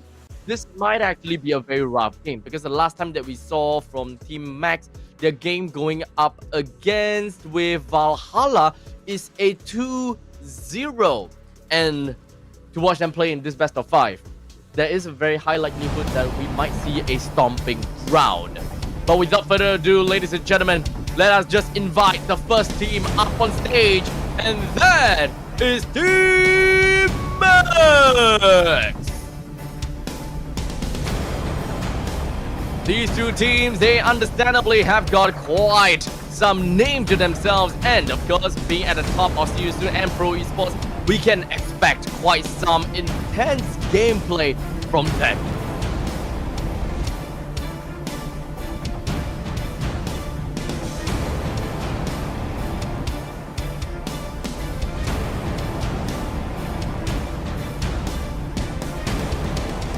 And of course, when it comes down to Team Max's opponent, on the other side, they have been waiting. Even though they found themselves at the bottom part of the regular seasons, they are still in to go out for a big bang. Valhalla!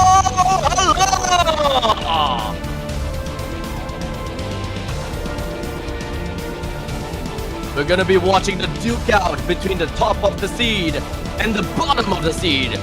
Between the regular seasons, who is going to be the one that will come up on top? As we invite the coaches coming in from both teams, Zio Baby and Todd from Team Max, and from Zion and Majojo from Valhalla. What kind of games are these two coaches gonna show us on stage? And if whether Valhalla is gonna go out in a Vikings, what's it called? A Vikings farewell through a boat through the seas.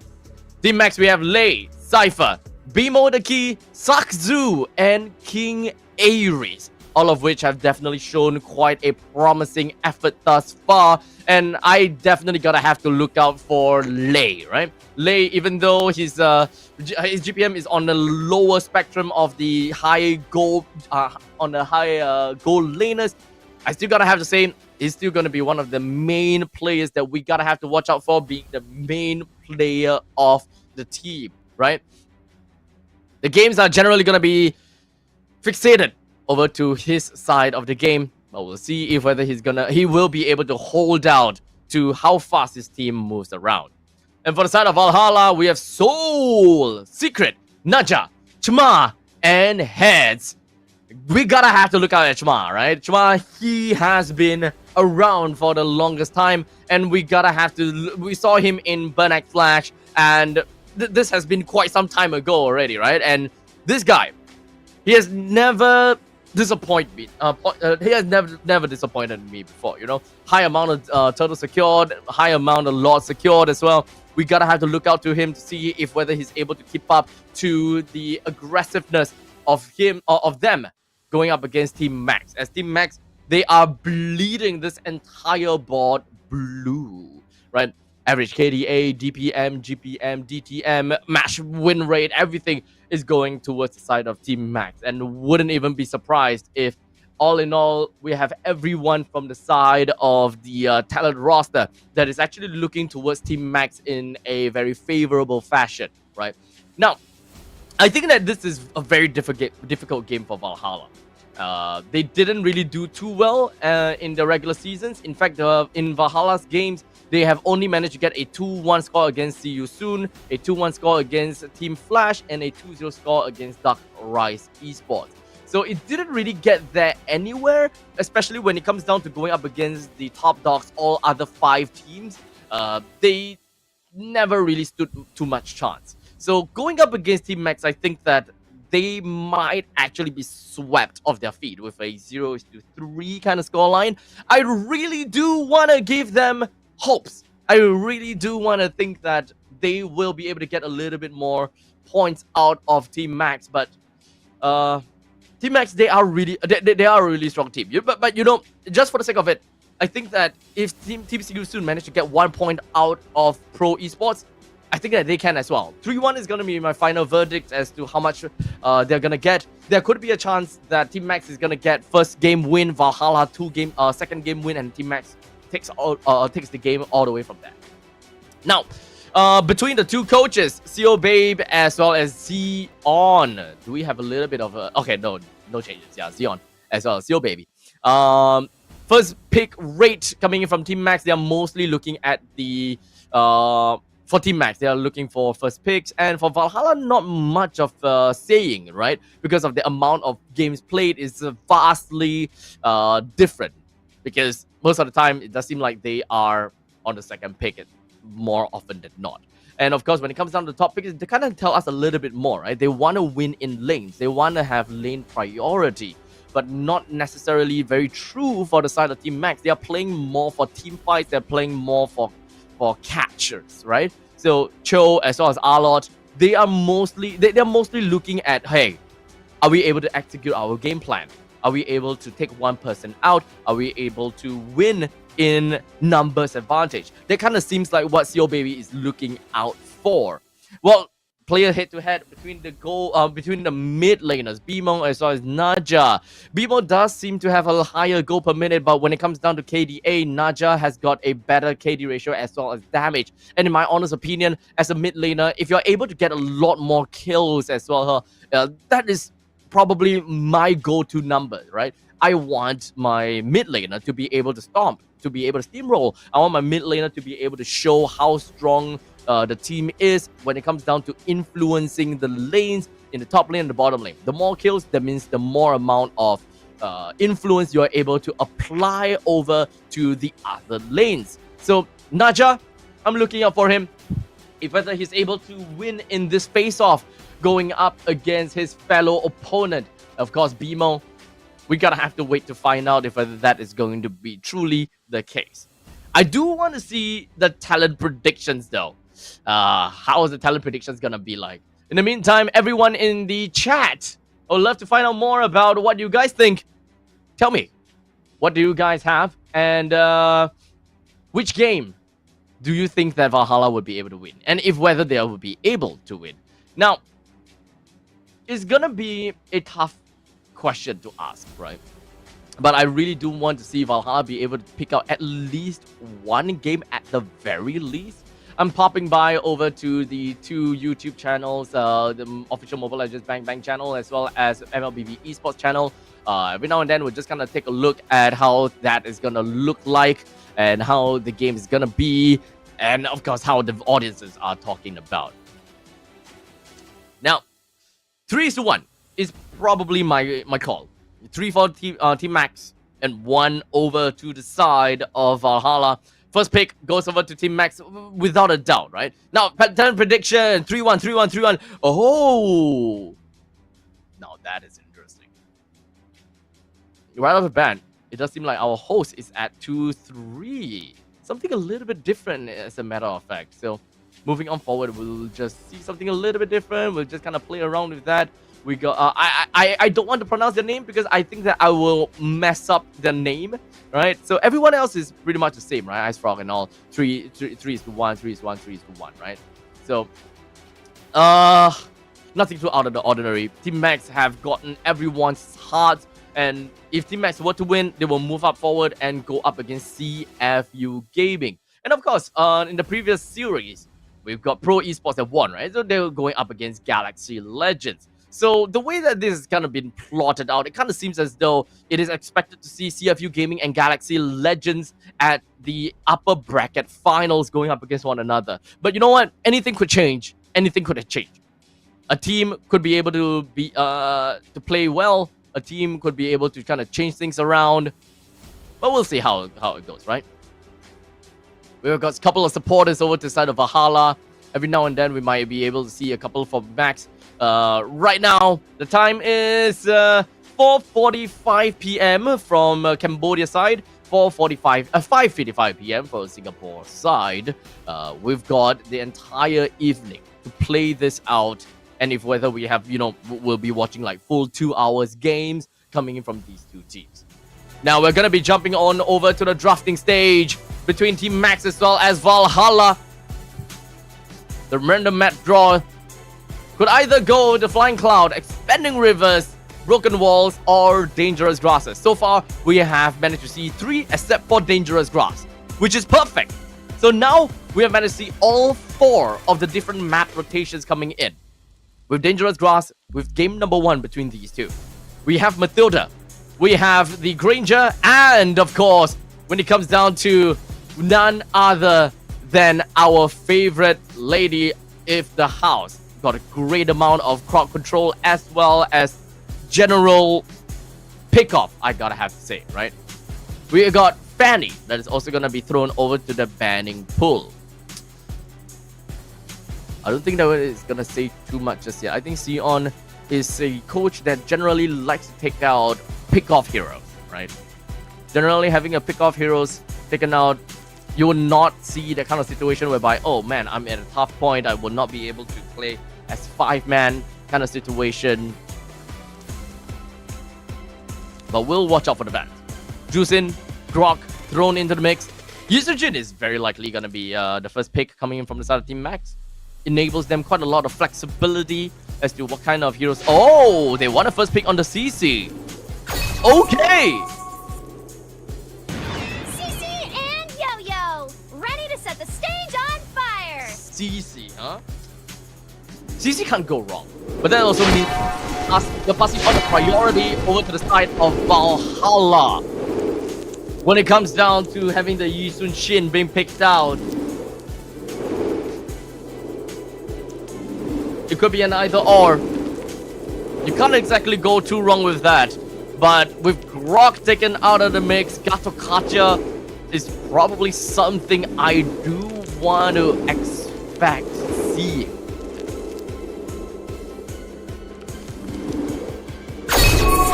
With Lancelot. And thorns will indeed. mend, should petals So fall. we're not gonna be Muscle seeing of any iron, Yusujin at this point in bones of time. steel.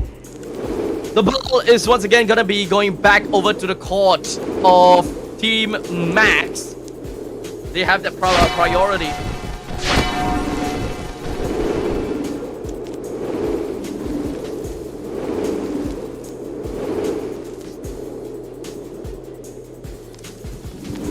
So with CC, you generally already have a pretty good lane priority over to the XP lane. If you want to look otherwise, Kimi and Hayabusa. Oh, I got him lined up in my sights. Very different kind of draft of the previous game. So what they have is that they have very strong single target removals. Very strong single target removals, being able to disrupt and all that kind of jazz. They do have got attraction pulse and can set things up pretty nicely for the later parts of the game as well. They would want to pick up heroes that can understandably give them a good amount of crowd control. A single target crowd control. Look out for single target crowd control. Cho is something that we might see. Arlot is also a hero that we might be able to see. But for now, we need pick up. So that means that Harris Among is the a very high planes exists possibility the to be picked out equilibrium, from the which side I of was made Valhalla. That might be the case. They have a lot of area denials, but that's not exactly the same kind of game plan that Team Max is looking out for. Very different kind of game plan. Hylo's taken out. Ruby is taken out as well.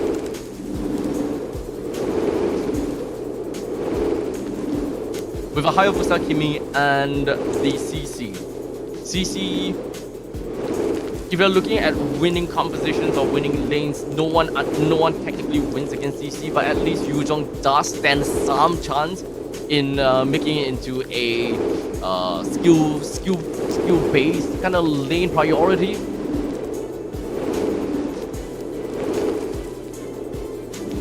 I would like to see a Yuzhong ban at the very least, unless that Team Max Seal Baby has something else.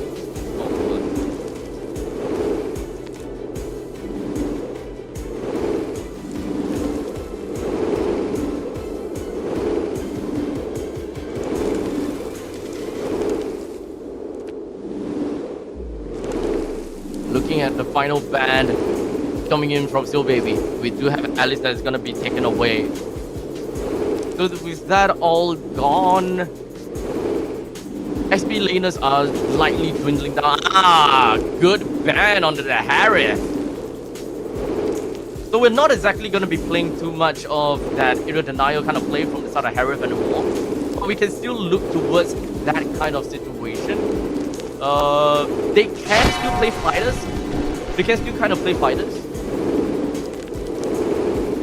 Having a Lancelot does kind of allow you to play later into the game.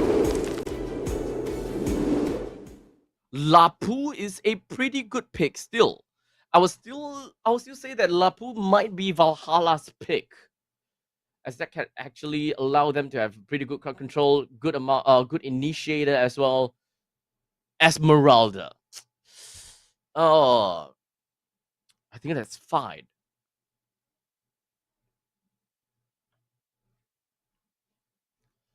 I think it's not too bad of a deal, but we're not really looking at a certain direction at this point in time for the side of Valhalla. The fact that they actually lost that Harith is actually a pretty darn big deal. I think that Sion jumped the gun a little bit too early by snap picking onto the Eve, as that is their entire game plan.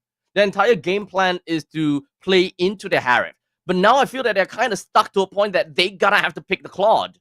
They have to pick the Claude.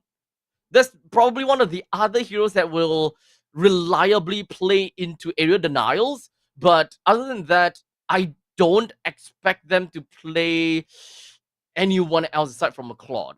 A Hilda and a Yujong, a very early game centric kind of lineup from the side of Team Max. It's definitely not something that I would otherwise have expected to work out at all. So this is still good, right? Early game, very strong control, extremely strong control as a matter of fact. So they have winning lanes on the XP, winning lanes in the gold lane. If CC goes over to the gold lane, then the Claude is gonna have a really tough time.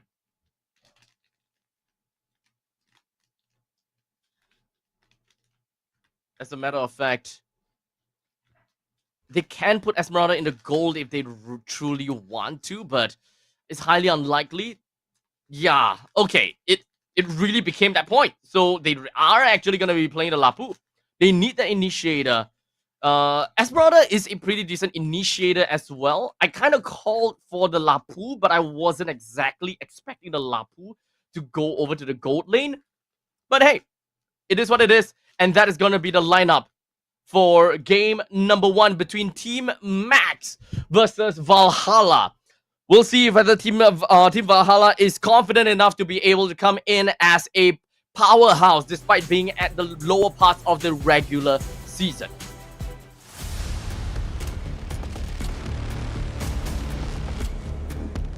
Ladies and gentlemen, game number 1, match 2 of the day, the final series of tonight. This is the best of 5 game. If whether this will span all the way to the 5 games, that will be the question. Valhalla, prove me wrong.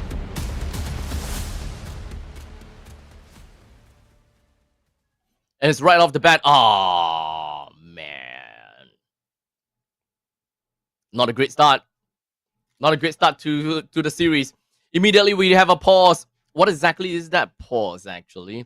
It's still pretty early into the game. In fact, if there is any form of problems or any issues with the draft, I think that now is a little bit too late to rectify, because they can actually pause in the draft itself. So it might be technical issue. I think that this is more of a technical issue kind of thing coming from teams, coming from one of the players at the very least. Seems like it's from the players from Valhalla.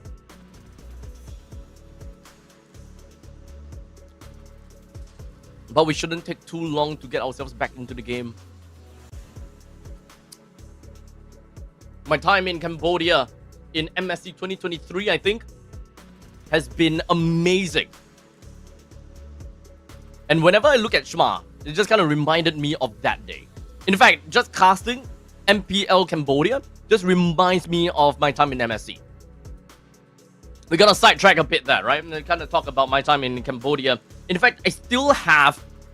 I cannot remember what's that called, but I will bring that out in the final day. I'll bring that out in the final day, cast with it, you know, kind of show the Cambodian pride, even though I'm not Cambodian, but I do kind of like to use some of these souvenirs to, you know, kind of play it out for this cast. A very aggressive start right off the bat. You can see the Secret is not exactly having a very good time in the middle lane, but it's just a Roman. Not too big of a deal. But moving on forward, let's analyze a little bit about lane priority. In the middle lane, I think the priority gotta have to go over to Valhalla. They do have the Gatokacha and of course the Yip that can actually clear waves really darn fast. In fact, they're trying to be all out aggressive.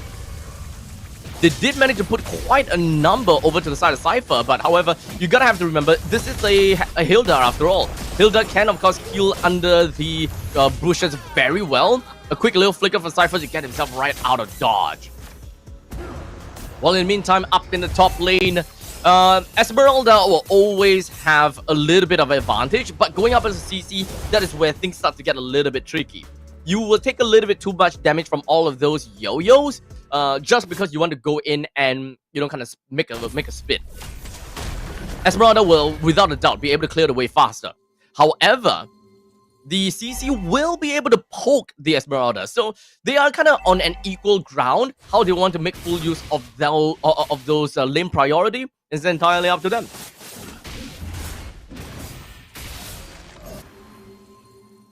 down in the XP is probably what we'll call a wet noodle fight. A complete wet noodle fight. None of them is gonna die. But I know that at least Lapu Lapu at level 4 starts to get a little bit more annoying to the side of Yuzhong. So we'll see. As the Bravest Warrior is just going to be happening, we do have the Furious Dive from King Ares and transforms into the Dragon.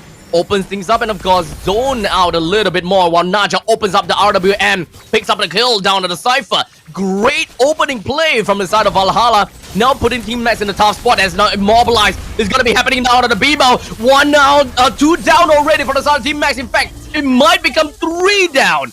In fact, it will be. Valhalla take 3 kills and the turtle for themselves.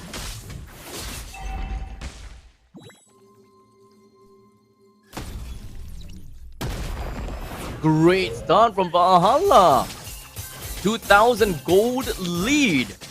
They are looking very confident, alright? Perhaps we might be able to see a little bit more advantageous positioning from Valhalla, but oh, a little bit of immobilized, but Secret's gonna be fine still. They're constantly just gonna be getting themselves onto the river lines as much as possible. Information is key. And with the fact that Valhalla actually does have pretty good lane priority in middle lane, they should be able to put up quite a bit of influence over to the top or the bottom lane. But so far, we haven't exactly been seeing that. So once Valhalla clears out the middle lane, we perhaps will be able to see if whether they want to make their way anywhere else. Because here's the problem. It is a double fighter game for both teams. There is no marksman in this game at all. Yi Sun-shin has been completely forgotten, either forgotten or has been banned out. If I recall, it has been completely forgotten and not banned at all. Yep, Yi Sun-shin was not picked out at all or banned out. So both teams doesn't seem to really enjoy playing the Yi Sun-shin. This is undoubtedly gonna be hard. But at least Team Max have the Kimi. Kimi is still a pseudo marksman in my books. So we can kind of still go towards that angle that Team Max can play for late game. They do have a higher booster that can also work very well for late game. So if anything, it is all mostly on Team Max. Early game advantage goes over to the side of Valhalla.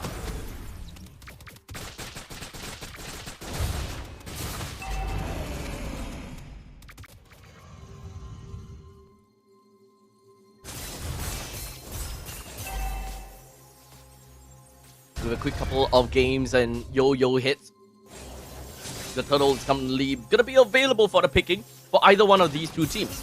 With 2,300 gold lead, I think the Valhalla should be able to put themselves in a pretty good spot. Chamar is at level 8 as compared to Sakzu, which is at level 7. You cannot underestimate the power of Chamar. Chamar will go pretty darn crazy. And of course, when it comes down to the turtle priority, it's always going to be Lancelot that gets that. But in the meantime, Nerja gets another kill for for himself, as they are now just now going to be going straight on and forward. Chamar immediately releases all of that Shah residue by doing the Phantom Execution plus the Thorn Rolls. So he's going to be safe and sound while they manage to take 2-person down, take one turtle for themselves, and that is a massive, massive win for Valhalla. Right off the bat. This is a very different kind of early game we were expecting from the side of Valhalla. Early games working out well for Valhalla. I think the main problem from the side of Team Max is they lack crowd control. I'm not too sure what they're doing. I'm not too sure how they want to play this fight, because they don't have anyone from the side of Team Max locks people down, play the wombo combo kind of thing. Valhalla at least have a semblance of strategy. The strategy is just aerial deny, go for kills, lock people down, and that's all. Well, for the side of Team Max, they're mostly all about win in 1v1s. I want to put my CC and just poke out the opponent's front lines. I want Cypher to just look for the back lines and just slap everything onto that guy. I have a Kimi that just pokes out the front lines. I have Sakzu, just assassination. This team fight, or rather this play from the side of Team Max, is all about damage. They lose out control just so that they can double down on damage.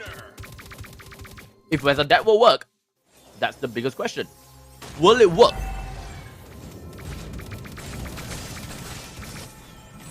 Although I'll say I'm a little bit skeptical. A little bit of jump. King Ares opens up into the Black Dragon form on the Naja. Opens up the RWM as well. But doesn't really have anyone to work around or play around with. Or to kind of do damage within the box. We got a turtle currently available. It forces the Yuzhong to go back home because of the zoning tool. Cypher doesn't have a lot of HP to work with. As such, this is going to be an easy total for Valhalla. This is a damn good start. This is a damn good start for Valhalla. 4,700 goal lead. They are proving everyone wrong right now. Because Team Max, they are playing possum. In fact, I don't know. There we go. They finally managed to put a number onto Shamar. It's a quick fix to their current problem. And that problem is the fact that Sakzu can't catch up to the level of Shamar. Now that Shamar went down once, Sakzu at least do have the opportunity to hit level 11 and go toe-to-toe with Shamar. One turret down from the top lane. Two of the T1 turrets are now down. We're just left with the one in the middle lane.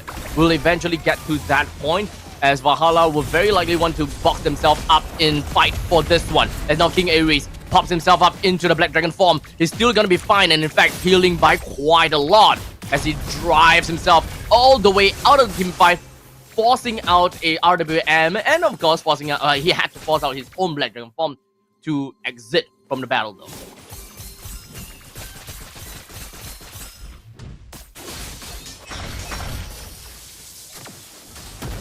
We've more or less been able to kind of show or kind of talk about what kind of win condition we're looking at from both teams. But I think that maybe we can talk a little bit more about power spikes. But we'll hold that thought for a little bit because it does seem like Cypher is doing something over to Heads. Didn't manage to do quite a number, but his HP is going all the way down low as well. Now, power spike. Let's talk about that. When it comes to Valhalla, they do have very strong power spikes in the mid stages of the game, somewhere around 12 minutes. In fact, right now actually, 9 minutes to 10 minutes, they do have very strong power spikes, especially since they are 4.2 thousand gold ahead. They should be able to, without a doubt, put a very dirty number over the side of Team Max. The only problem about Team Max is that they do have the gold to actually neutralize the amount of power spikes that Valhalla has by building tank. So, CC, as well as the Hilda, all they need to do is build tanky items. While their base stats, as well as the base multiplier for their skills, naturally give them the power advantage that they need to keep up with Valhalla's power spikes. So, even right now, the fight should still be quite a stalemate. They should still be relatively equal, and I think that both teams know that. Even though we're looking at 4,200 gold lead from Valhalla, it doesn't do too much. As now Shamar picks up the Lord take. King Ares joins in the fight, hoping they will be able to get a kill down on Naja, but that doesn't seem to be the case. They will, however, sacrifice Cypher though. So that is one person down for the side of Team Max, and that Lord will eventually be marching down from the top lane. So we should, at the very least, expect to see one turret takedown at the top. While the middle lane T1 might be a bit difficult, but not impossible because of the fact that Team Max, they do not have court control. The only form of court control that they have, Furious Dive, Curtain Call, as well as the Traction Pulse. That's all. It is not hard lockdowns, so there's not much that they can do to stop Valhalla. As a matter of fact, there we go. AOG, RWM, everything else just gonna be thrown right out from the side of Team Max. While in the meantime, Cypher just gonna be jumping himself all the way to the side, or to the back of Naja, hoping to be able to burst Naja down. But as you can see, he doesn't seem to have much that will be able to do that. King Ares tries to get himself away with a Furious Dive, while Head's just gonna be jumping right in with the Bravest Warriors, really cleaving his way through and tearing down Team Max. No one else from the side of Team Max has been taken down just yet, but the main thing is that they have the objective. T2 turrets in the middle lane and the top lane, while the Lord punches down over to the T3 turret, putting down that turret down to half HP. The fight is still ongoing, extremely scrappy. King Ares now losing his own life, while Shamar is looking for a kill down the lane. He will take that kill down, And that is yet another stun down over to Cypher. With the T3 taken down from the side of Team Max, Valhalla has a 8,000 gold lead. And they will be trampling onto Team Max. Who would have thought that Team Max is at such a situation as they lead in the regular season? Valhalla is quite literally trampling down and winning them by a storm. With the bottom lane now gonna be taken down and under siege. Valhalla, they're looking for a kill on Cypher. The AOG lands, the taunt lands, Cypher's taken down, and Naja picks up a mega. Team Max, they've got their back against the wall. This is a very rough game for the side of Team Max. What is going on here?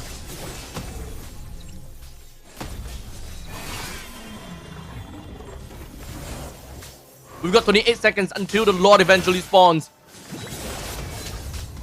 And this should technically be more than enough for them to end the game, if they manage to get the Lord.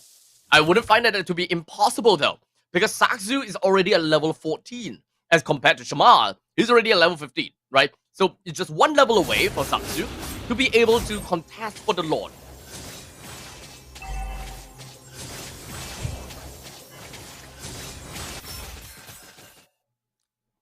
We have a conceal. Cypher tries to get himself running away. All 5 is literally going to be running down to Cypher. No stuns as of yet, but Soul goes in with a falling star moon. RWM locked down to Cypher. AOG locks on the 2. That's going to be getting a kill down to Cypher, no problems. While in the meantime, the Black Dragon Form is just going to appear and just get himself running back home immediately. Quite literally lay a carpet with the curtain calls onto him.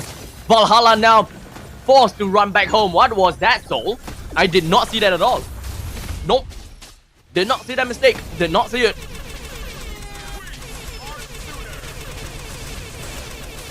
Oh, man.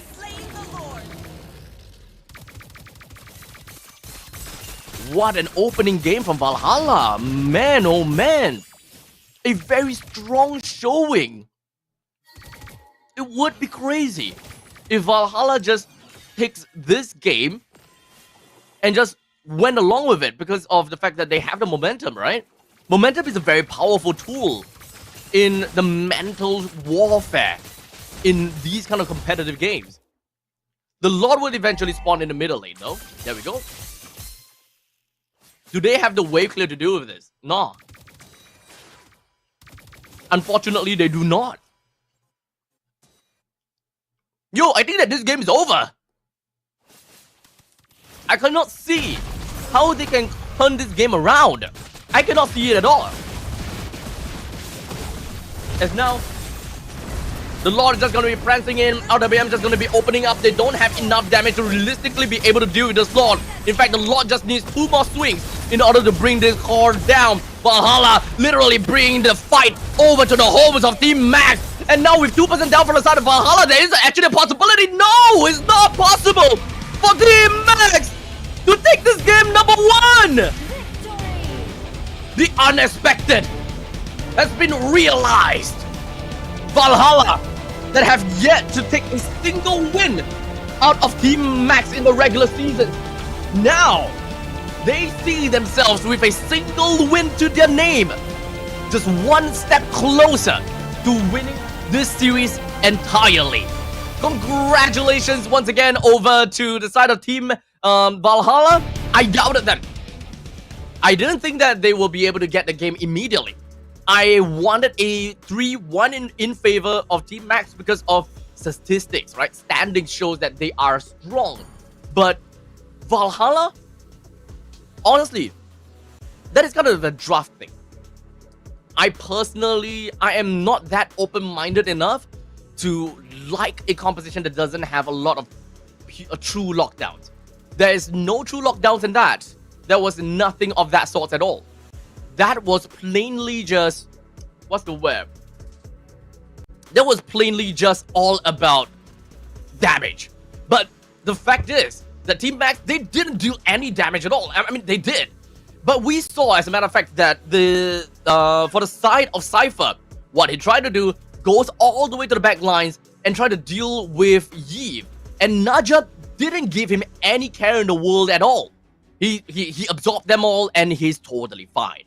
As such, ladies and gentlemen, we have our MVP, Secret, from Valhalla, with 0 kills, 0 death. But he does have 11 assists, so we gotta give it to him. So congratulations over to Valhalla for getting themselves the first game of their series. We're gonna be passing the time off over to the highlights as well as the post-game statistics, as I am not gonna be continuing to talk to myself so much, right? I am mostly talking to the audience. I do see a couple of comments and then I will address that in a while later. But for now, we are gonna go off for a short break, or rather I am gonna go off for a short break. I'll be back with you guys for game number 2.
And ladies and gentlemen, we're going in for the next game now between Team Max going up against Valhalla with one game in the hands of Valhalla.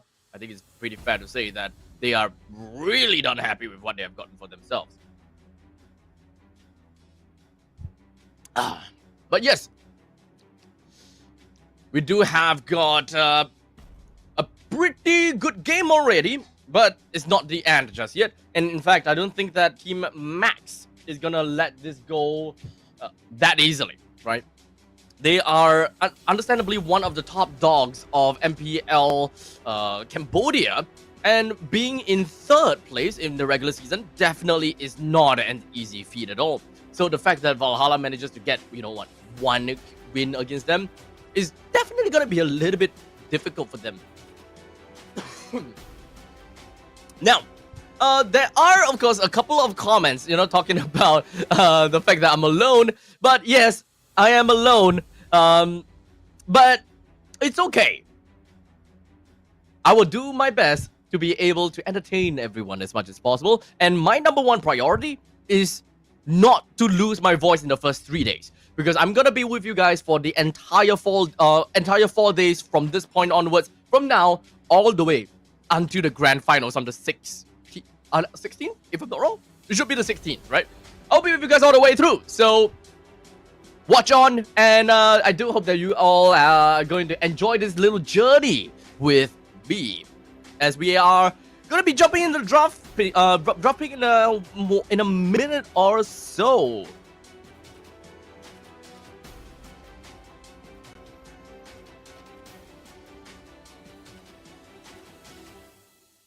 If at any point in time anyone has got any form of comments about the games or whatnot, please do post it right onto the live chat, as I love to be able to read some of these. Really help me understand things a little bit more.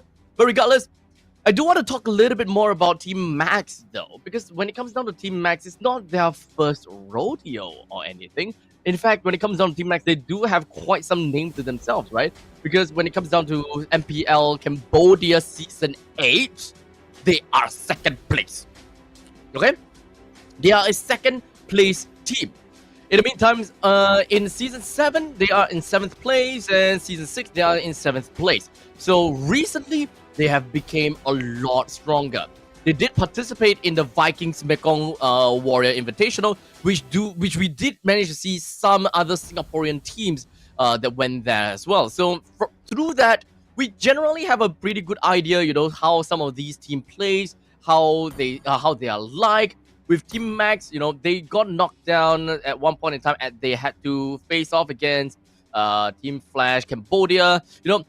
In fact, I think the Team Max didn't even play up against any Singaporean teams in that very specific tournament. But you know what?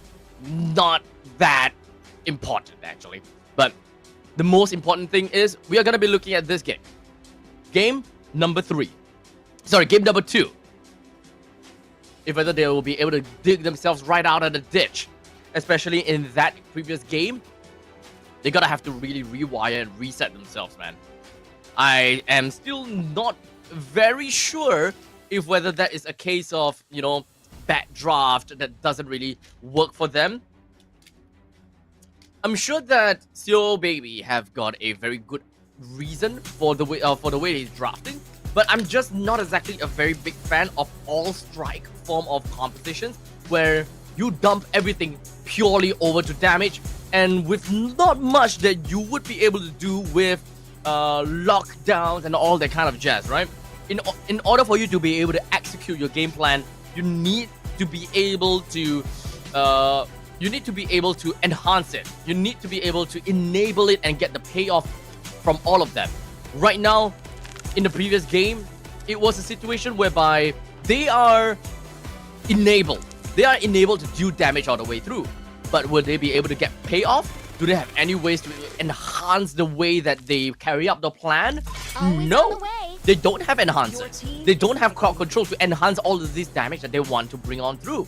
So this is hands down just doubling down everything that they have just to enable that game plan to work. Muscle of iron, bones of steel.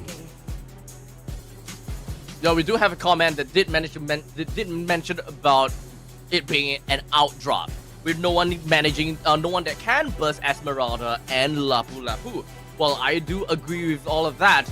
It is a very difficult point for the side of Valhalla to realistically be able to do any feasible amount of damage over to Team Valhalla, even for the backlines, right? We did see Cypher trying to make his way all the way to the backlines, but that's not gonna be that easy. And it did show up. Now, Team Max. Now, they do have the Kimi and they also do have the Lancelot. At this point in time, still the same thing. We do not have too much of the quad control as of yet. We'll slowly make our way to see whether we'll be able to see that in the later parts of the drafts.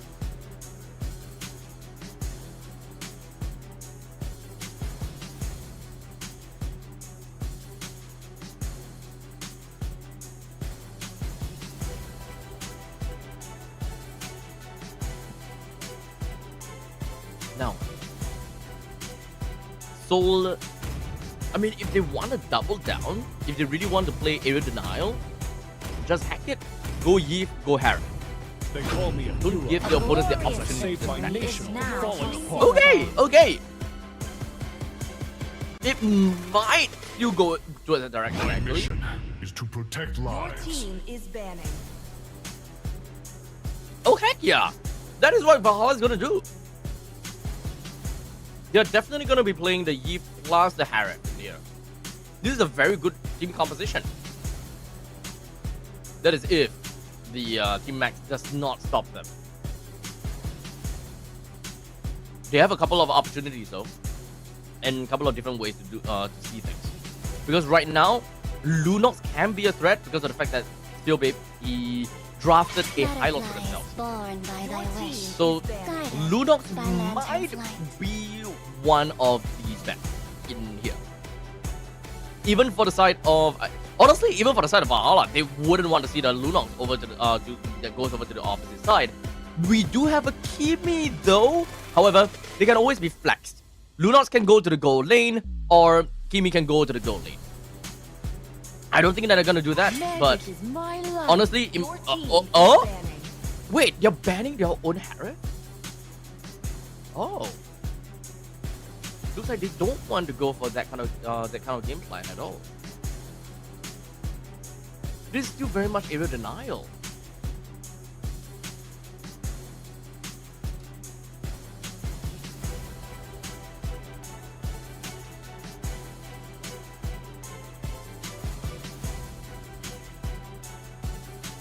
Among the planes exists the equilibrium. Okay, which I was expected made that. for. I expected the Eve to come out, at least for the ban. So at this point in time, we are still left with Lunox, and is the R4 first pick for the side of Steel Babe.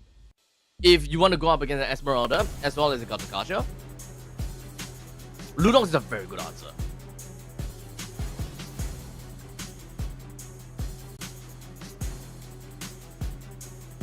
Although I'm not exactly sure if whether MPL KH does play Lunox in the gold lane though. I think it will work. I honestly think it will work. Because they don't need that kind of shred, right? You can play very much of the early game kind of thing. But they can kind of leave that as an X factor. They don't have to pick up the Lunox right now. Because the question is, will Valhalla even pick up the Lunox for themselves? Don't give them a reason to pick up more. But however, they need to pick up an XP laner, and an XP laner naturally just kind of shows, okay, look, this is a tanky beast in the front lines, and having a Lunox will always gonna be able to help you kind of situation. So it's not really an X Factor pick. I don't think that they're gonna go for that. They will want a gold laner that can threat. Beyond greatness. Your team is Okay, so they have decided to pick up Wukong for themselves.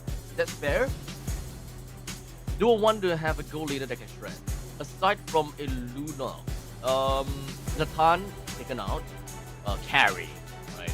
Carry might be the case, and it's especially good for Team Max because they will be able to identify if whether Valhalla is actually going to be playing gold lane marksman. Because if it is going to be a gold lane fighter, then playing a carry is actually really darn good because you don't lose that badly anymore. The main problem about carry in the gold lane is that her short range generally puts her behind all the time.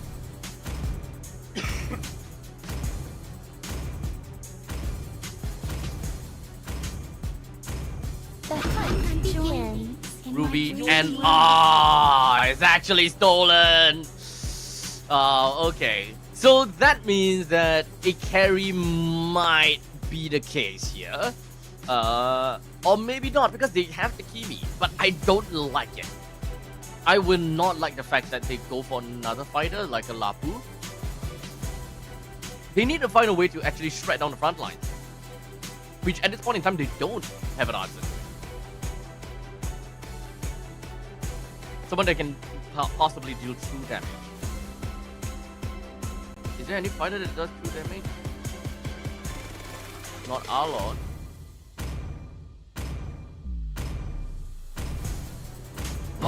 Reporting for duty. Xbox. Yeah. Fighter does true damage. That's right. Okay. So this is actually pretty okay, right? This is actually pretty okay. They have answers right in front of their face. And they're just going straight ahead to be able to deal with the front lines of Valhalla. So they have the strat that they need. Now, my question and my problem once again comes down to lockdown, right?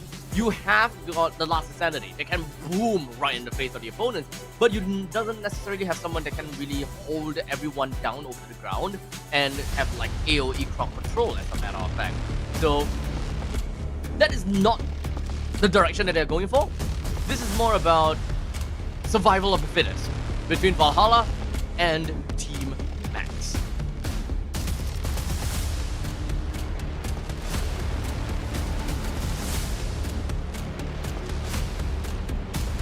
It does seem like both teams do love the double fighter composition. I would say that it's completely fine for Valhalla to do that, mostly because of the fact that they have a Yisunjin, and Yisunjin does play pretty darn well in the early stages. As for Kimi, I will count Kimi as a half marksman. Just because of the fact that I have a Kimi, it does not allow, it does not help, it does not make me wanna, make me wanna go double marksman. It doesn't give me the quantity. Yeah, it just doesn't say that, okay, I must go for double marksman because I have a Kimi. I think it's just kind of like a quality of life kind of thing. But, okay, Valhalla's lineup is still something that I like, to be fairly honest. It is still something I would say stable. It is still something that we see a lot more often from all the other regions combined. Nothing too out of the ordinary. While in the meantime, Team Max is something a little bit more different. And Xbox into the side lanes is something a lot different. We most of the time see an Xbox going into the jungle for very good reason.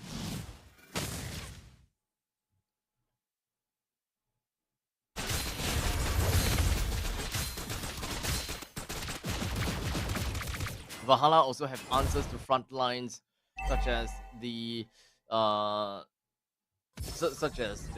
Hylos as well as the Xbox, I would say.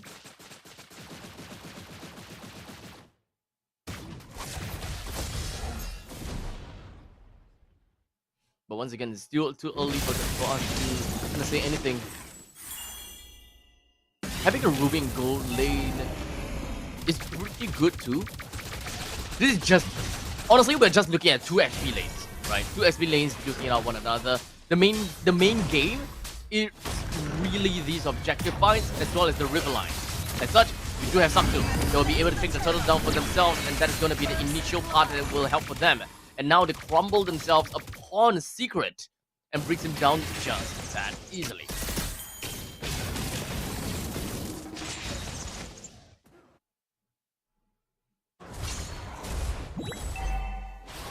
The lanes pushed out to the middle. At least Lunox is gonna be around.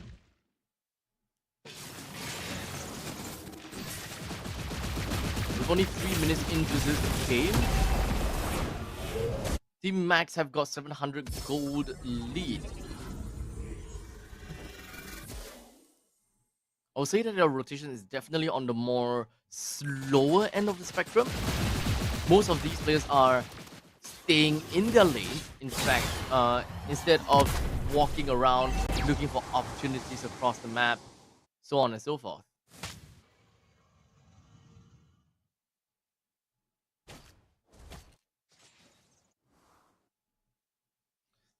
As 3 minutes and 30 seconds has elapsed, there's really nothing going on at all. It's just a little bit of a counter jungling from the side of Team Max, forcing Valhalla in a tough spot. And Valhalla gassed out, right? Game number 1, they were strong and they really showed us what they want to do and what exactly is their game plan. For game number 2, I think that is a lot more different, solely because of the fact that they no longer have got the RWM to lock people in, to almost guarantee a proper AOG if the victims are not gonna be using any form of their escape tool. Such brilliance popped out from the Sun Naja.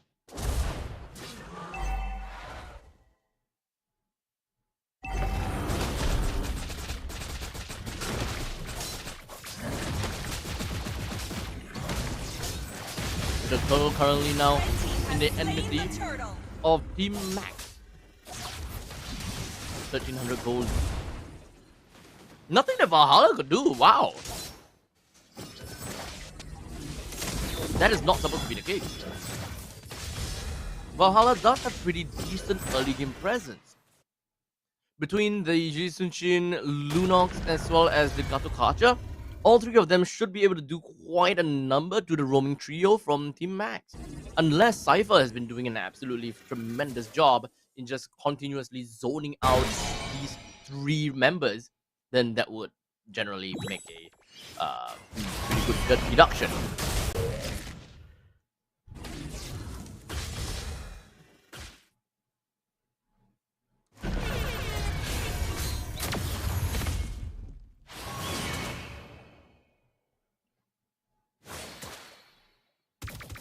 As both teams, they're playing slow. They don't have a reason to just jump right in for no reason at all. And in fact, both teams are super passive, right? Mid lane is super passive. Like, BMO's not really moving from one lane to another. They're just dealing their own lane. They're just playing their own game. And very individualistic. We do have Soul that has to expand out the flicker just to get himself right out of the clutches of Team Max. But unfortunately, Sakzu still appeared and takes a kill down all over to Soul. That is one T1 turret that's been destroyed. Cypher joins in the fray. That is everyone from the side of Valhalla that were just throwing down all the spells over to Cypher. But this is also going to be the catalyst to open up from the side of King Ares as he opens up with the Black Dragon form.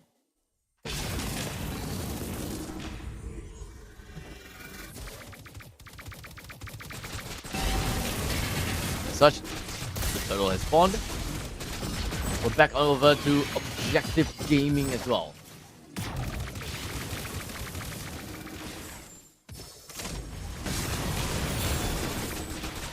And a little bit more before either one of these teams will be able to get themselves turtle. It's currently neck and neck, or rather, it's very passive game from Valhalla. We knew that Sakzu is gonna be taking the turtle, and they are just like, you know what? Take it. It's okay. Take it. At this point,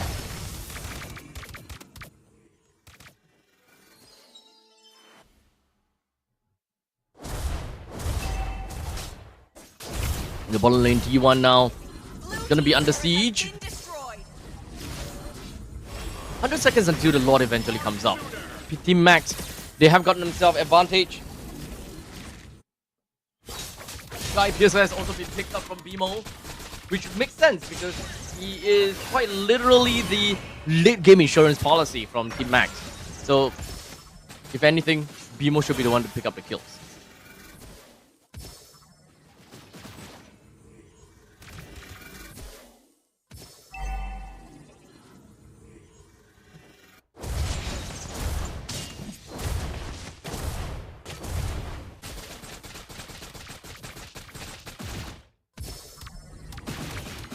all of the players from the start of Team Max just gonna be huddling themselves up in the middle lane. We have members of Valhalla just gonna be holding themselves around as well. The damage coming in from the Kimi is just a little bit too much for them to handle. The Purifier is gonna be popped as well. Here we do have the Black Dragon form just gonna be zoning out the members from the side of Valhalla all the way on the back side. But it doesn't seem like he will be able to stay alive long enough to really just continue on to the team fight.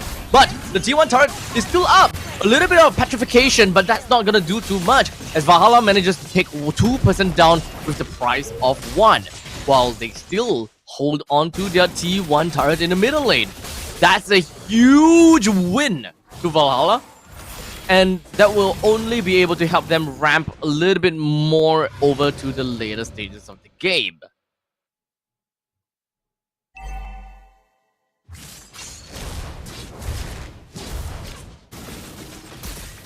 Red team turret has been destroyed. 9 minutes mark. Typically by this point in time, if you're looking at, for example, Pro Esports versus SYS, I think it's relatively fair to say that they are almost, well, I don't know.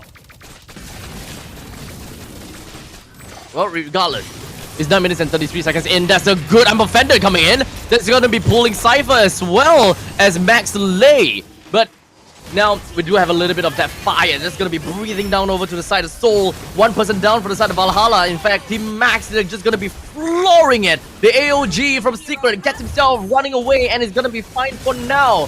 While Head runs himself all the way down to the bottom lane. But it doesn't seem like they have enough damage to get a kill down on the Heads, or do they? Yes, they do. An unstoppable spree over to the side of Sakzu.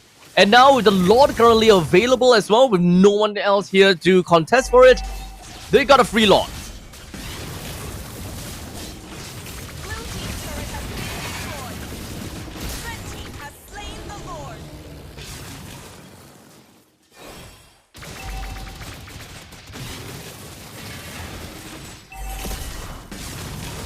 Roll is now up in the top lane. A couple of first free turrets that they would want to get for themselves too.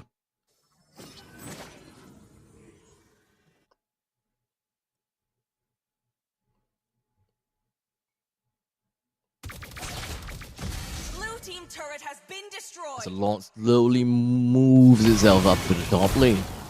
We still have the Holy Defense that is available though.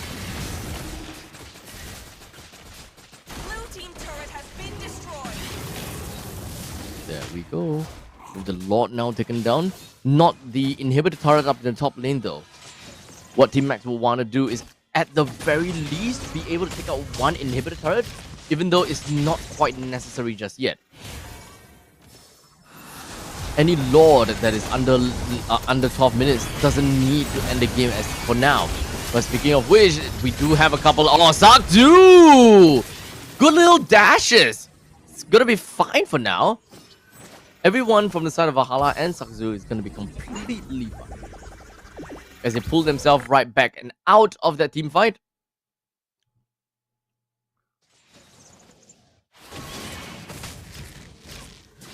There's still going to be more possibilities and maybe a couple of comeback mechanics that Valhalla can be looking out for, right? They do have late game insurance coming from Naja and Shamar. Everyone else kind of does the same thing, but different form of disruptions.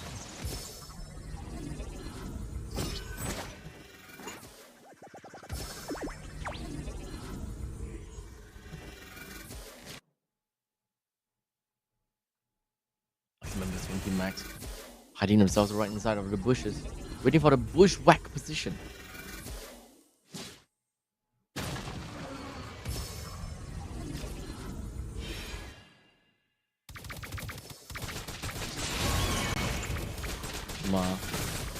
He's somewhere in here.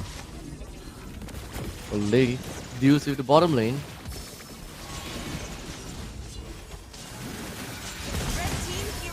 That's a good kill.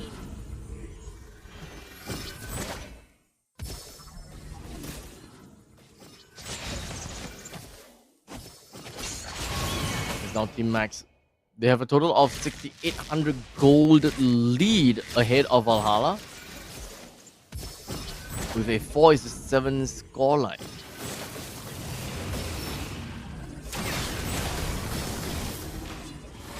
Such does seem as though we might be seeing a fight pretty done soon. With the Lord currently up to the top side of the map, with Team Max gaining the enmity of this Lord. Valhalla, or rather the rest of the members from the side of Valhalla, they're not too interested in taking down this Lord. So I think it's relatively fair to say this is a free Lord.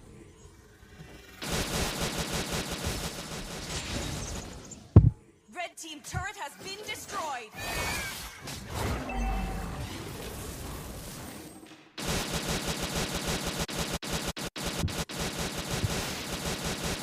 Lords marching down to the top. We should be expecting to see most of the members from the side of Team Max just focusing down onto the middle lane and the bottom lane. Maybe not care too much about the Lord.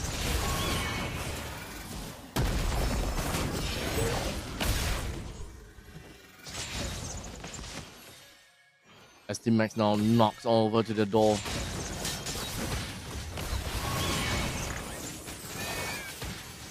But a wave clear from Valhalla.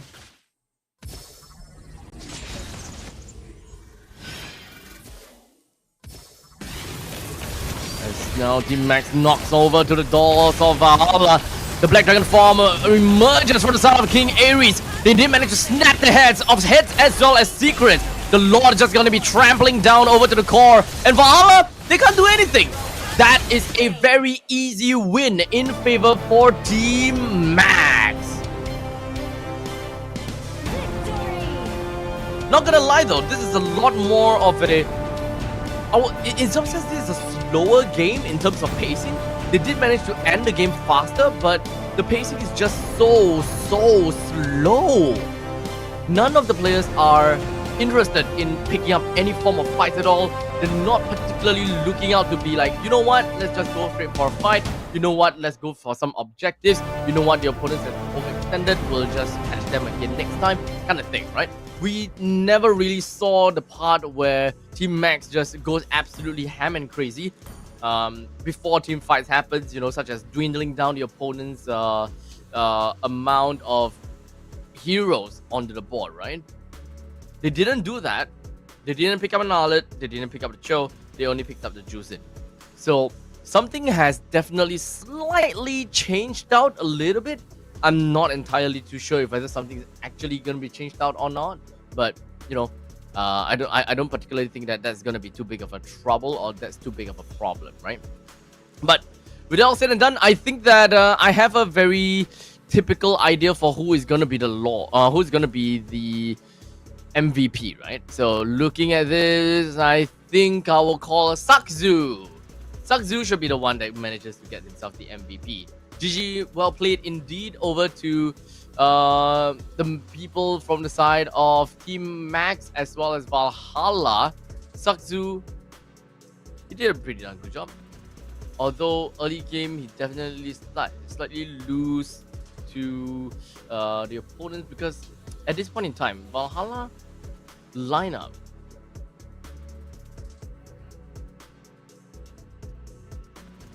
so as such, ladies and gentlemen, that is going to be the MVP over to the side of Sakzu.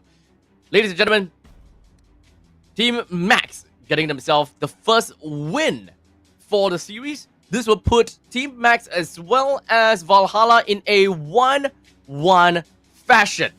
7 kills, 0 death, and 3 assists. We're gonna go off for a short little break, and once we are back from the break, we'll give you guys game number 3.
Alright, ladies and gentlemen, we are back at it one more time, and maybe a couple more times.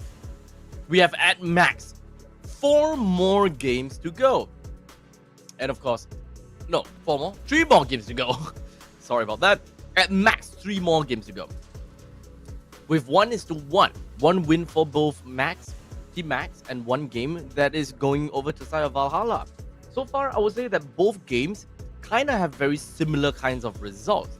For Valhalla, they were kind of in that spot whereby it's very difficult for them to play anything in game number 2, while Team Max is also very difficult for them to be able to play something in game number 1.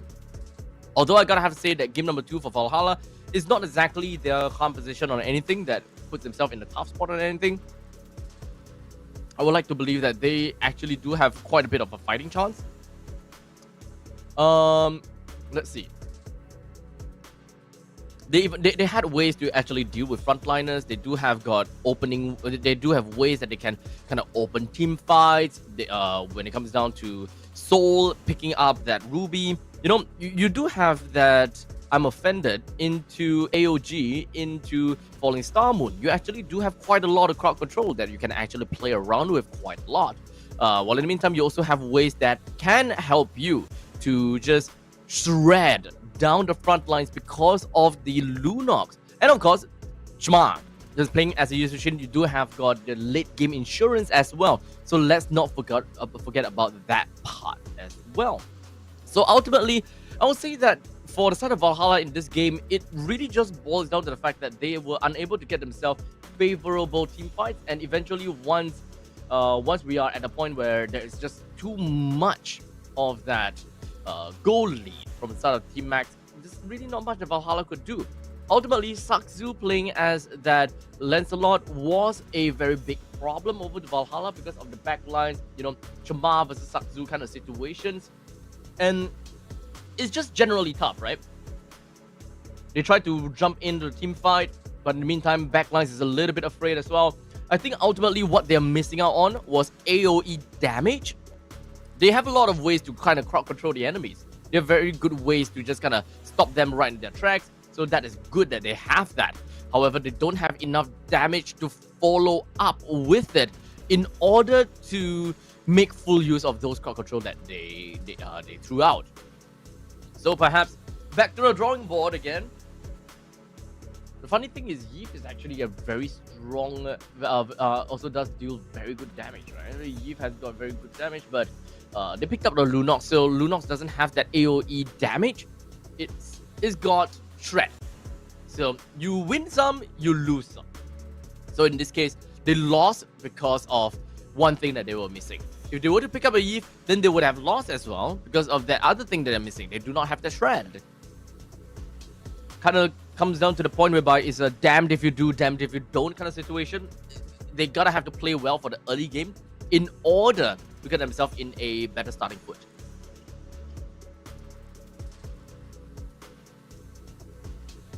In terms of draft, I don't think that that's too much of a draft problem.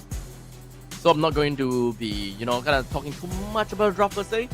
Perhaps we can look forward and see whether the draft is going to make any difference. If whether we will be able to see Valhalla once again taking another game off of Team Max. Here in Flying Cloud. Very good for teams that generally they usually plays from behind. Might mean a lot over to the members of Valhalla. But right now, we have a couple of heroes that's already been banned out already. We got Kalia, Grok, Hylos, Vaxia, and the CC that's been thrown into the banning phases already. Doesn't seem like Yushin is a hero that most coaches like to ban. I thought that that's actually a pretty interesting part of MPL Cambodia. A high pick rate, but not a high ban rate at all. They're just like, you know what, it's fine. They don't really see that as a problem. They don't really see Yushin as a problem. Suffering.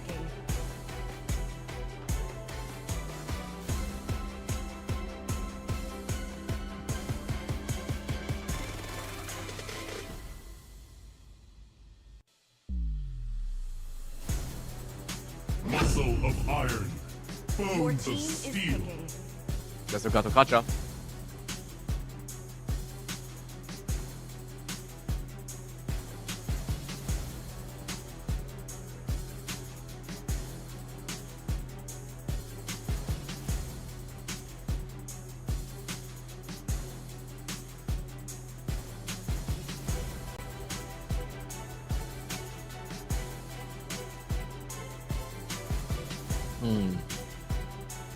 You wouldn't want to play a Eve here.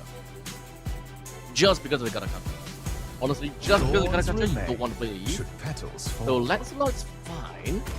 Lancelot's great. Oh, got him lined up in Giving my the sights. Your team gives the Yushin away.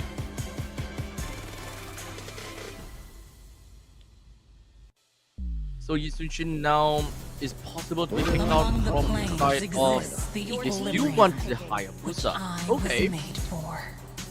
So understandably, I think the Harif is gonna be banned here. This is a Harif composition with the Gato Gacha plus the Eve as well.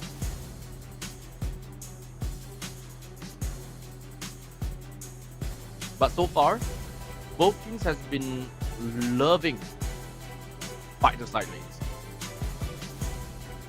They just need a tad bit more damage. Eve does help with the AoE damage. We do have Hayabusa that can play around with that single target damage. They've got that covered. They've got some of these prop control. Now they just need one late game insurance. Your team is banning. Just one late game insurance from the side of Valhalla. As for Team Max, they got early game from the Lancelot as well. Sorry, not from Lancelot. From the Khalid. Does have the crowd control from the Khalid as well. Not exactly a tanky frontline, but it does have some healing potential. A bit of late game insurance from the Kimi. Is banning.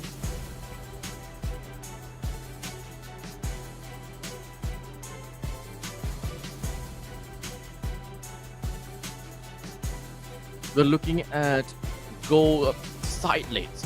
We're looking at 2 side lanes that needs to be banned out.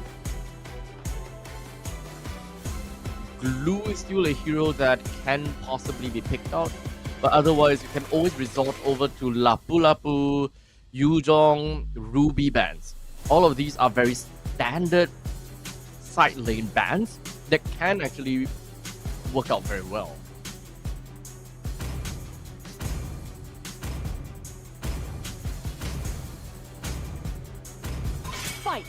Fight for the ultimate Hilda. answer. Is banning. We saw that in the previous game. This should be a Harif ban.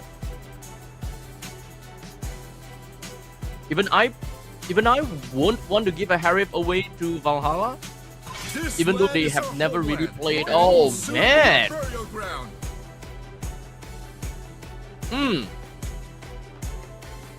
Team Max themselves, they wouldn't want to play the Harif themselves, right? Into a Gato Gacha plus a Yi. I think that's a very difficult game to play.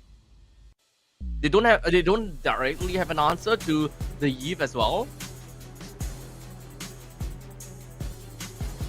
At this moment in time, I do kind of like Valhalla's drafting for now.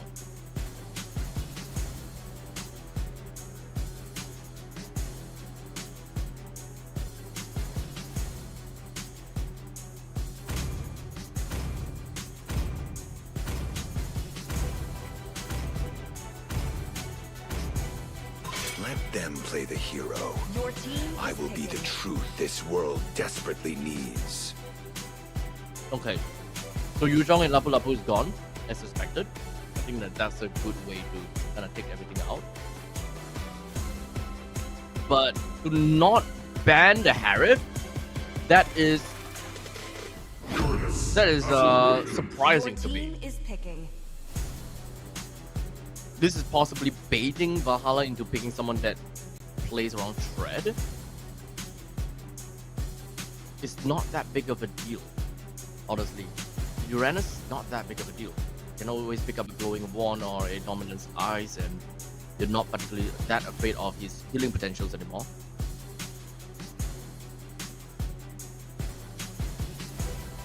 a Harif and any other XP lane should do well.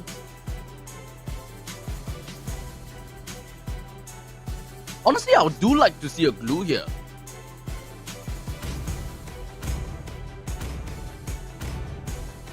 My kiss. Magic is my Alice, okay. immortality. Alice is pretty okay as well. We can go for that. I do like their draft. So, what's Team Max's answer to this? They don't exactly have area denial. They don't exactly have ways to counter engage as well. We're looking at the goal lane. We're looking at the one goal laner. Is CC available? No. CC not available. Ruby is... Yeah, there we go.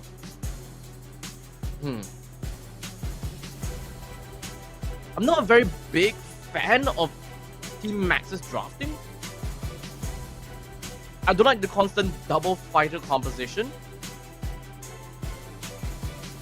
I think it would make sense if they are really very strong in the early games to play around their mechanics and don't not needing to play into the late stages of the game, right? I think that part makes sense. But that also means that they just completely don't have any form of late game insurance. In the event that anything were to go wrong, they automatically concede the game and leave it all over to the Kimi to deal any form of passive damage. We'll see how that's gonna work out.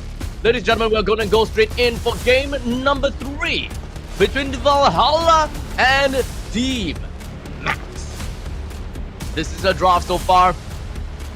Possibly my favorite, or rather, I would like to believe that Valhalla's composition is a lot better. They have good ways of playing into team fights. This is a very team fight oriented draft, right? A little bit more on the front to back, but in the meantime, this is protect the Harif kind of composition. Play around, protect the Harif, deny, and let Harif go crazy. But before that, we can talk about lane priority.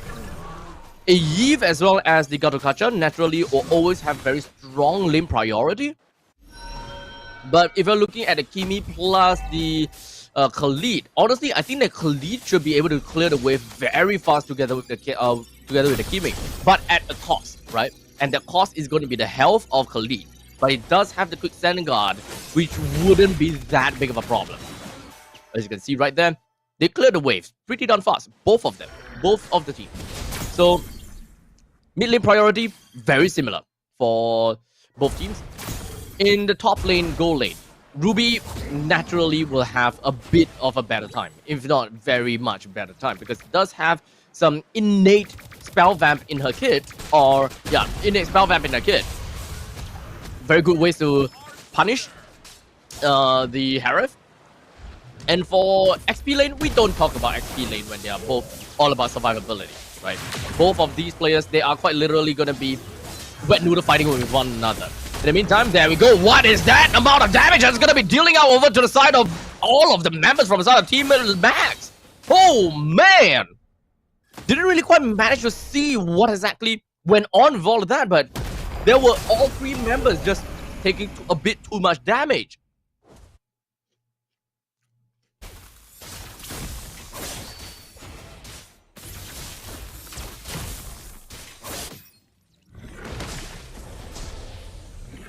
Currently though, Turtle's gonna be in the enmity of King Ares.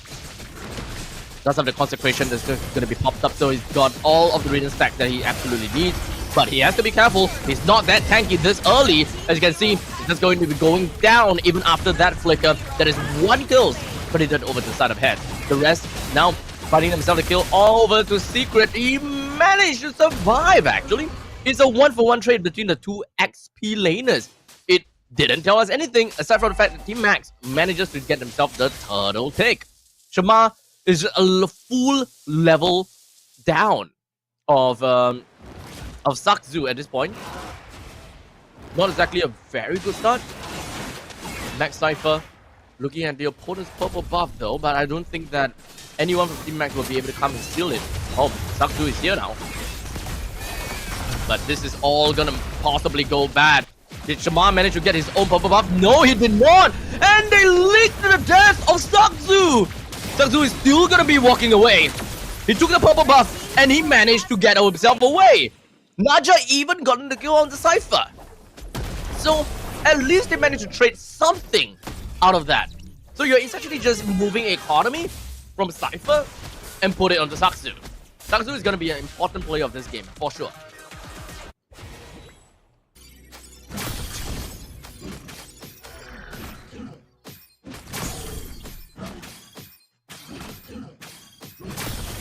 We're back to the point in time where the teams are just gonna be playing a little bit of a proxy game, especially for the SP laners. The SP laners just want the proxy. There's no point in them trying to fight each other out in the lane. Might as well just proxy and put attention somewhere else in the map. And that is exactly what they would do. Perhaps make their way over to the turtle pit. With Cypher not having a lot of history, but it does have Sengard not too scared of which. A quick traction pulse. So we don't have RWM. We do have traction pulse for this upcoming turtle fight. I would like to believe that Soul wants to be part of this battle, but the turtle is already down to all-time low, and Sakzu will take down the kill onto the turtle with head. Getting killed down over to the side of Uranus as well. Cypher putting his face right onto Naja, picks himself up onto his sand, and just gonna be running right on and out of that team fight. Another 1-for-1 trade between the XP lanes. We're not really getting too much out of these players. Oh, sorry, heads did not go down. So I think that was only a death over to the side of King Ares. However, Sakzu did take the turtle. So all in all, that is benefit. That is value for Team Max.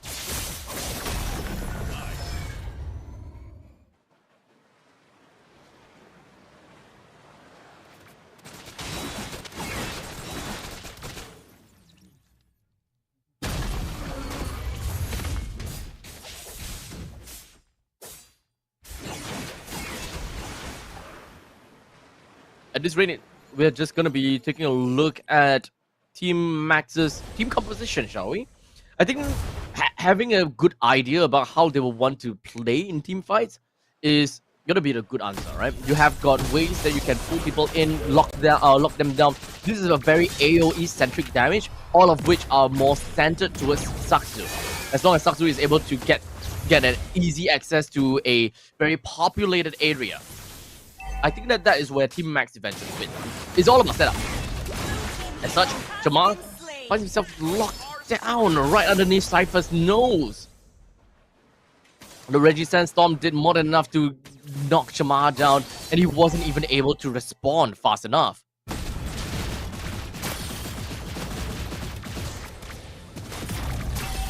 With all these creep waves marching in over to the middle. The purple buff is going to be under threat from Sakzu. He's definitely going to be stealing that away, no issues. But Shamar came in a little bit too late now. Heads is going to be the one that will be taking up all that beef. While Secret doesn't really have a lot of HP to work around with as well. The longer they stay alive, or rather the longer they stay in this fight, the more possible for them to both go down. But in the end and at last, both of them stayed alive. No overcompensation from the side of Team Max. They still played as safe as they can. They are still doing whatever that they can in order to apply some of these pressure over the side of Valhalla.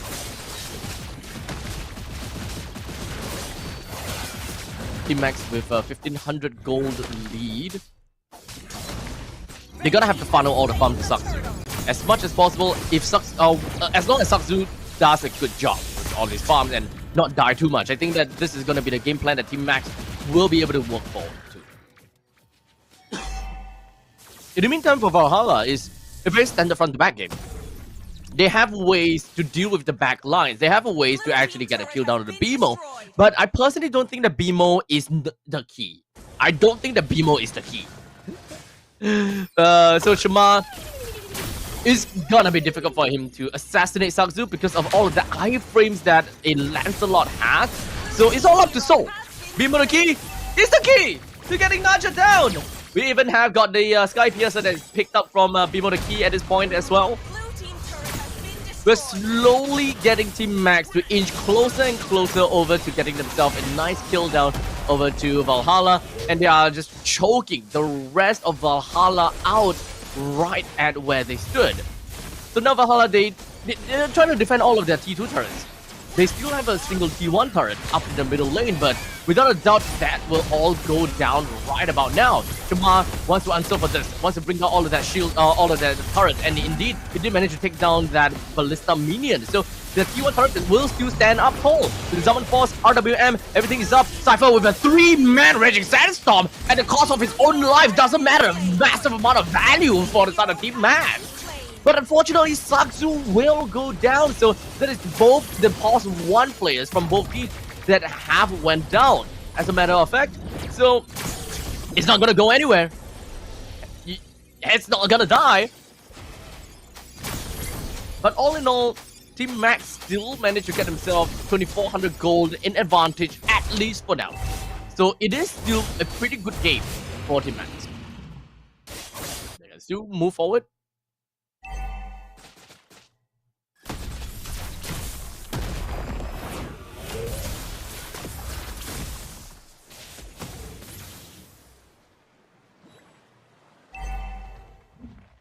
Extremely aggressive in the mid lane.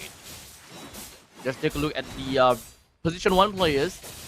Feather of Heaven, Stallion Scythe already made for Harith, looking to get the Holy Crystal next. And the Lancelot has more or less what he needs right now, right? With the War Axe, but we'll talk about that in a bit later as the RWM has already been committed. King Ares in the middle of nowhere as he got a little bit too deep in. The DOR coming from the side ahead, did manage to lay down onto lane as well as Demon Key, but he's just buying as much time as possible while Saksu makes his way all the way to the backside of Valhalla, getting a good amount of damage in, and in fact getting himself a double kill. Soul and Head, both of them goes over to the trophy for Saksu.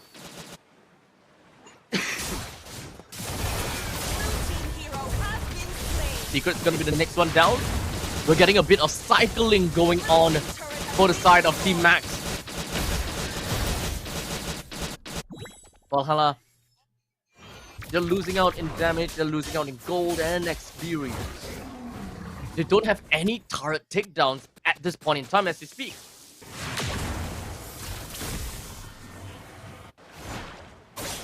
And I think that is currently the main issue. They don't have much of a way to kind of play cross-map. Shamar can have cross-map play. He can actually split push, but they're not really doing that at all. As a matter of fact, Saksu is probably the only one. Okay, no. Technically speaking, technically Cypher can play cross-map and kind of deal with Shamar, but you are also kind of putting the roamer at risk for a full-on Ogi Shadow kill. So right now, I think that no one can stop Shamar from split pushing except for Saksu. But we'll see how that's gonna go, as now Heads is a little bit lost right now in between of two players, but it's just gonna pull right in by the I'm offended. All of the members coming from the side of Valhalla is currently still alive, but it's just gonna be focusing themselves right down on the Cypher, while we do have got the Ogi Shadow kill. Cypher ate that like an absolute champ, and still alive for all of that. Naja pops up the RWM, will be able to just hold King Ares right inside of the RWM with a good amount on that as well. However, Saksu still took the kill down onto Shamar, with the top lane moving right in. All 5 members from Team Max is still gonna be pouncing right in, and they will be prancing. Secret gonna be disengaging himself, but Saksu all the way to the back with the Phantom Execution, gets a kill down on the Naja, hoping to be able to cycle some of his skills a little bit more. He can go in a little bit more if he really wanted to, but right now, they don't have any more creep waves marching in the top lane until maybe 5 seconds in later on. And there we go. Top lane, middle lane, and middle lane completely in tandem. And this is what Valhalla is lacking of. They are having a lot of difficulty. Even if Shamar is a hero, that can play split push, this is not a time where he gotta go for a split push. The good TOR landing on the 3-person beam, unfortunately will be able to get himself running away from the tad a little bit. The rest of the members from the Sun Team Max, they're literally just gonna be coagulating together, wanting to fight together as one. The moment they land the traction pulse on the head, they all jump right in, collapses more, one after another. And only now left with Soul and Shamar. Team Max will dance on the dead bodies of Valhalla and continues to take game 2. The second game won for Team Max, and that is game number 3. The results of game number 3. Team Max now is 1 game away from making it out of the play-in. They are that close to getting themselves further and further ahead, and of course potentially to be able to face off against CFU Gaming. Just one more win and it will bring them to that spot. Unfortunately for Valhalla though, I still like their composition.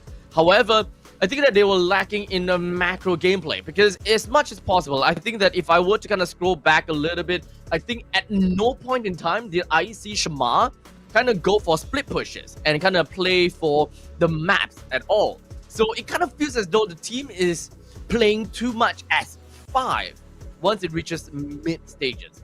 They're not looking at 4-man push, 4-man that zones and 1-man that split push on the completely other direction kind of thing. We don't see that at all.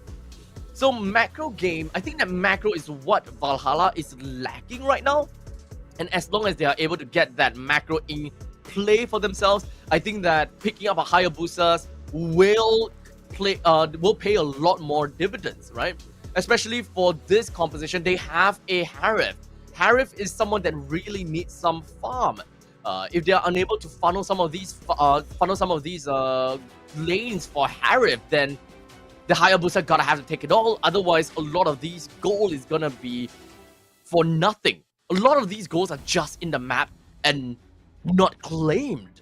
So I find it very unfortunate. As such, Saksu, the man, the myth, the legend, the one that I've been saying all the time. Congratulations to Saksu, the MVP of this match, as I leave you guys with the highlights of game number 3 as well as its team breakdown.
All right, ladies and gentlemen, we are back once again over to the fourth game between Team Max and Valhalla.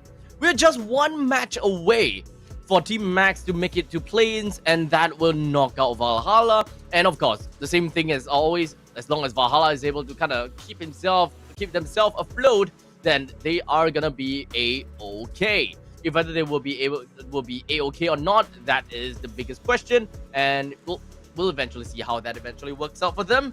So I gotta have to say, Team Max, they have been I would like to say that they are slightly inconsistent. There are, of course, some of these game plans that is not necessary, and some of these game plans that just doesn't seem to work out, but most of it that works out is just pure micro mechanics. As long as they're able to play well within of these team fights and find their way to find the main important players, the position 1 players, the position 2 players, and play into their main plan, such as play front to back, take down the frontliners first, and then move your way back to the move your ways to the anchor, and then move to the majors, and then the marksmen. But every now and then there will always be random occurrences that strays away from the main way of playing, such as the fact that you have a Hayabusa, you are somehow able to assassinate one random person out of nowhere. Your game plan still follows through. You will still want to do the exact same thing, but you now will have a better advantage in moving on and winning the game from that point on. So regardless, that is the kind of situation that we have. And I'm still rooting for Valhalla. I still hope that they will be able to get themselves right out of this ditch, and look forward to them playing all 5 games against Team Max. Now, thank you so much to everyone that is on the stream right now for watching all the way from the start until now, and to all the commenters with all the kind words. Thank you for being here, and I hope that I will be seeing you guys all the way through for the next 3 days after today, right? All of the entire MPL Cambodia English broadcast will be solely casted by myself, and let's hope that I don't lose my voice too early. That's why I'm kind of bowing out a little bit earlier after every game, just so that I can kind of conserve my voice, so that I can give you guys a better commentary over the next few days, so I don't, not unnecessarily kill myself in that case, or rather kill my throat in this case. So we do have the counter timer that has ran out. That also means that we are going to be jumping into game number 4, coming in very, very darn soon. Now, of course, we talked about Cellcard, we talked in Infinix. I haven't really quite talked about Legend Cinema at all, because right now, whatever that we have is an absolute cinema. You can, of course, extend your MPL experience beyond the arena with Legend Cinema, as you will be able to enjoy the latest blockbuster movies, savor delicious food, and relax in their spacious screening halls with wide, comfortable seating. And in fact, there is an exclusive offer for MPL fans where you will be able to show your support and instantly receive a 10% discount on all ticket types. This special offer This special offer applies to all tickets purchased, and tickets will be available for purchase on the Legend Cinema app and website starting next week. So make sure you guys head on over and download their app, Legend Cinema app, or if you are too lazy for that, you can boot up their website and you'll be able to, kind of do your jazz. Legend Cinema. For those people that doesn't know, Legend Cinema is www.legend.com.kh. So check them out and get yourself your 10% off.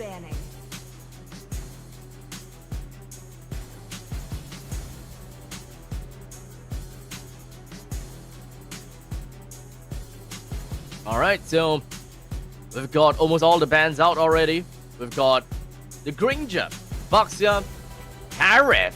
Arif's banned out this time. Lancelot as well as Grog. Juicin is still currently available so far. Whenever Valhalla seems to play in first pick, first ban, they generally like to play B2 Hayabusa, if I recall correctly. The equilibrium. Well, this is either gonna be a CC pick for Team Max. They don't seem to prioritize that Yusujin that much.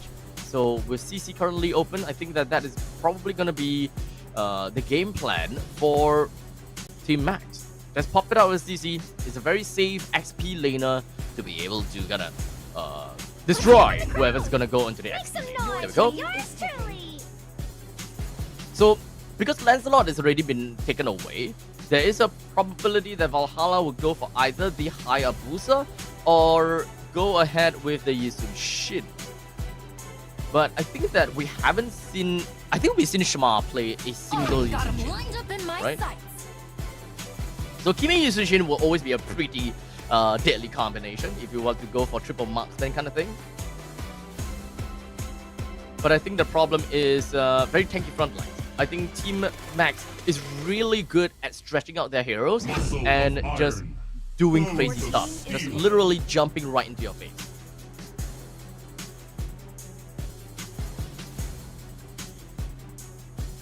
So with the Gatokacha, as well as the Kimi, this doesn't necessarily show us anything as of yet. Hayabusa and Yusujin still available. If anything, I think that Hayabusa would be the more important pick here for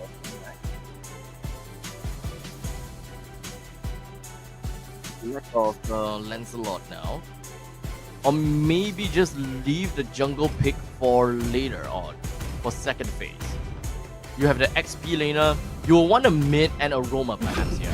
Yeah, perhaps just pick a mid and a Roma. There we go. Fossa and a Hylos. Okay, that's a good start. So they do have high ground. They do have a shredder. They also do have a very tanky wall. Hylos is quite literally the wall of Ba Sing Se. Kind of tough to take it down. But that also means that Valhalla will probably want to pick up some hero that allows them to shred. The possibility of Xbox jungle is possible. Not anymore. They're going to go for the Hayabusa indeed. So the shred needs to come in from the XP lane or the gold lane. It will take too long to try to bring this bad boy down. They need some burst damage there. Either shred or burst. Yuzhong is not quite enough. However, Yuzhong can still be a pretty good pick going up against that Farsa. A little bit slow, but it's still an answer.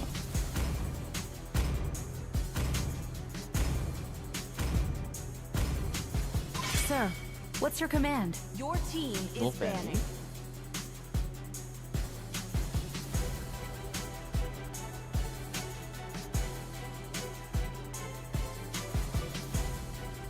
Looking out for Valhalla. They require a XP laner and a gold laner. I think burst heroes is probably a problem.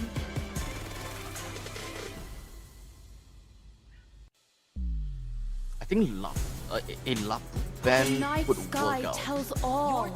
Esmeralda. Okay. They still prio CC? Yes, Elden Lord. They still prio CC. CC is not that bad of a prio. It's a very safe pick. So I still can understand where they're getting into.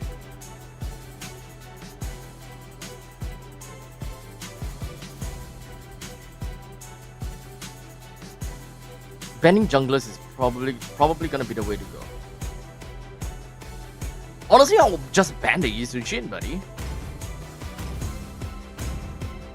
I'll honestly just ban the Yusujin, but they don't mind ban the Yusujin at all. They actually don't mind leaking Yusujin over to the opponent's drafts.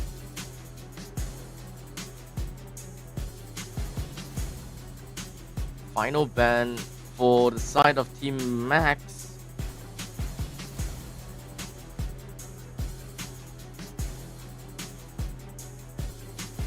Probably just ban the Xbox here. Yeah, there we go.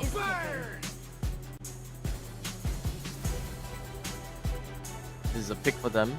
Ruby is available. Lapu is available as well.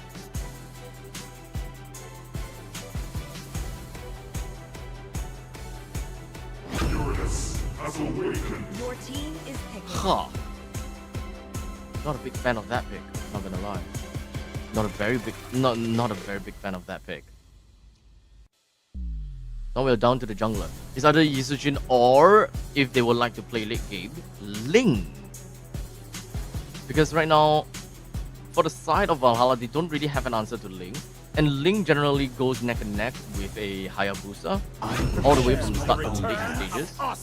Akai! Okay! So Max really likes to play very tanky frontline kind of thing. They will want to just jump over to the opponents, and they would just want to do whatever that they can to just collapse over to the opponent, giving them no time to think, no space at all to play around.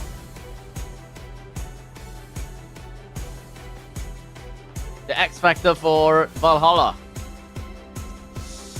What are you looking for? I can't help but think that it's just going to be a standard Lapu or a Ruby pick. Nothing too out of the ordinary here.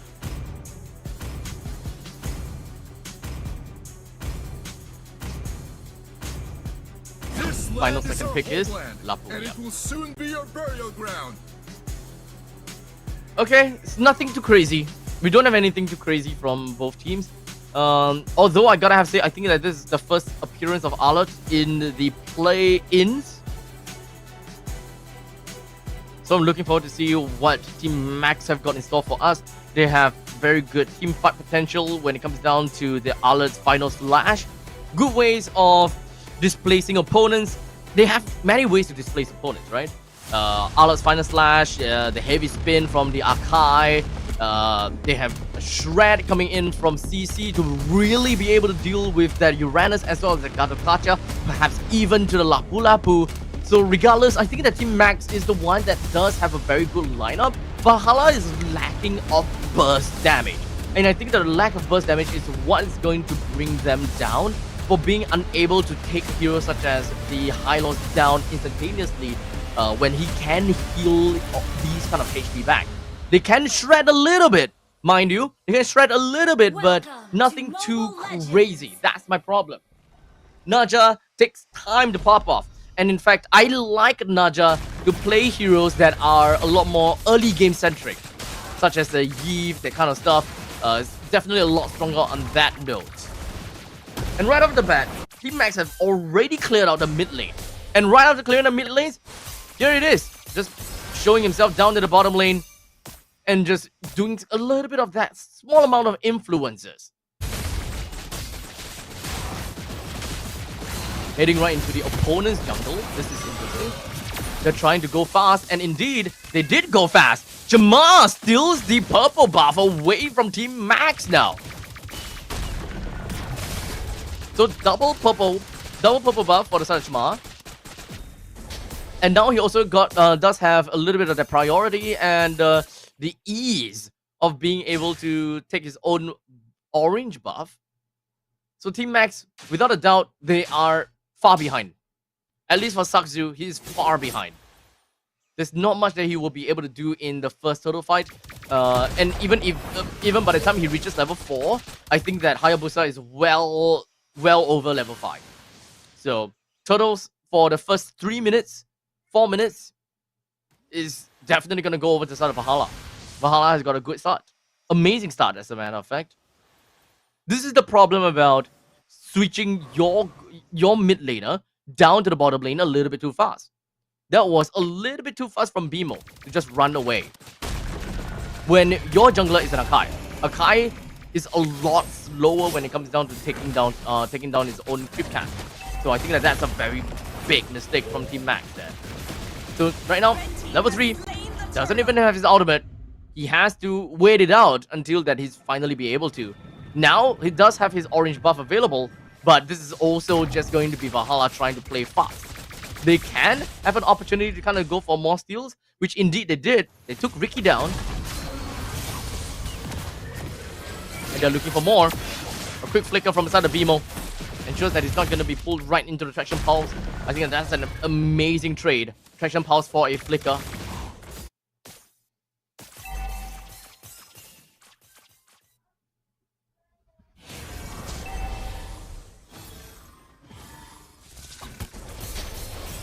Just a Roman and finally hit level 4.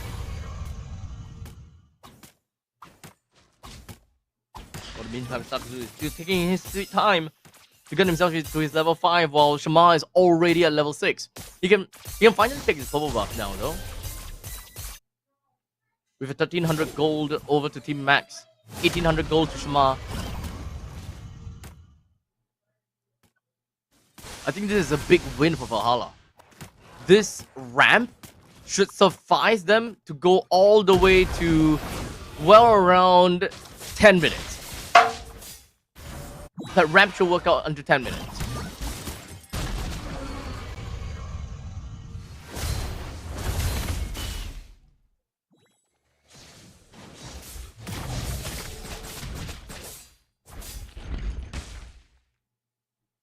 So looking at Team Max, I think they are a lot more of a team fight skirmish team. They really need a fast start in the early stage. As such, there we go.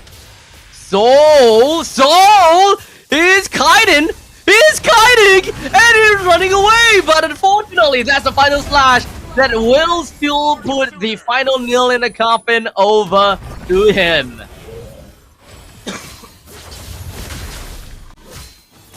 That wasn't too bad.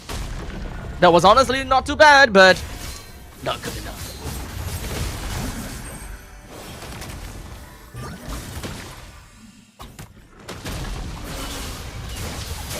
That's Professor S right now slamming down on the secret. I don't think there's enough to actually get a kill down on the secret though, but a bunch of the members from the start of Valhalla, they don't have a lot of HP to work with. This is a very good zoning tool. This is a very good way of zoning from Team Max. Now, they finally managed to catch up just a little bit, right? Sakzu, level 6, almost to 7, while Shamar is already at level 8, close to 9. Shamar is, without a doubt, going to be the position 1 of this team. Just feed all of the farm over to him. As long as you see Shamar in the lane, he's taking all the farm. And as long as he's taking all the farms, he's going to be well ahead. And his target, or rather his opponent in terms of position 1 is... Oh, damn. I think Team Max is gonna lose this. They don't have a very suitable position 1 player. Who the hell is a position 1? BMO? That's kind of weird, isn't it? But regardless, that is gonna be a stun down. Oh, King Ares! He's going for all of these kiting plays. But unfortunately, he will still go down to heads. I think it's Lei. Lei gotta be the pos 1, right? Lei has to be the pos 1. But that's an XP lane CC. That means that this Arlot is damage Arlot? Is this really damage Arlot? Not a big fan of plus 1 or damage Arlot. I would much prefer to see CC do a little bit more towards the damage department, but we'll see how that goes. Heavy spin, right down the soul. My soul 2 manages to fight out of God. He's fine. Valhalla came in right in the nick of time, making sure to don't just pin him straight to the wall.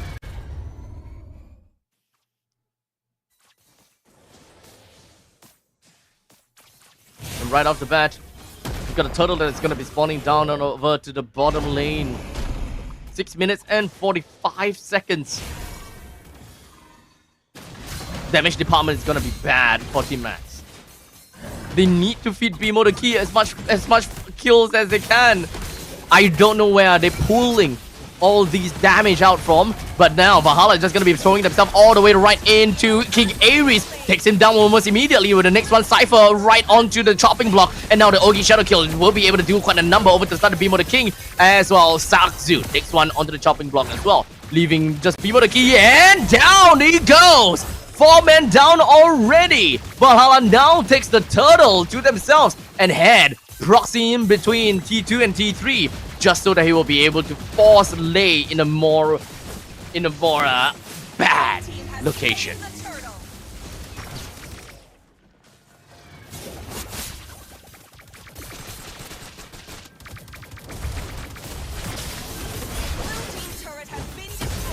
And here goes. There's a couple of slam-ins. We've got a little bit more from the side of Valhalla. But hits, flickers himself backwards. A good stun on the Saksu. HP doesn't seem very well for Saksu, but he's just going to be using his heavy spin just so they can cleanse himself, get himself right out of dodge, immobilize on the Cypher. But this upcoming wave will bring down the C1 turret. And Valhalla with 5,000 gold lead. They're now going to be pushing their advantage on over to the side of Saksu. Immobilize him once again, and Naja picks up that kill. This is tough. Team Max, they don't have an answer. They hands down do not have an answer. It takes really long for CC to be able to do anything over to that Uranus. Literally no damage from the side of Team Max. Blue team turret has been destroyed. This is the problem about playing double fighter side lanes. Double fighter side lanes, you need to at least have an insurance policy over to the late stages, because once you hit that mid stages, you actually have got no damage at all. That's why I was hoping for a Ling. Ling at least can play as a pos 1 effectively. But the moment you put in an Akai, your team has got no damage. It's just full-on utility kind of team that doesn't do damage. You're just poking them and stunning them onto the ground. They will be happy to stay where they are because they are not going back home. You are not sending them back home.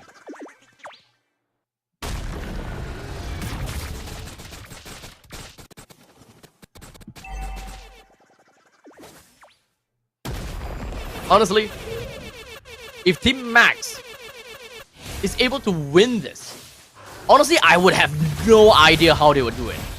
That would mean that Valhalla make very big mistakes. Like, massive mistakes. But I cannot imagine just how big the mistake gotta have to be in order for Team Max to win this, right? Because the only reasonable damage that they can deal is, like, burst damage is gonna be the Feathered Airstrike. The moment you don't have a Feathered Airstrike, then you don't have damage. As such, now the Feathered Airstrike on the 2-person, Soul jumps all the way to the back, but BMO the key, you don't even care about all of that. Shamar is still gonna be hovering right around the Lord's Pit. He's just gonna be putting himself right back into the fight with the Ogi Shadow kill. Picked up a double kill on the both Saksu. Oh, a lot of people are just dropping heads. King Ares, the next one down. And BMO the key, the only one remaining for the team. And just as suspected, they only managed to bring Secret down. And the Lord goes over to Valhalla.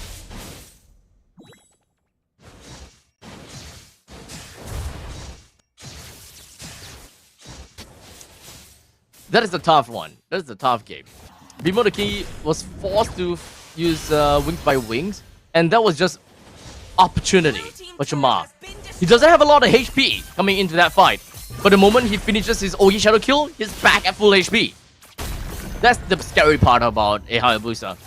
A long-term iframe literally just phases you out of the fight, deals damage to the opponents, and come back with almost full HP or full HP just because of the items that you pick up for yourself. Those are some scary stuff, man. With the Lord that is now going to be marching from the top lane, crashing down over to the middle and the top. Middle lane is not in tandem, but we do have the Holy Defense that will pop. But unfortunately, top lane doesn't have any Holy Defense, so Valhalla should be able to take this turret completely for free. As such, a stun down on the King Ares. If anything, this is gotta be a very committal fight from Team Max. If they do want to pick up a fight, they will have to sacrifice their entire team in order to realistically be able to do anything. As hits, lands the stun down right over to the side of King Ares, but he's still fine, he's still surviving. Well, in the meantime, Secret is just gonna be thrown all the way back over to the crystal as Saksu with the heavy spin takes him down pretty easily. While all of that is happening, The T3 turret in the middle lane has found itself all the way down to a good 5% HP. Or maybe that's 10%. It looks a little bit more like 10% to me.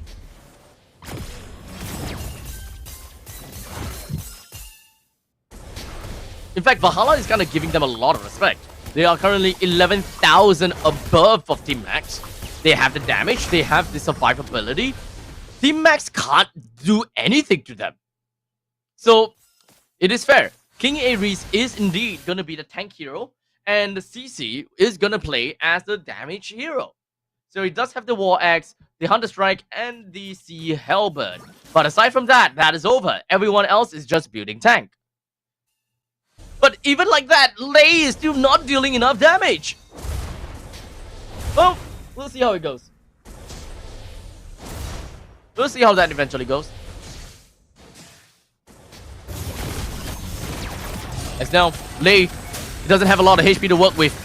He's probably gonna go down right now. Yes, indeed. As Hits now picks himself an unstoppable spree. The only other damage dealer aside from BMO is now dead. And BMO has been completely zoned out of the fight. So now there's nothing to be stopping Valhalla.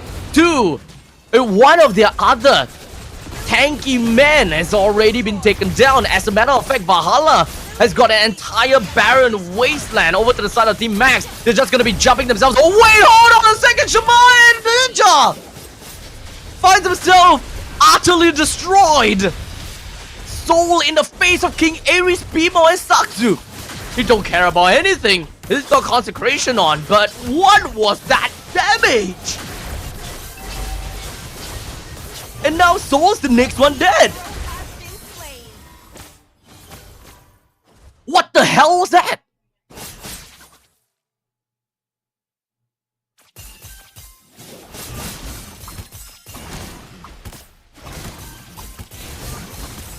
That shouldn't have happened. But Valhalla made a mistake there. But to be fair, I do agree with that, right? That is what I would do because I have like 11,000 ahead of the opponents. I'm surely just gonna be jumping on the opponents. But here we have yet another one of the Feathered Airstrike. Unfortunately, the Lord will knock BMO the key up to the air, and that is going to help Valhalla in going up to this upcoming fight. Saksu takes the Lord down, and Secret is gonna be the next one down. It's gonna be 2 men down for the side of Team Max. It doesn't really even matter that the Lord is not going over the side of Valhalla. They can just walk it right down. Top lane is pushing all the way through. King Ares is gonna be the only defender of the team. BMO the key is buying as much time as possible, but a single slam is all that's required to bring him down, leaving 1 member left. The Lord will now march in from the top lane. Valhalla don't give a damn about that. The traction pulse is gonna land, but unfortunately not gonna be pulling King Ares as of yet. It's just gonna be going for a little bit of stun and just gonna be playing around. And of course, King Ares down. Team Max down. We're going 5 games, boys. Valhalla, they found themselves at the bottom of the regular season, just close enough to make it to play-ins. They didn't win a lot of games at all. They literally didn't win a lot of games at all. And yet, they still managed to find themselves this kind of opportunity to get 2 full games away from Team Max. What kind of power standing is this? What kind of boot camp does Valhalla has for them to be able to do this well in the play-ins? You know what they say? The wolf at the top, the wolf at the top of the hill is not as hungry as the one that's climbing it.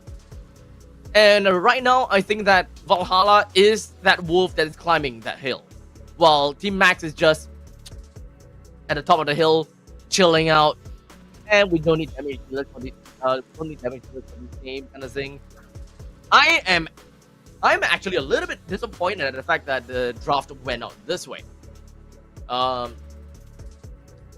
a certain extent, I'm fine with fighter side lanes, but you need to be able to identify your damage dealers.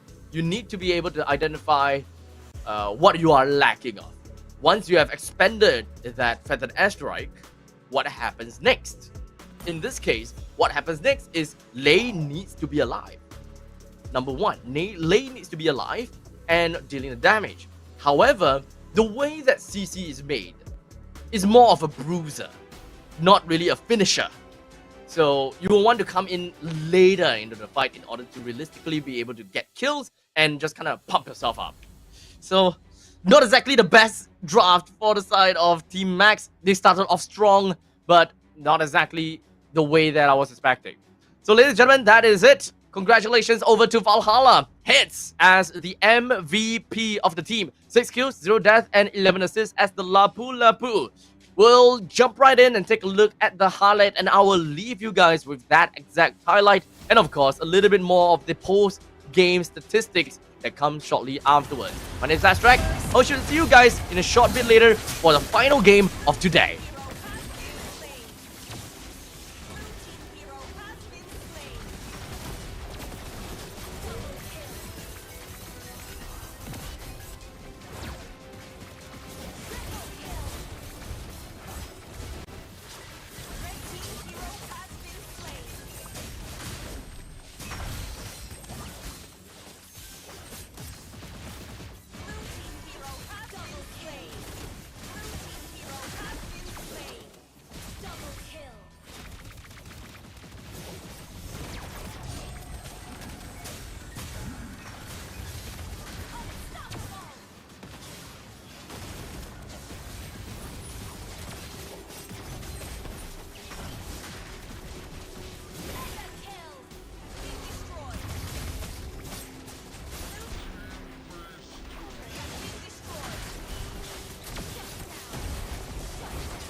All right, ladies and gentlemen, we are here for the final game between Team Max versus Valhalla.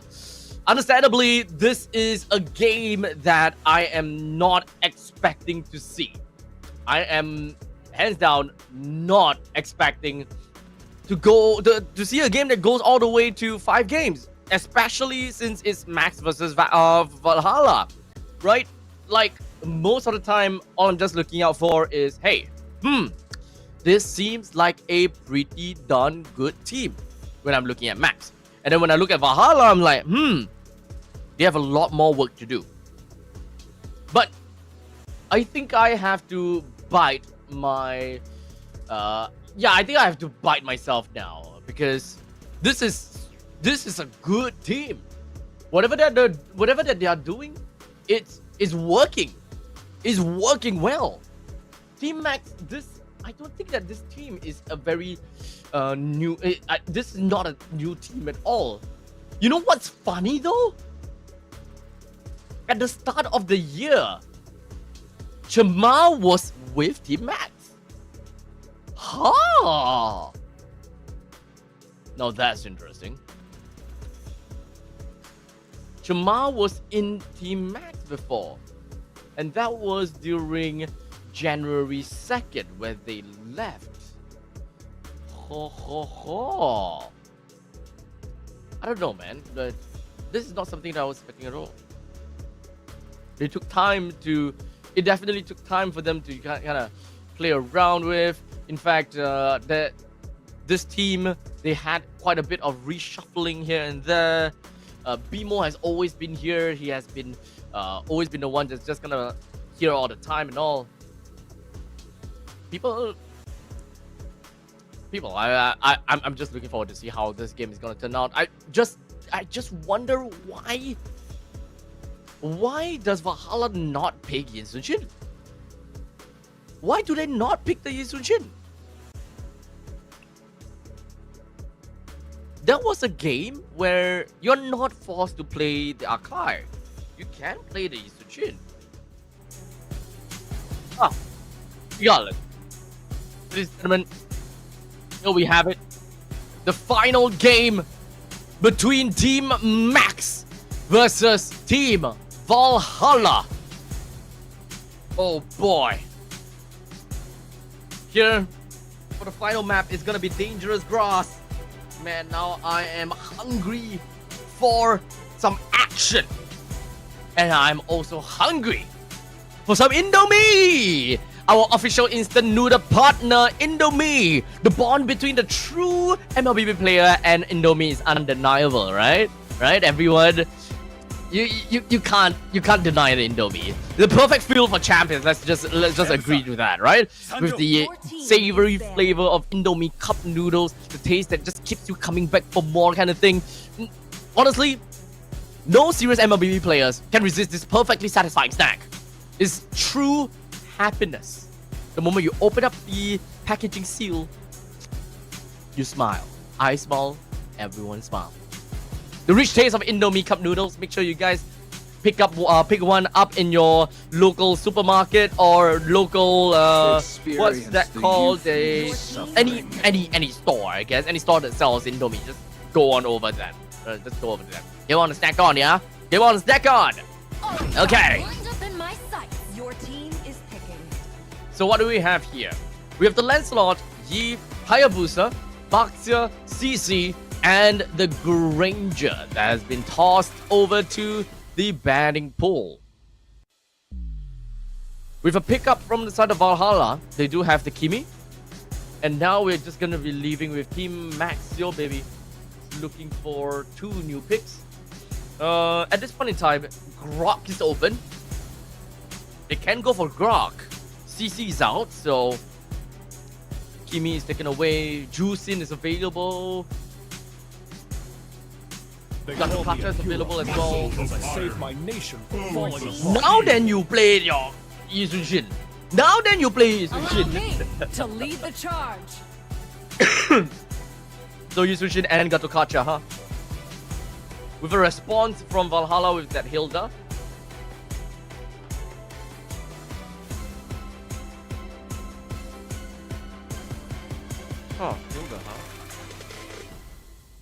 I don't have a very good feeling about this Hilda. I don't have a good feeling about this Hilda at all, to be See very value honest. in me? Your team. Oh. Oh man. We're playing aggro versus control. Why Fredrin? Why make Shima play Fredrin right now? Is Lancelot taken away? Yeah, it's taken away. They banned Lancelot and the Hayabusa?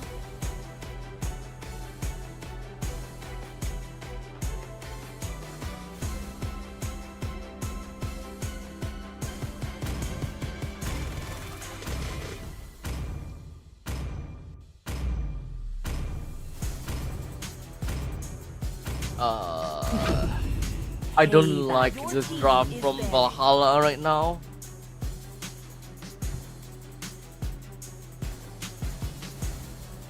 To be fair, Hilda is a pretty good answer to Farsa. Literally just run right into the face of the Farsa and just slam your skill 2. You've got knockback in some of these. So it's a direct answer to it. I don't like the Farsa pick either. What's the idea here? I must be missing something out. I am 100% missing something out. I'm doubting myself right now. The night sky tells all. Your team is banning. If anyone in the viewers kind of understand this, please let me know, because my opinion about this is very different, right? If your opponents have the Hilda, if you're gonna be popping up a Farsa, the Hilda would just pop skill 1 and then skill 2 in your face, and they have knockback in those. And the moment you're knocked back, you lose your entire feathered airstrike. Not only is it hard to kind of land your feathered airstrike onto a Hilda, you can't pop him unless you have a good amount of control. So you need a good anchor right next to the Farsa. Someone that is an anchor and you can lock them down. As much as I want to see a Franco. Franco is always a very good answer if you need an anchor to stick next to your mages, to keep them safe, to literally just bite onto anyone that tries to disrupt your mage. But they already have a Gatukacha here. So they can use Gatukacha as the anchor. But that means that they need an initiator. An initiator will come in the form of Lapu-Lapu, Arlot, or Ruby. It's either one of these three. They need one of these three. They cannot lose either one of these three. They have decent damage already. Magic is my life. Your team is With a Herific as well.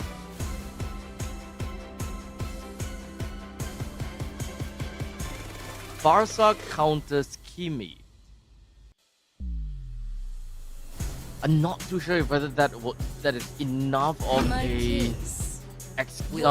enough of a reason to pick a Farsa into a Hilda, to be fairly honest. But Alice can initiate for the team. Honestly, I want to see a Bane from Valhalla, really. I kind of want to see a Bane from them.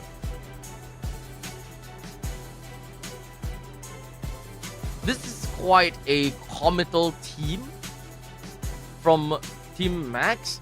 If it's comical, you can actually play Ruby. You can play your Ruby into this.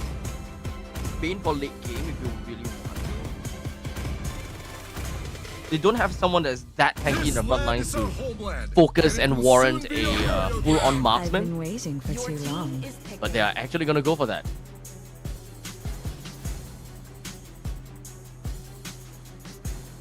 Okay, so they have a shred for the front lines for Alice and the Gatukacha.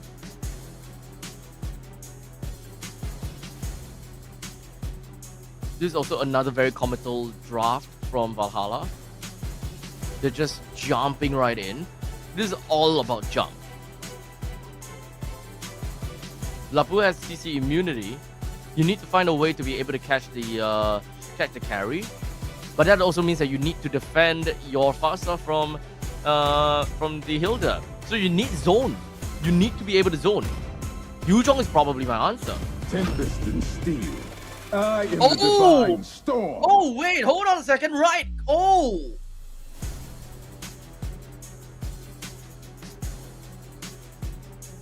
Hold. Kaja? You got a pretty good suppress. Now. Oh. Now they're not afraid of the Hilda anymore. They're not afraid of the Hilda anymore.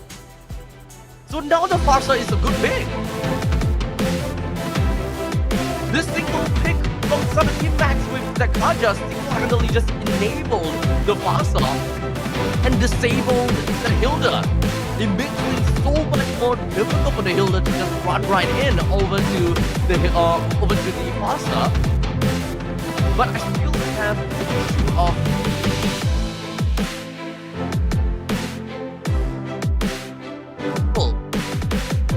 all of these farm over to Yuzhong Shin. That's the question. Ladies and gentlemen, we are going to be jumping right in over to game number 5. We'll see whether this is going to work out well for Team Valhalla or not. As such, we're jumping in. And we'll see how this works out. Let's take a look at lane priorities first. Right here in the middle lane with the Gato Kacha and the Farsa, they have very fast wave clear as compared to the Hilda plus the Kimi. So this wave clear is going to be fast, right? Team Max, they should be able to get themselves out of this pretty easily. And they should be able to win in the lanes and just kind of put themselves into some other lanes pretty not far. And the fact that they have a Kaja in the gold lane, the Kaja should be able to poke the carry with no issues. While the carry shouldn't do too much, the carry shouldn't do too much, the Kaja. So a little bit of trades back and forth. The poking from Kaja should win against the carry. Now the question is if whether the carry is gonna do enough against the Gato Kaja as well as the Alice. One thing that I would prefer from Valhalla is to have more forms of burst. They kind of need a little bit more burst in order to really bring down these heroes that have very strong regenerative abilities.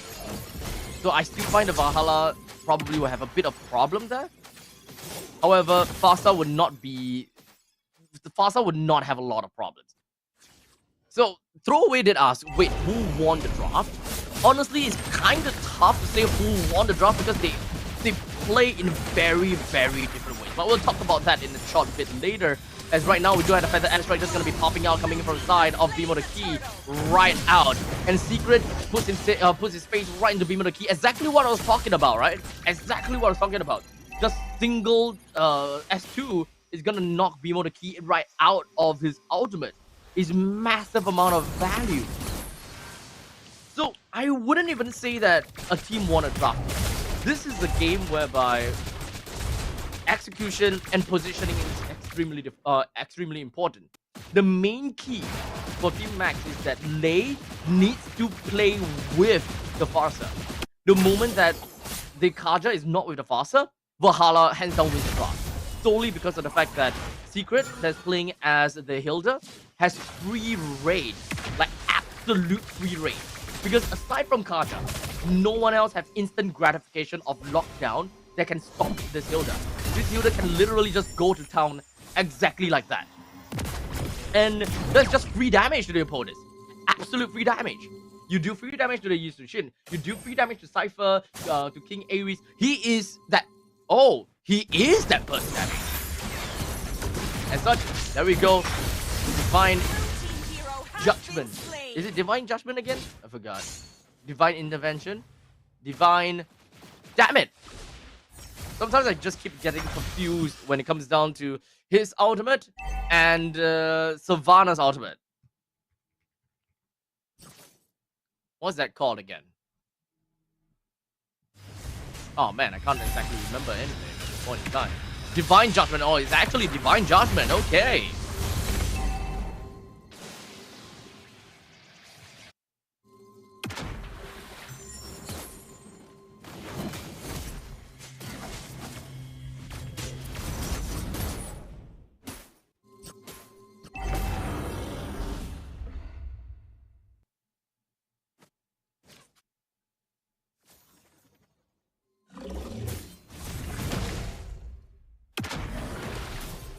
At this point in time, it's gonna be looking at the fact that Team Max is gonna be going straight out for a fight. While in the meantime, Valhalla is just gonna be putting themselves right into the face of Team Max. We do have Bimo the key that is completely safe and sound for now. Heads will now go down together with Secret. And now Team Max, they are on a pretty good run.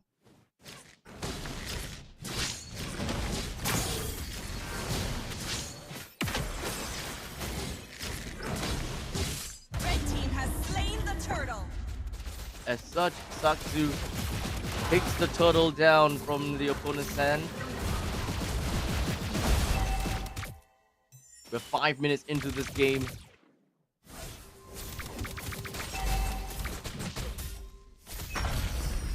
Now, I do see someone mentioned that all five players can dive versus carry, right? So is gonna be a tough game for carry, right? Technically speaking, yes, but no, because carry does have good capability. If anyone that were to dive, or rather, if Valhalla were to dive the opponents, he does have quite a bit of dashes that can catch up or to run away. Team Max, in terms of diving potential, Lei generally wants to flicker on forward to catch onto Soul.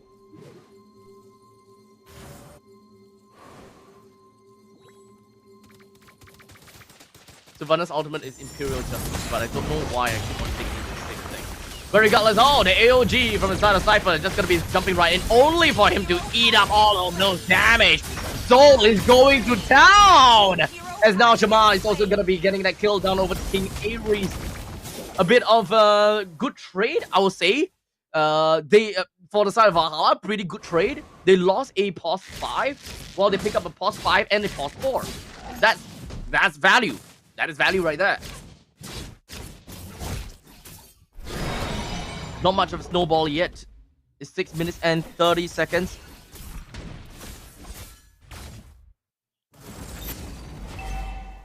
We got Lei, Cypher, and King Ares down at the top. Lei does not have his Divine Judgment though, so you gotta have to really look out for that possibility for now. Well, I did say this is like literally free damage from Secret. It does have like the burst damage, but it's not that bursty enough that TOR is gonna be landing on 2. Soul just gonna be pumping right up, and he's going to be going to town. Flickers on forward, gets a kill down over to Lei. As they continue on forward, the next one is going to be King Ares, but he will be able to get himself away until Shamar comes in. It doesn't seem like the Appraisal's Wrap is gonna be dealing enough damage, but they will still deal damage because of Naja. Now the next one is gonna be Bimo the key, double kill, and the T1 turret taking the opponent down. Oh boy.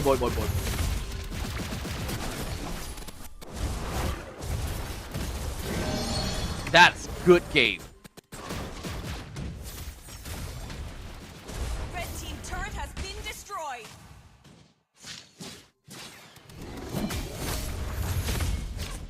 That is good games for now. One in time is just gonna go straight forward. The TOR still gonna be landing on 2. Bimo the Grey opens up the when it comes down to the fact that Airstrike Cat is not gonna stay alive from all of that. The rest of the members from the side of Valhalla, they're still gonna be hooked up together. They're looking to push the rest of the members of Team Max away. But alas, that's not gonna work out for them. Only to a certain extent, I gotta have to say. Only to a certain extent.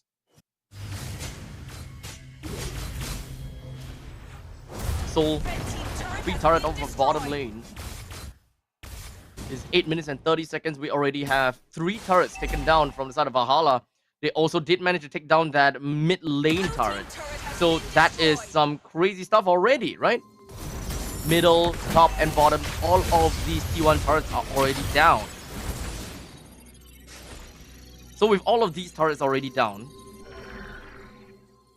this is just going to make things even like way better.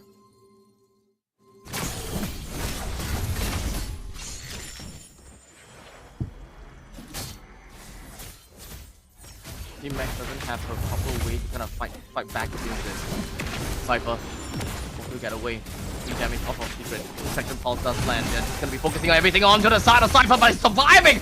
But a little bit too much for him to handle. Still a little bit too much for them to handle.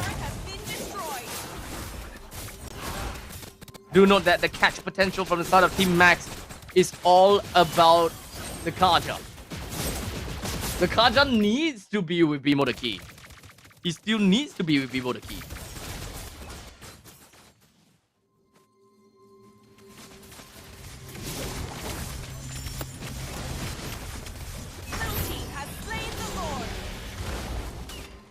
The Lord goes down to the hands of Valhalla. With 5,000 gold lead.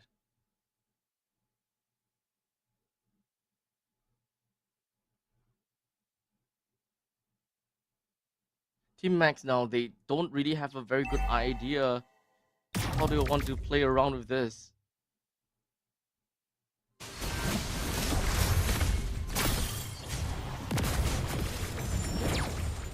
They're currently at a really difficult point. There's now Secret puts himself right into the face of King Ares. Unfortunately, the Appraiser's Wrath just did not manage to land. Didn't do too much for now. But they should be able to slowly but very surely get their way across.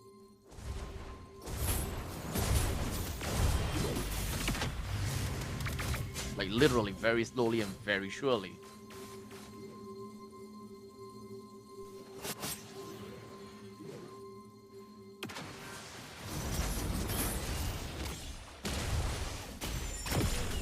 Now the push down over down to the bottom lane.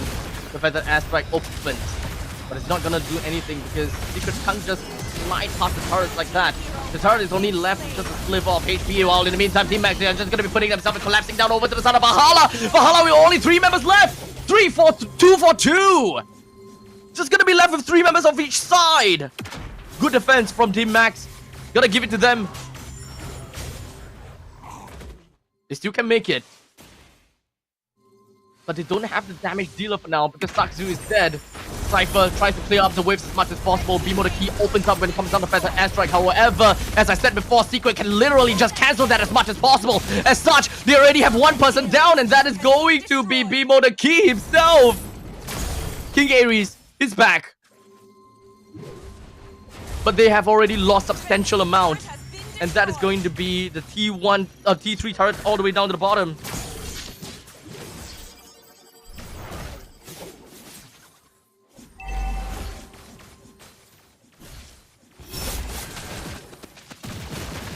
Matter of fact,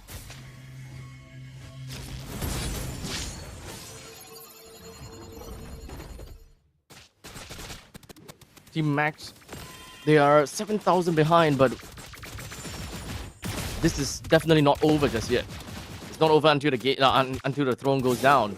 We got 10,000 gold in favor for the carry. 10,000 gold for the carry. It's so far ahead. It's just melting everyone down. It's just literally melting everyone down for now.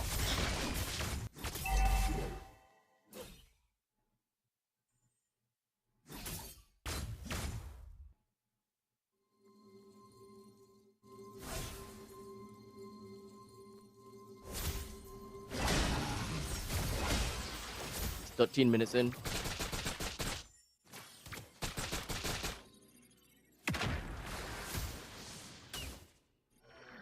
Team Max, you're gonna have to play it slow. They're looking for the opportunity now as well.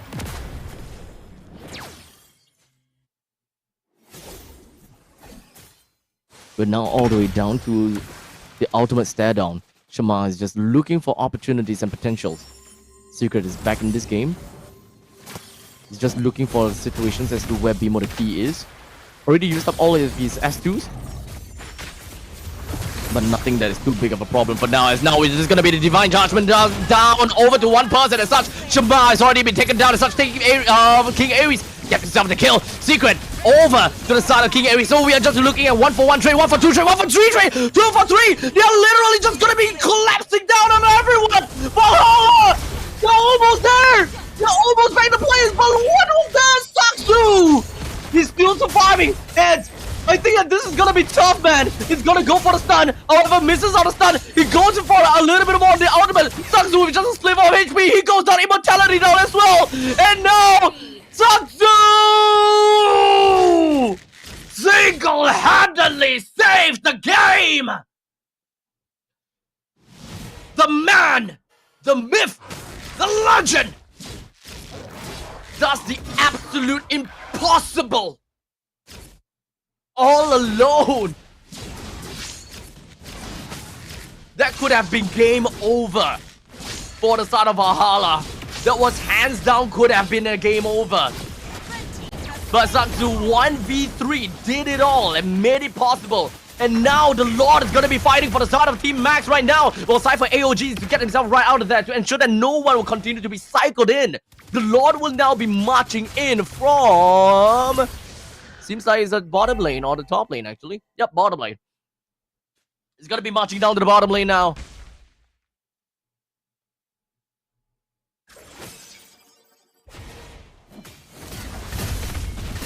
Solely gonna be a tough one. Team Max, they are going crazy at this point. We do have the Divine Judgment that's already been used right now on the Secret. He will be able to bring him down at this point in time. As such, Team Max, oh, 3-man traction pulse!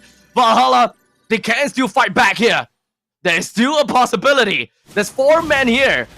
And they have damage. They have Soul. Look out for Soul. He's the main damage dealer here. Blue team turret has been destroyed.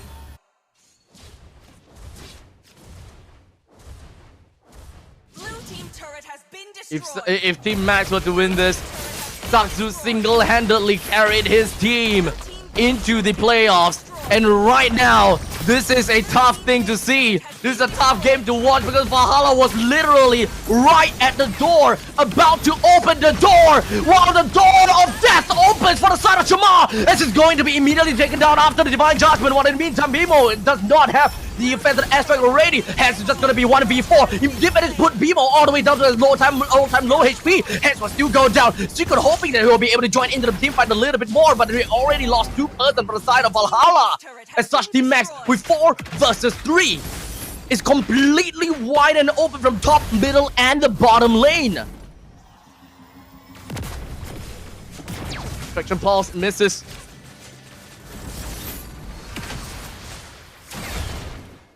New wave marching in. As now yet another. Oh, what was that, Team Max? He's just gonna let Soul inflict a Soul forward, but Valhalla, they are unable to stay and keep themselves in the playoffs. What a result!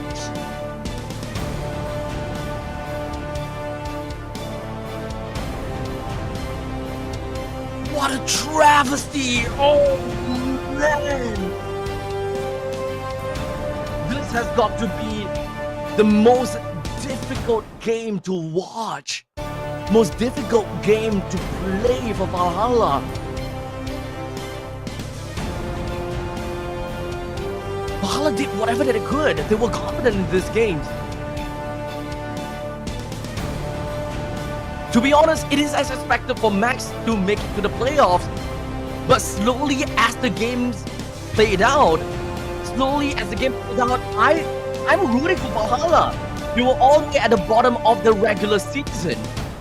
And they found the spark. They found wins. And they exploited Max's draft. There were, of course, times where Max's draft is just not so good. So, ladies and gentlemen, this is it for me. My name's Abstract. That's day number 1. That's it for me. I will see you guys tomorrow while we pass the microphone over and the time over to the host, over to the stage, commiserations over to Valhalla.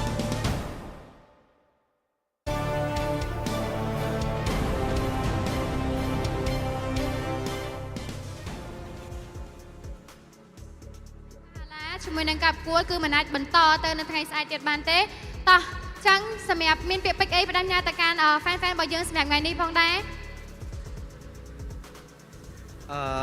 ខ្ញុំពិតជាសុំទោសទៅកាន់អ្នកនរគ្នាមែនតើដែលពួកខ្ញុំចាញ់ថ្ងៃនេះបង អូខេចឹងឥឡូវនេះគឺយើងបានដឹងហើយថាយើងអាចបានទៅប្រកួតបន្តទៀតទេអញ្ចឹងយើងមានអីបដិញ្ញាសម្រាប់ fan របស់យើងនៅទីនេះបន្តតែម្ដងដើម្បីរដូវកាលក្រោយយើងនឹងធ្វើឲ្យបានល្អជាងនឹងទៀតមានអីបដិញ្ញាសម្រាប់ពួកគាត់អត់ season ក្រោយខ្ញុំលើកពានយក អូ season ក្រោយនឹងបដិញ្ញាលើកពានជូនទៅកាន់ fan របស់យើងតែម្ដងសូមស្នែងហៅទៅកាន់ team Valhalla មួយមក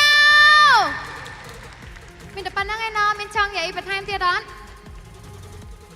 ពី season game 5តំណាងដែល lucky មែន អូខេជូនពរសំណាងល្អនៅរដូវកាលក្រោយណាសម្រាប់ team Valhalla ទាំងអស់គ្នាជូនពរសំណាងល្អរដូវកាលក្រោយអរគុណច្រើនអាចទៅសម្រាប់បានអរគុណចាជួយរួមសុំតាមមែនតើដល់កាន់ team Valhalla ដែលគាត់ថ្ងៃនេះគឺមកបន្តនៅក្នុងការប្រកួតរបស់យើងនៅថ្ងៃស្អែកទេចាឥឡូវនេះក៏សូមមកបាសតទៅកាន់ team Mate ធ្វើបានល្អមែនទេជួយទៅផង3តនឹង2ផងដែរ Wow game អាចធ្វើការ comeback ត្រឡប់មកវិញជាមួយនឹងការប្រកួតអាចបន្តនៅថ្ងៃស្អែកបន្តទៅប៉ះជាមួយនឹង CU Gaming តែម្ដងតោះមិនដែរចំណាប់អារម្មណ៍ថ្ងៃនេះយើងលេងតែរហូតដល់ទៅ game 5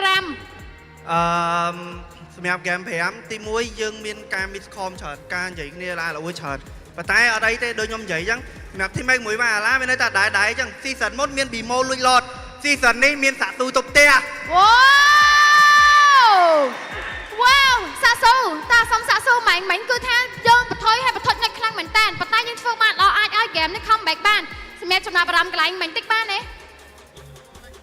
មិនបងភ័យតែបើគេងងវិញមានអត់លេងអីវិញ លេងអីវិញ បាទ អូពេលហ្នឹងមានអារម្មណ៍ថាបាត់ភ័ក្ររបស់យើងនៅក្នុង team របស់យើងហ្នឹងក៏ស្រែកថាម៉េចមានស្រែកអស់ថាម៉េចអីក៏ស្រែកថាម៉េចខ្ញុំនិយាយត្រង់ពេលហ្នឹងគ្រាន់តែងាប់ខ្ញុំហើយឃើញអាសាក់ទៅផ្ទះម្នាក់ឯងខ្ញុំតម្លាក់ទូរស័ព្ទបិទចោលបាត់ឯហ្នឹងខ្ញុំទៅដៃចឹងដល់ពេលពងធ្វើដៃចឹងដល់ពេលអាឡៃស្រែកប្រាប់អត់តាន់ដាច់ទេទៅបានខ្ញុំមើលទៅថាទៅបានអូនិយាយទៅគឺថាសំណាងខ្លាំងមែនតើនិយាយទៅថ្ងៃនេះគឺសាក់ស៊ូធ្វើបានល្អជាមួយនឹងការ comeback game មកវិញណោះអញ្ចឹងសម្រាប់ថ្ងៃស្អែកយើងត្រូវប៉ះជាមួយនឹង CU Gaming ហើយដូចដឹងអញ្ចឹងយើងក៏ជាជើងឯករងដែរណោះចឹងស្អែកយើងក៏ប៉ះជាមួយនឹងជើងឯកនៅក្នុងរដូវកាលមុននេះគ្នាមានអីចង់និយាយខ្លះអត់ដូចសម្រាប់និយាយអញ្ចឹងសម្រាប់ការប៉ះ CU ថ្ងៃស្អែកគោលចំហខ្ញុំអីដែលខ្ញុំចង់បានគឺតាំងពីមុន play off មកគឺខ្ញុំថាចង់ប៉ះ CU មូលហេតុខ្ញុំចង់សងសឹក CU ដោយសារ season មុនខ្ញុំចាញ់គាត់អញ្ចឹងទោះបីជាលទ្ធផលមិនក្រោយបើថាសងសឹកបានគឺខ្ញុំព្រូខ្លួនឯងតែបើសងសឹកបាននឹងព្យាយាមបន្ថែមតទៀតអូ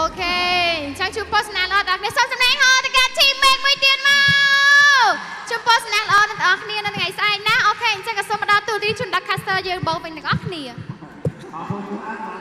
តែអូនវីម៉ូនេះចេះលេងខ្លួនឯងបើសងសឹកបានខ្ញុំខ្លាំងបើសងសឹកមិនបានខ្ញុំពីប្រូសងសឹកម្ដងទៀតបាទផ្លេយរួចបាទខ្លួនប្រូសងសឹក10ឆ្នាំក៏មិនតាន់ហូបពេលMVP player គឺបានទៅលើសាក់ស៊ូអើយតាខ្ញុំដូចខ្ញុំនិយាយអញ្ចឹងតម្លាក់กระดาษកុងត្រាសញ្ញាថែម2ឆ្នាំទៀតបាទកុំភ្លេចឡើងប្រាក់ខែផងបាទអូមកឈុតមិញហ្នឹងស៊ីលុយឆ្ងាញ់បាទ1ទល់នឹង3បាទកន្លែងមិញគឺដឹងតាคลิปច្រើនខ្លាំងមែនទែនហ្មងបាទជាកន្លែងដែលវិបដិសេរីខ្លាំងមែនទែនសម្រាប់ Valhalla ទាំងក្រុមតែម្ដងបាទអញ្ចឹងនេះគឺជាវីដេអូ highlight នៅក្នុង game ទី5នៅ early បាទយើងមើលទៅនេះគឺសម្រាប់ team គឺគាត់ព្យាយាម commit ໄວប៉ុន្តែទាំងដែលការប្រើ skill មានអារម្មណ៍ថាអត់ symmetry គ្នាហ្មងមួយទៅឆ្វេងមួយទៅស្ដាំបាទចោលម្នាក់ម្ដងអត់មានចេញកម្បោហើយសូលដេមិចពេញបឹបខ្ញុំនិយាយមែនខ្ញុំឃើញគាត់តែឃើញការីផសូលខ្ញុំមានអារម្មណ៍ថាស្រាវការីផសូលមកទោះជាពិបាកលេងក៏ប៉ិតមែនប៉ុន្តែ Dangerous Grass